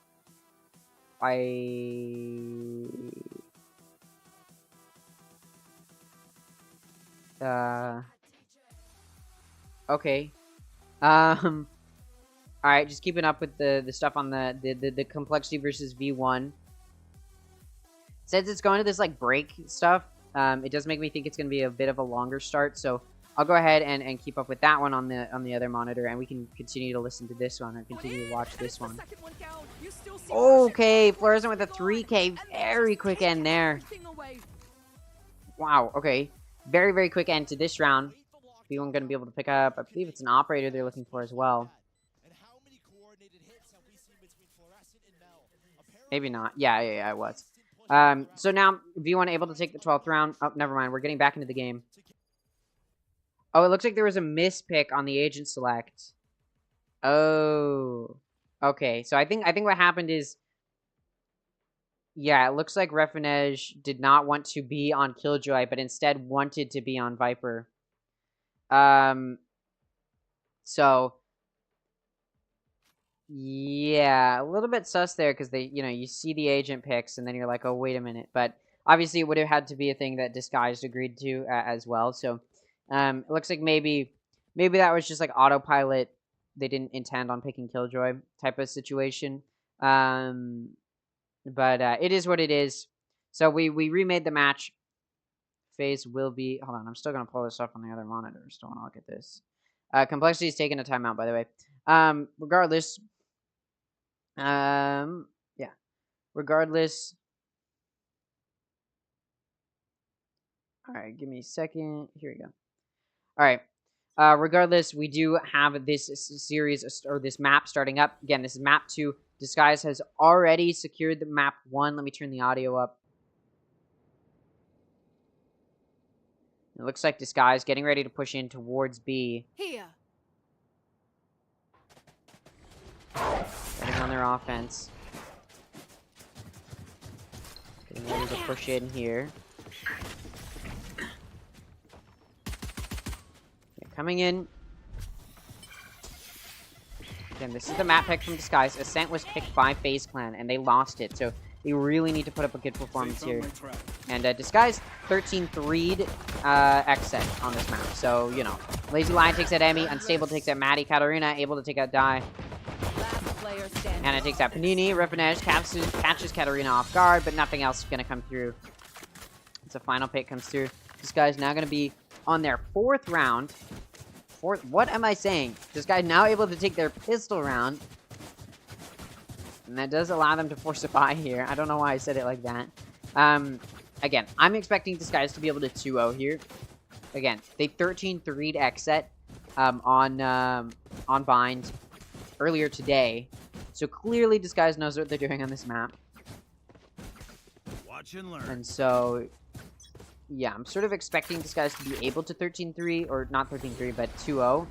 Especially considering they already won the map pick from FaZe. Looks like Disguise are going to get ready to push towards B once again. This time with better guns. So maybe able to make some more progress in that regard. Stable starting a sentry. Die spamming a little bit through that harbor wall. Coming out through elbow, but yeah, nothing going to be found there. Other than revealing their own position. Getting run down a little bit. They do go down to Lazy Lion. Lazy Lion also takes out Maddie. Emmy trying to follow it up with a peg. Can't quite do it though. Katarina gonna deny it. It's now down to Panini and Refinej, who are coming in through Hookah.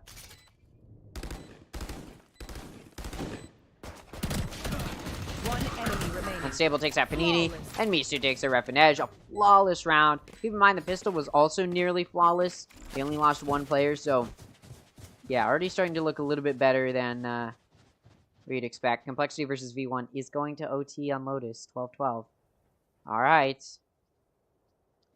We do have Disguised. Again, they're gonna be taking bonus. They force bought the previous round, and although they did take the win, you know, they're not gonna be able to get a buy going here. It was flawless though, so they've got some decent guns to work with. FaZe, of course, gonna be on a full buy off of that eco round win, or sorry, off of that eco round. I knew I was gonna say that at some point. I don't know. My brain's just weird right now. It looks like this guy's getting ready to push towards B. Stable takes out Refinej. Stable also takes a die. Now going to be a 3v5.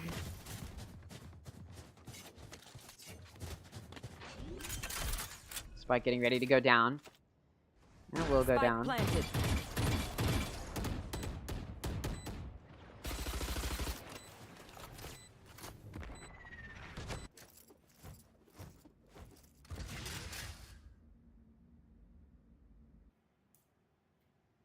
This guy's able to get that spike down on B, and look at this. FaZe just gonna take an eco. They don't want to, or take a save. They don't want to give these guns to Disguise because they know they may not be able to win these encounters, and they don't want Disguise to just get free eco going into the next half, or sorry, going into the next round. So Disguise will be able to take this round win. That's 3 in a row now that have been won.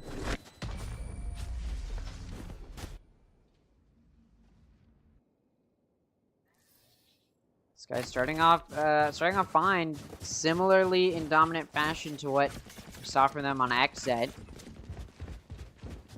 If Disguise wants to recreate what they did on Xset, they may be able to. I'd say Xset is a much tougher opponent than FaZe Clan. So there's a real chance if Disguise is able to put up a good enough fight that we may see an even more dominant scoreline than 13-3.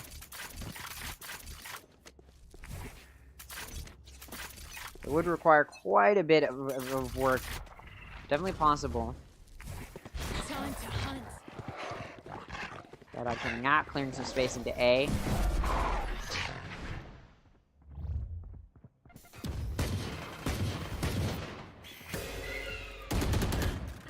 Hannah goes, or sorry, Repanej goes down to the hands of Hannah. This guy has bought in players' guns. Spike planted. Some of their players, so those might be the guns they picked up. Not sure, but of course FaZe not in the best position now because that spike has gone down and they're down a player, so they have to play retake here. Lazy Lion takes that die. Visu takes that Emmy. Unstable, gonna take out Maddie. It's down to 1. Preventing the flawless by getting 2. Ooh, not anymore though. It's Lazy Lion takes out Pagini. 4 in a row. Still nothing to scoff at. Thanks. This guy's able to take that round, continues to further this momentum they've built up with their eco. FaZe made that an expensive round, but it was also kind of an eco. So they're able to get a buy going here again. I say kind of because 3 other players did have guns, but that was guns they'd held onto from the previous round. Seek them out. Seekers come out. This guy's getting ready to push onto A. They're coming. Now rotating over towards B.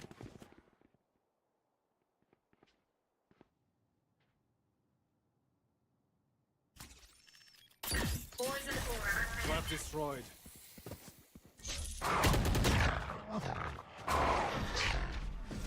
Looks like this guy's getting ready to push towards B. Now they're backing out. Off of realizing the heavy FaZe presence, as FaZe did take TP. Just trying to get away here. Ooh, flank trying to come through from Emmy. Does find 1 and 2. Down to 20 HP, but it may not matter. To get spiked down. And Shell's pushing Stable back as well, so they can't retry to try and grab that gun. Katarina is able to take out Maddie over on A. Katarina is also going to take out Emmy. Spike no longer being watched as heavily, as it's now at a 3v3. Down and out. Nini able to take out Misu, who took TP. And Stable, though, has gotten that spike. So it's going to get to go down on A as FaZe has a very, very heavy B presence. That's sort of what they were banking on, but after Spike getting picked up, they now have to rotate, and Spike does go down. Katarina and Heaven watching CT. Panini able to take out Unstable. Katarina only has 10 HP. 1 enemy remaining. Katarina able to take out Die. Fight's isolated now. It's 3k for Katarina, looking for the 4th. Try and clutch it out. Trademark no longer available either, so Katarina expecting to push through TP. Oh, perfect timing on expecting that Heaven push. Gives the 4th kill to Katarina. That's 5 rounds in a row now from Disguised. They clutch. They get a clutch to do it. And look at FaZe. Maddie and Die still have 0 kills, and we're 5 rounds in. They're really getting shut down here. Although that round started off looking really good for FaZe, they don't win it, and now they have to take an eco. Which means DSG may just get 6 in a row here. Which is really not what you expect. Considering who we're talking about here.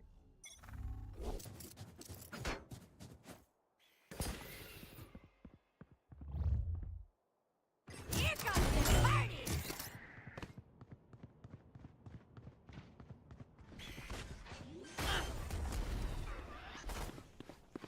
Spike planted.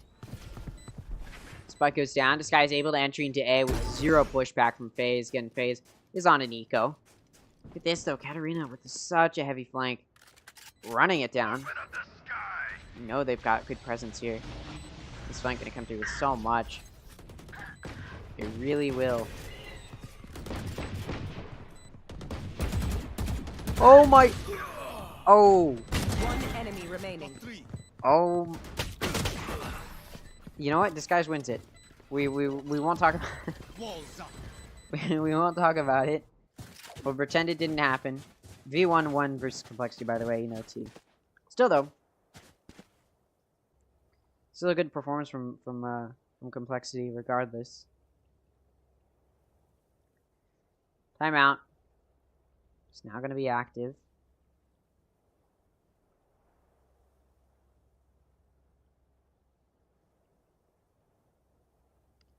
FaZe realizing, okay, Alright, hold on. Something is really not going our way right now. Timeout gonna be called. FaZe is just struggling to either find early picks and deny entry, or they are able to shut down the entry, but then they can't, you know, figure out what to do after that point, or Disguise plays slow enough that FaZe sort of at a loss for how to hold site effectively. I think FaZe is just all around not looking good here. They're not winning their gunfights when they need to either.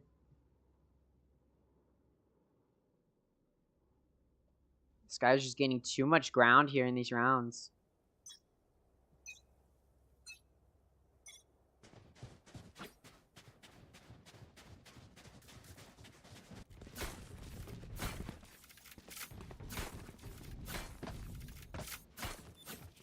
Looks like this guy's getting ready to move towards B.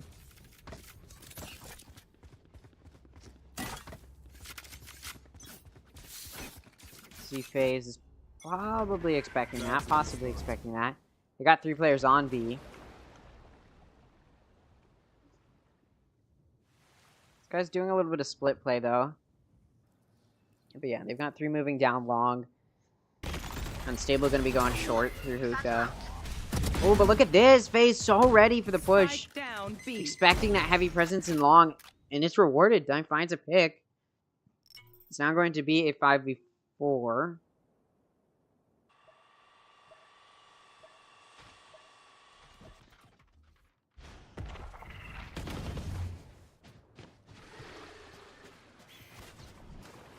I suggest you move. Reckoning coming through. This guy's trying to clear this side out.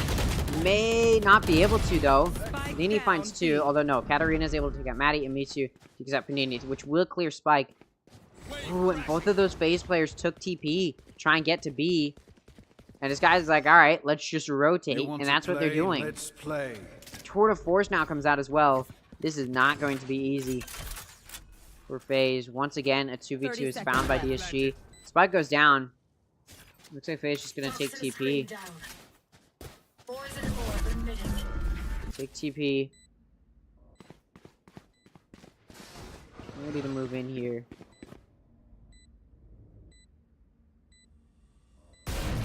Ooh, Tour de Force misses. Still exposed, though. It doesn't matter. Second shot misses as well. One enemy remaining. Misu, though, able to enemy flank remaining. coming in from short. Emi takes out Katarina. Oh, the off angle held by Emi is Misu is more concerned about looking at the spike. And Emi able to get the first round for FaZe. FaZe finally gets around, and that's coming off of a timeout, so it's good timing as well.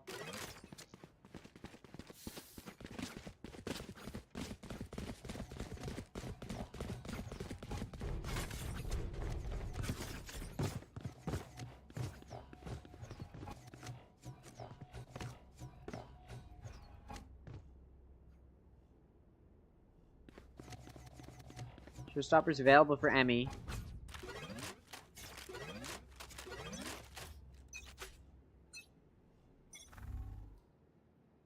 Looks like this guy's getting ready to push towards A. Got an orbital strike to play time with or to clear out space. You can see FaZe has leaned 3 onto A now. Red Dog clears out U-Haul. Ooh, Emi pulls out the Showstopper and finds value, and Stable goes down. This guy's still trying to push through. At least get a trade pick before they back out if they want to back out.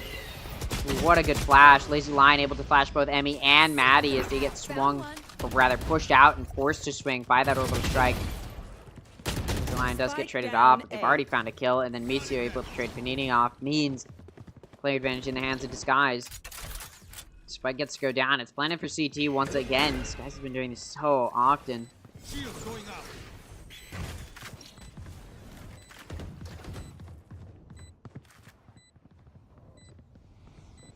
Looks like Disguise getting ready to Last player end standing. the spike.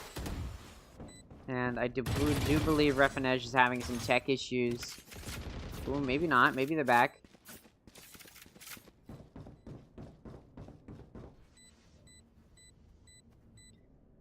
Saving now. Nope. Yeah, they're having some issues, it seems.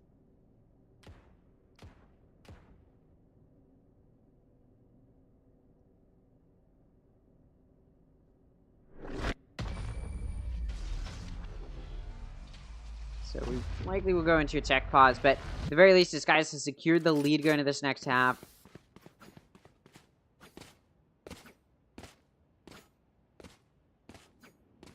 Are they taking a tech pause?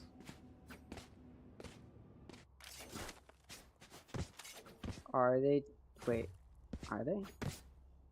Yeah, they are. Okay, I was like, wait a minute. Yeah, so tech pause being called here. FaZe Clan, of course, not doing the best. So Disguise acknowledges. Yeah, I feel like Disguise is just doing way too well right now. FaZe just can't seem to do anything to break through what Disguise is putting out. Because Disguise is just winning gunfights. They're using their util very effectively, something FaZe even struggled to do earlier today against Evil Geniuses. They've just struggled to... again, show a good ability to... What am I trying to say here? They've struggled to show a good use of their util, and especially considering they keep using very similar agent selects, like they're pulling out Breach here, and still no value, not a whole lot of value. I mean, some of the utils being used well, but when you're talking about Disguise, who's just playing aggressive and being rewarded for it, you know, FaZe does need to figure out a little bit of a better use for some of that util. It looks like maybe Rifanej is back. So we may be coming out of this tech pause, but now Maddie is completely still. So... no, it looks like we're back.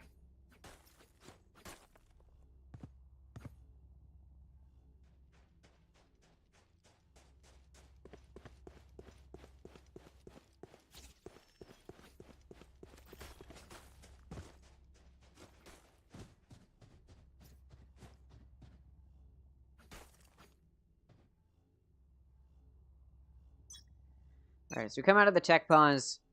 We get ready to start. Again, can FaZe switch it up? I mean, it's not really can, it's they have to switch it up. Disguise getting ready to push in towards A.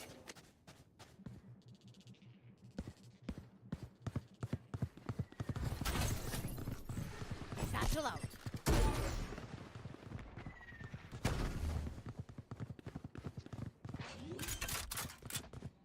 It looks like they're going to be able to get onto this site. Katarina takes out Emmy. It's now going to be a 5v4.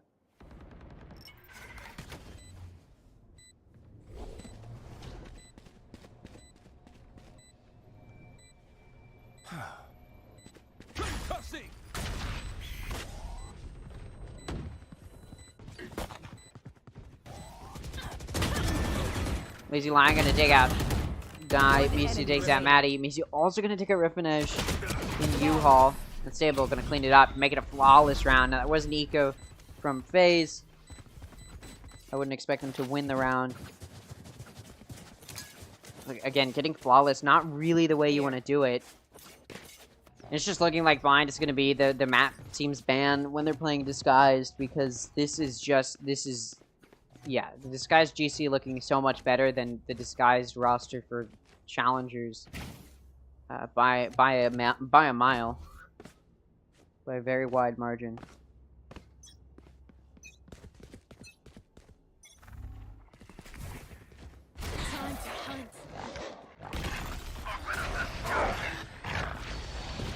Orbital Strike being used definitely forces DSG into an awkward position, but doesn't find any real good use or substance to help in the round. I suggest you move. Maddie takes out Unstable. Easy Lion able to take out Emmy in response, and then Misu able to trade off Maddie, so does give Disguise a player advantage here. Udai able to find a good flank onto Katarina. Then Hannah trades it off, so this guy's still going to have a player advantage in this round. This would be such a bad round for FaZe to lose as well. Rifanej going to take out Lazy Lion. That evens it out. Not going to find another, though, so it's traded off. Now it's a 2v1. TP just going to be taken. This guy's looking so fluid on this map. They're going to feel pretty confident that this site can be clear. Spike gets ready to go down here. Spike planted.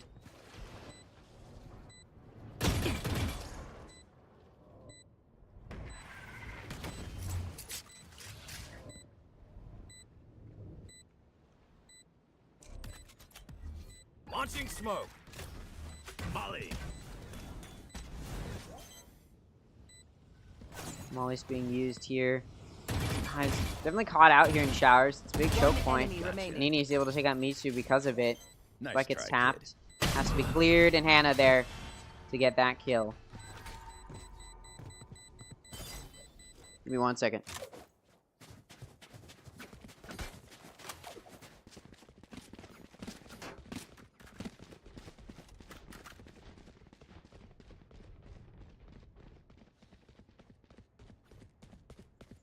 Alright, sorry about that.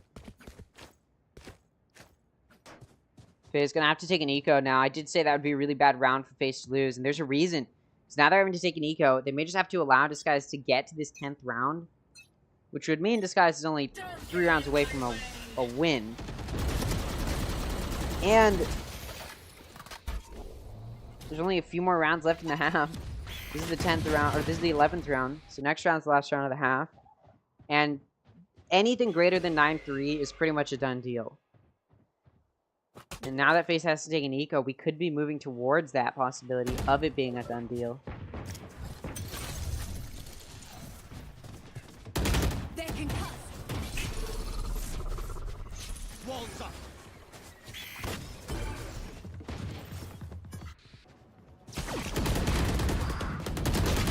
Panini takes out Unstable. Hannah takes out Panini. Emmy takes out Katarina. Mitsu takes it. Die and Emmy. They have a player advantage. Spike gets to go down. Mind, this is the eco from FaZe. Don't have the best guns to work with here.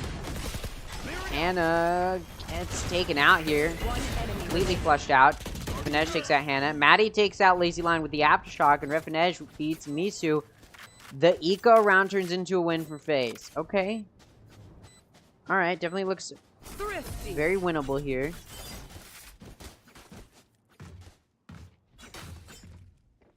But again, or not very winnable. Definitely looks more optimistic for them, I should say. But yeah, like I said, anything more than 10 rounds is pretty much anything more than 9 rounds is pretty much a done deal. So FaZe still needs to win this in order for me to feel confident that we might see a comeback. But that's a big maybe on that comeback.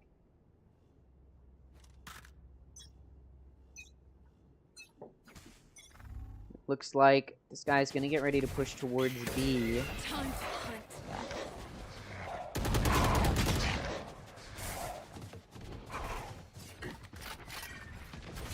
Satchel out. Satchel out.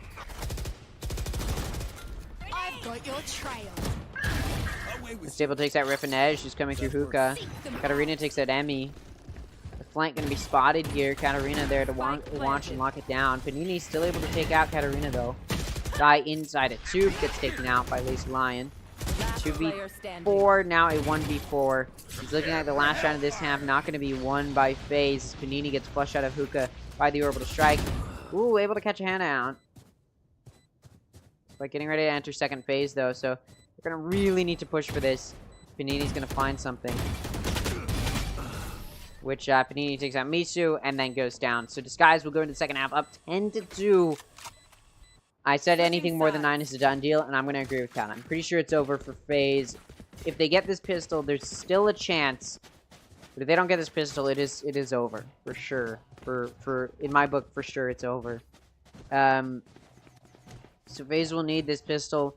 I don't even think they can allow traditional round structure to take place. So if FaZe doesn't win this round, or sorry, if FaZe wins the first two, they need to force on that third. Normally you take bonus, but I think they need to push and try and get guns if they can. Because there's just too big of a gap right now. FaZe needs to win 4 or 5 in a row before I think they can feel comfortable losing a round. All starts with this pistol. FaZe now on their offense, pushing in towards A. Look at Disguise. They read a B hit, and it's not. They end up sending 2 through TP. Grab orb. Don't find any engagement in showers at all, or coming into towards showers. FaZe. Here's that TP go off, so now they're rotating over towards B.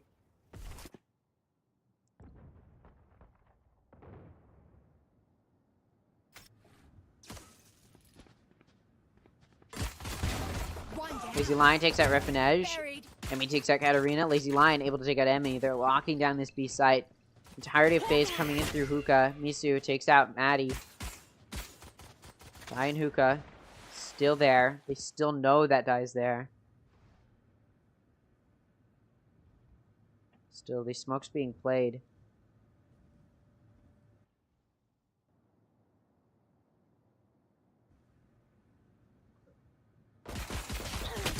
One enemy remaining. Spike down B. Guy takes out Lazy Lion, but Mitsu shuts it down with a double kill to make it a third kill in the round. Watch their movement. Study their patterns. Exploit whatever you can.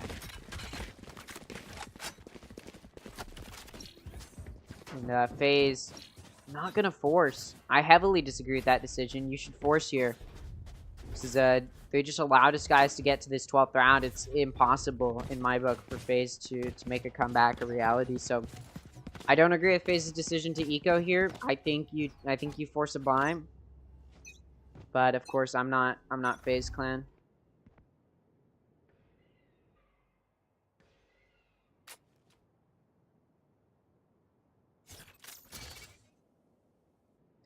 FaZe decides to push into A this round. Again, big gun advantage for these guys here. Katarina finds a pick with the Marshall. Looking to re-peek and find some more. Can't though, gets concussed as well, so the Marshall is rendered inoperable. Katarina still able to take out Maddie. Stable takes her Refinage and showers, and Hannah takes that die. Enemy down. Panini caught in U-Haul, able to take out Katarina, but finds one more. Would need an ace to clutch this one out. Not going to be allowed to do so. Misu takes Panini out. FaZe needs to win 10 in a row to take it to OT. If not, which I don't think they can, Disguise will beat FaZe.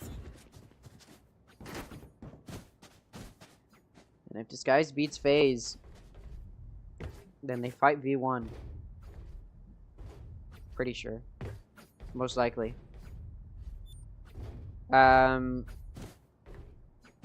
Yeah, I mean, I can't.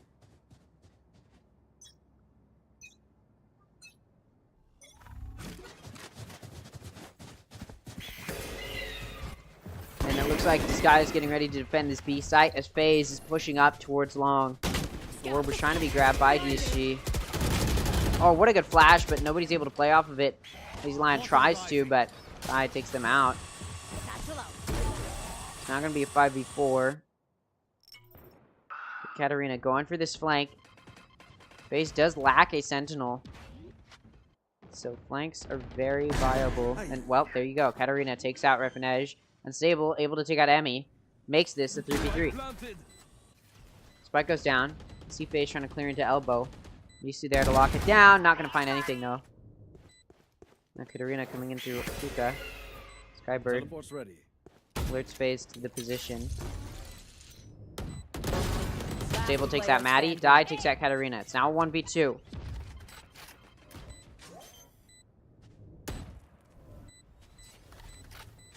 I doesn't know where these players are. Thinks one might be long. Trying to hold the spike to half, but no. Die swings. 4 kills for Die in the round. And the round FaZe should have won. They did. So it won't be a 13-2 scoreline. But that was a bonus from Disguised, and they didn't have the best guns to work with. Now it's going to be a bye from both sides. FaZe needs to win 9 in a row to take it to OT. And then they still have to take it through OT. Look at this. Because of the eco damage, Maddie can't even afford a gun. Has to go for the Guardian.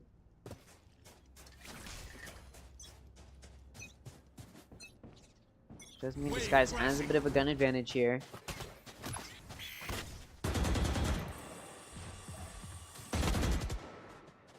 On Util, Boombot,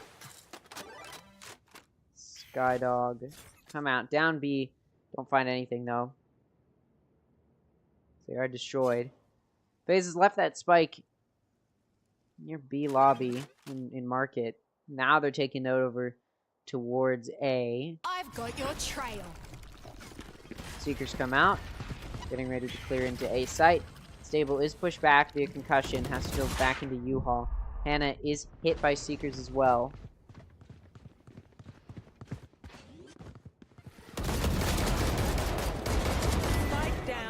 takes that die. Panini and Maddie each find a pick. Misu takes that Maddie. Just does give Disguise the player advantage. TP to rotate comes through, but look at Lazy Lion.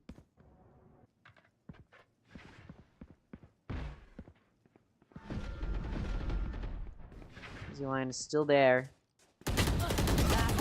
Now the TPs come through. Panini takes out Katarina, and Misu shuts it down, taking out Emmy and Panini. Disguise wins in a 2-0 fashion against FaZe Clan. And that's it.